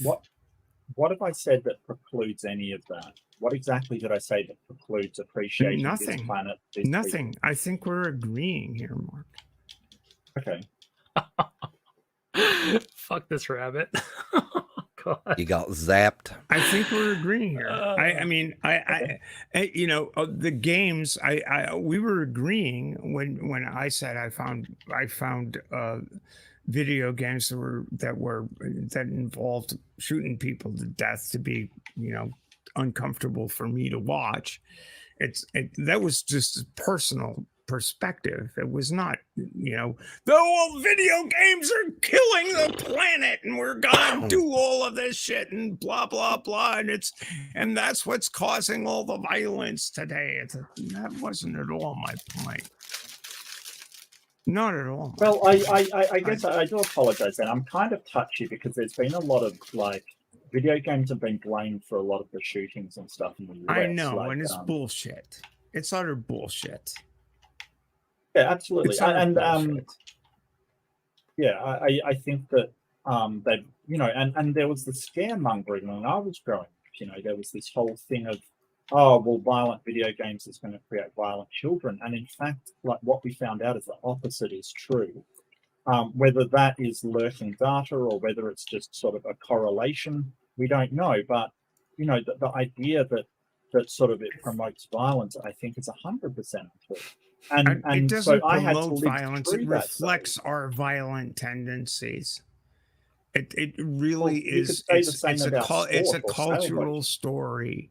It's the way the cultural story is reflected in modern times, and it's, you know, there have been abstractions, as you said. You know, chess is a violent struggle. If you know, it's a struggle. It's a game. It's a game. The problem is when the game becomes reality. When does the game become reality? And the but the game is reality. We keep doing the same shit over and over again. Homo sapiens has been at odds with itself over and over again throughout our history. We're not beyond that. Yes, I get that. But the whole idea, and like I acknowledge what you're saying about competition. I get that. Right, you could leverage that against any thrive sport or on any it, man. game or anything like that. I thrive on it. But what I'm Keeps saying me is there are games that are cooperative games. It's humans versus environment. Do you understand that? That is my preference for games. Humans versus environment. Well, it's always those are the games, and there's no more essential humans versus environment game as sailboat racing. That's why it's my favorite game, because you need to take into consideration the wind, the current, the equipment, the stuff that you're presented with. It's a very complex game. It's far more complex than baseball or football or any other game I have ever encountered. You need to be so in tune with exactly what's happening in the moment. It's a fascinating game. It's a great game to play. At the end of the day, it's still a game. Like I get that, but sort of just saying it's against the environment is not exactly accurate because you're actually competing against other people. Like it's weird that you've sort of said, "Hey, I love the challenge and I love beating the enemy," but then you claim, "Oh, well, it's just against the." No, it's not. It's against other people. It is against other people because you're measuring your capacity to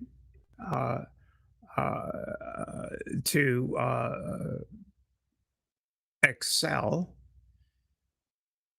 This is why it referred to the evildoers and stuff, and that's why it's a game, Mark. It's, of course other people are involved because that's our nature. We measure ourselves against each other. I'm not saying this is evil. I'm not saying it's evil. I'm saying it's things that we do.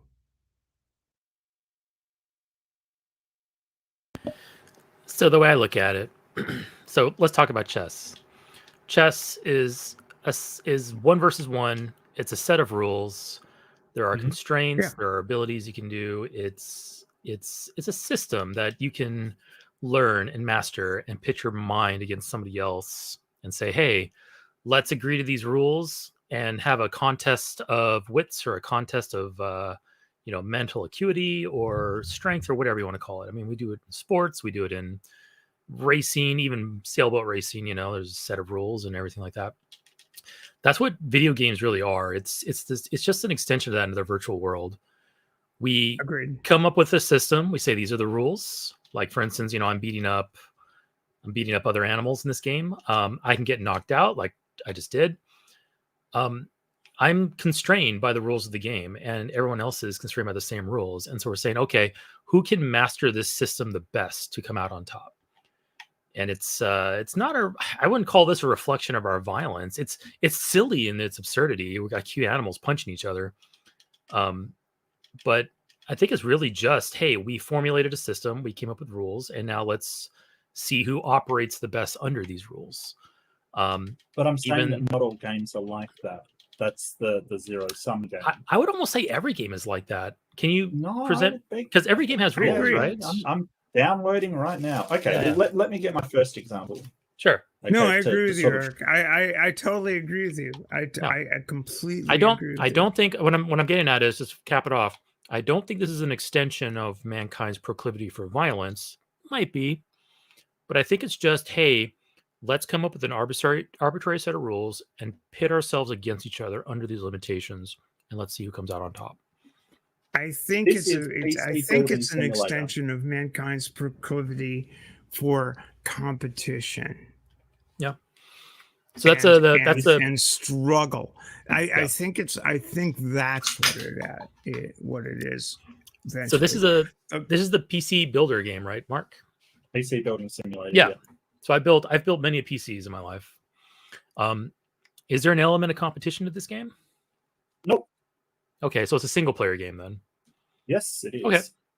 I guess I should probably say games which involve multiple players.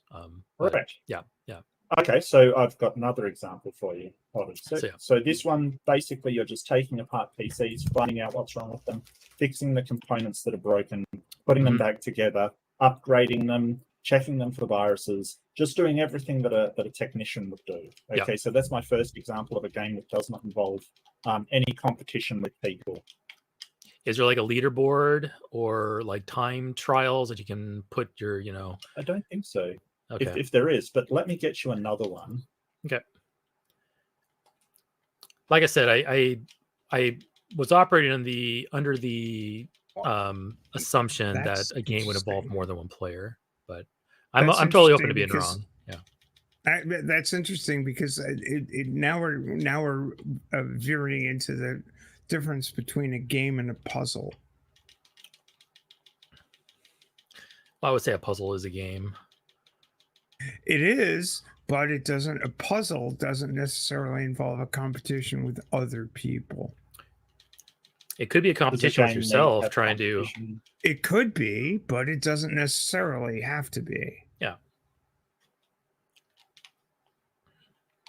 I mean, you solve the New York Times crossword puzzle, and you don't know. You just do it for yourself. And maybe if you're doing it at a bar or a coffee house or something, then you compare, and there's another person trying to do it next to you. but you're basically doing the solving of the puzzle for yourself. What game is this, Mark? Astroneer. Astroneer. So, Astroneer, yeah, like engineer, but Astroneer. Right? Oh, So, Astroneer. Okay. I'm the little guy. There is no competition with people on here. It's simply co-op, so you work together. What it is that you see those planets up there in the distance. You can visit them, right? Like you have to build rockets and try and get off this planet, try and sort of survive. And see, when I go out of range of my thing, the little blue bar on my backpack, the oxygen starts to go down. Right, so I can basically suffocate to death. The yellow bars are power. I remember this game. It's a delightful game. It's absolutely delightful, and you sort of put together machines and things to help you. So I want to. So this is a game of problem solving, which you know, again, that's we're agreeing. You know, I think that's what we do. We play. That's what humans do. We play. We tell stories, and we play.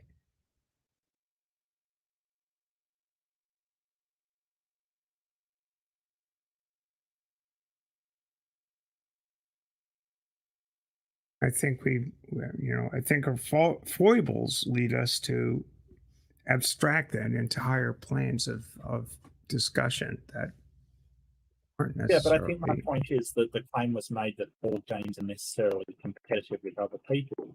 And I'm showing you examples where there's games where you're not in competition with other people, you're in cooperation with them. And I didn't make that claim.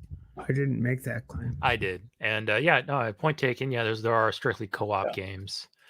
If I really want to be an asshole about it, I would say that there are competitions when it comes to speed running and such, where competition is injected into these games, even though they weren't you can make anything designed. into a competition. Yeah, oh, sure, yeah. Right. But I will concede the point that not all games are necessarily competitive. Well, this sort of relies on. This one relies that's on why I the brought up environment being crossword very, because very you made the hostile claim to say, so the actual competition comes from the environment. It's very hostile. You can fall down a pit and die in a second. So I guess my analogy for humans in that case is when you realize that you're living in an incredibly hostile environment, which we are. It's called space. It sucks. It's very non-conducive to our life. That sort of competitive edge leans towards working together, and that's what I want to promote. We shouldn't be fighting each other. That's the whole point. But at the same time, I don't think that sort of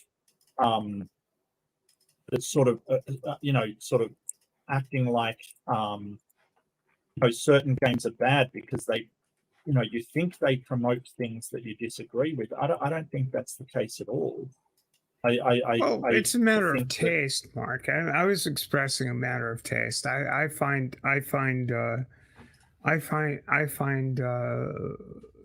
games of conquest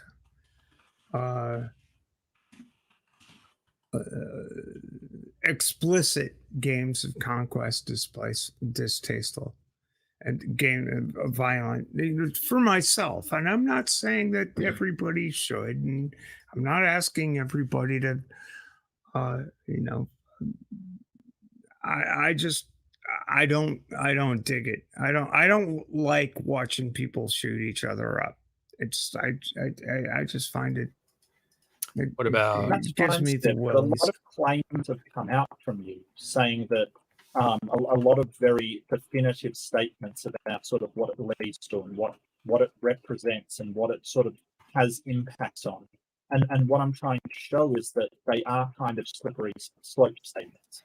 They are not rationally bound. They're your personal opinion. Fine. I'm not trying to take you down in any way, shape, or form. I'm just basically saying. It gives me I've seen people shot dead, and I don't like it. but I don't. So I don't like seeing portrayals of people being shot at. That's a personal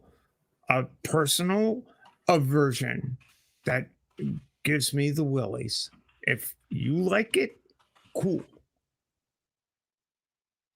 I don't like it. That's perfectly fine.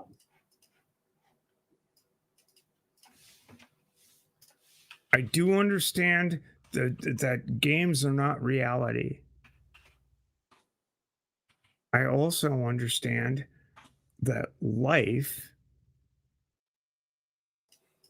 is complex, and it's a game of a certain sense, but we know the ending.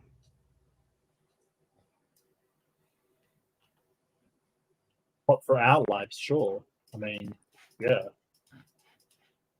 Yeah. And I think that knowing the ending gives a certain soupçon to striving as hard as we possibly can to make others' lives matter. Other people's lives matter. To give dignity to every life. And to not abstract any life into a box. Well, yeah, but I mean, stuff like computer game characters aren't alive. This is beyond computer games. I'm talking about real shit. I'm not talking about computer games. I'm talking about people who are willing. I am talking about people in the real world beyond computer games who will abstract people's lives into a box. That it becomes a tool in a different sort of game. In a real political game. To achieve power, whether using a tool of racism or sexism, I think that's whatever.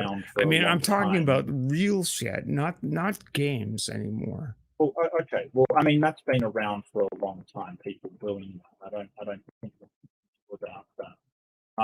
And yeah, I agree. I think it's wrong. But you know, I guess you've completely changed the conversation now, because we were talking about computer games, and now we're talking about the propensity for humans in general to vilify and abstract people into becoming non-human, basically objectifying them, if that's the right word, sort of dehumanizing. I would sort of say. Think there's I think that there is. I think in some cases there is a flip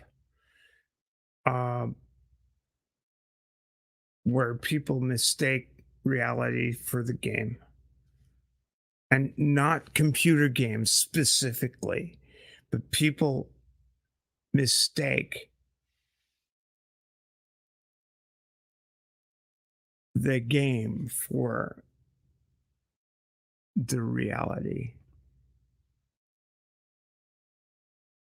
Not computer games, just people get caught up in their own goddamn games. People get caught up in their mental games, and they play their mental games. I think that the current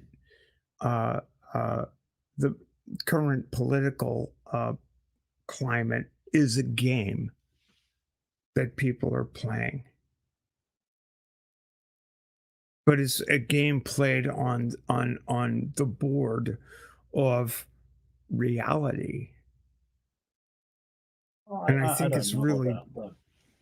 Why? Yeah, I don't know. I think that people, I mean, you're generally sort of saying people are selfish, and you know, they have these strategies that they do to disadvantage people, and of course they do.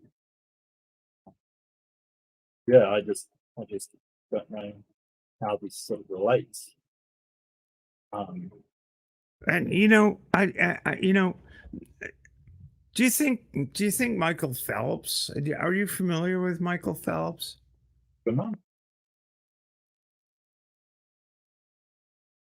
Yes, no. Is he a swimmer? No. Hello, can you hear me? Yeah, Michael Phelps is the Olympic gold medalist swimmer. No, not Michael Phelps. I'm thinking of the gentleman who. I'm thinking of the gentleman who addressed the Conservative Political Action Conference. Michael. It's not Michael Phelps. It's Michael. It's Michael somebody. I mean, he's using people like me as a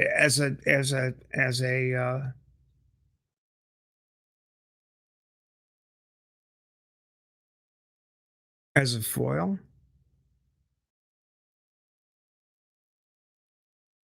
He's playing a game. Yeah, these and people that's are wrong. playing games.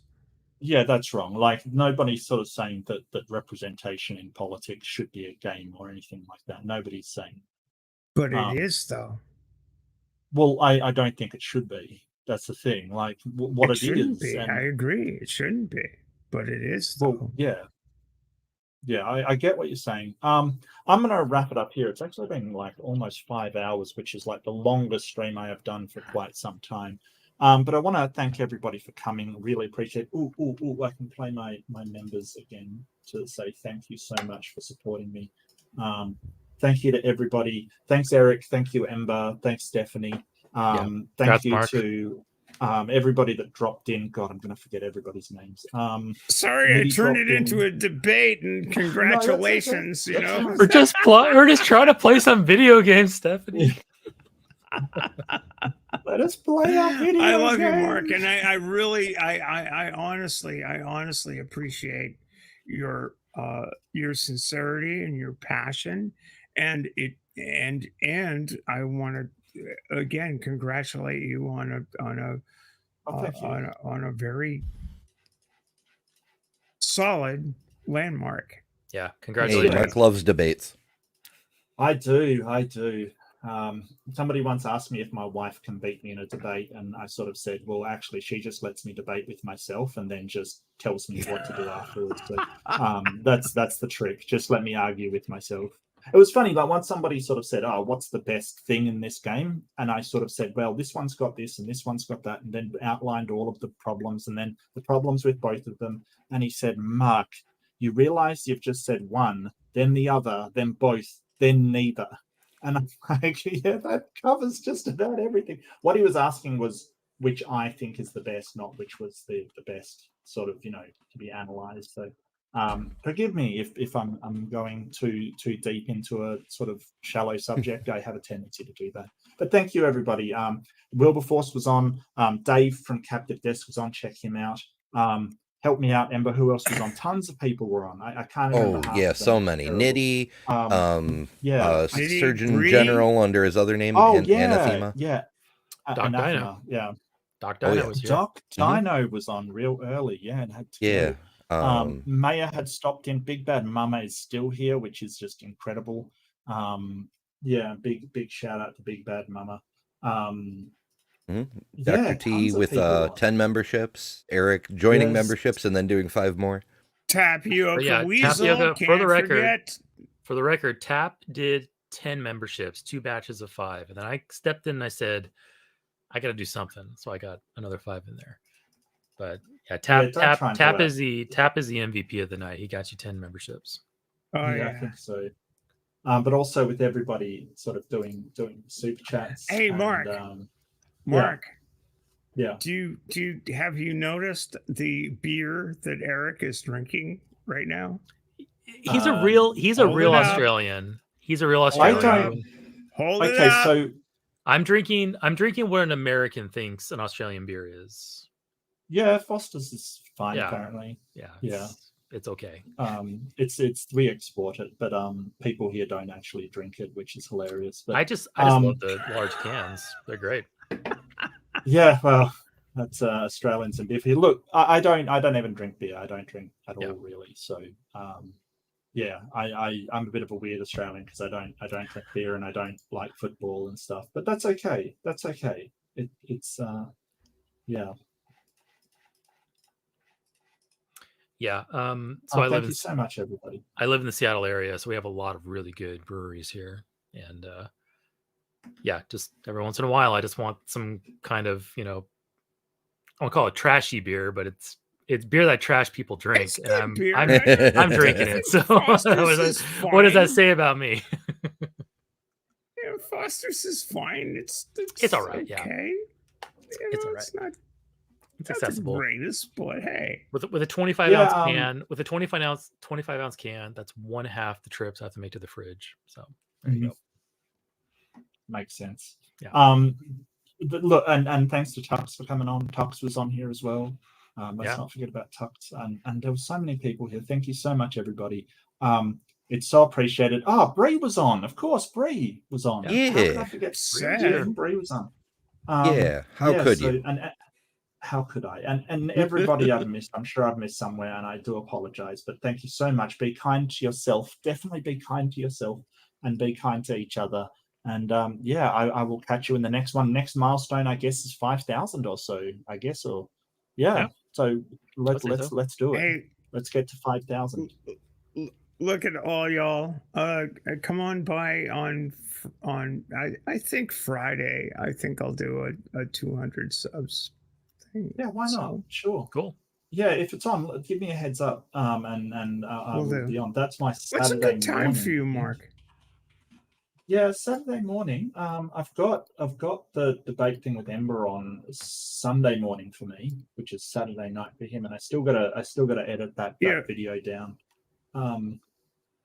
But yeah, sure, not a problem. I will put something in my diary. But what's a good time, like my Friday and your Saturday? Oh, just nighttime, like 8, 9 kind of thing. I can usually make it okay. to. Yeah. That works. Yeah. That works. Cool. Yeah, for Eastern time, I presume you're talking in. I would presume. Yeah, I am. Yep. Okay. No worries at all. And thanks so much, everybody, for coming by. I really do appreciate it. It was so good to see you. I'm gonna go off and make some lunch because I'm so hungry. But take care. Be kind to each other. Be kind to yourself. And lots of love. See you, everybody. Bye. Bye-bye.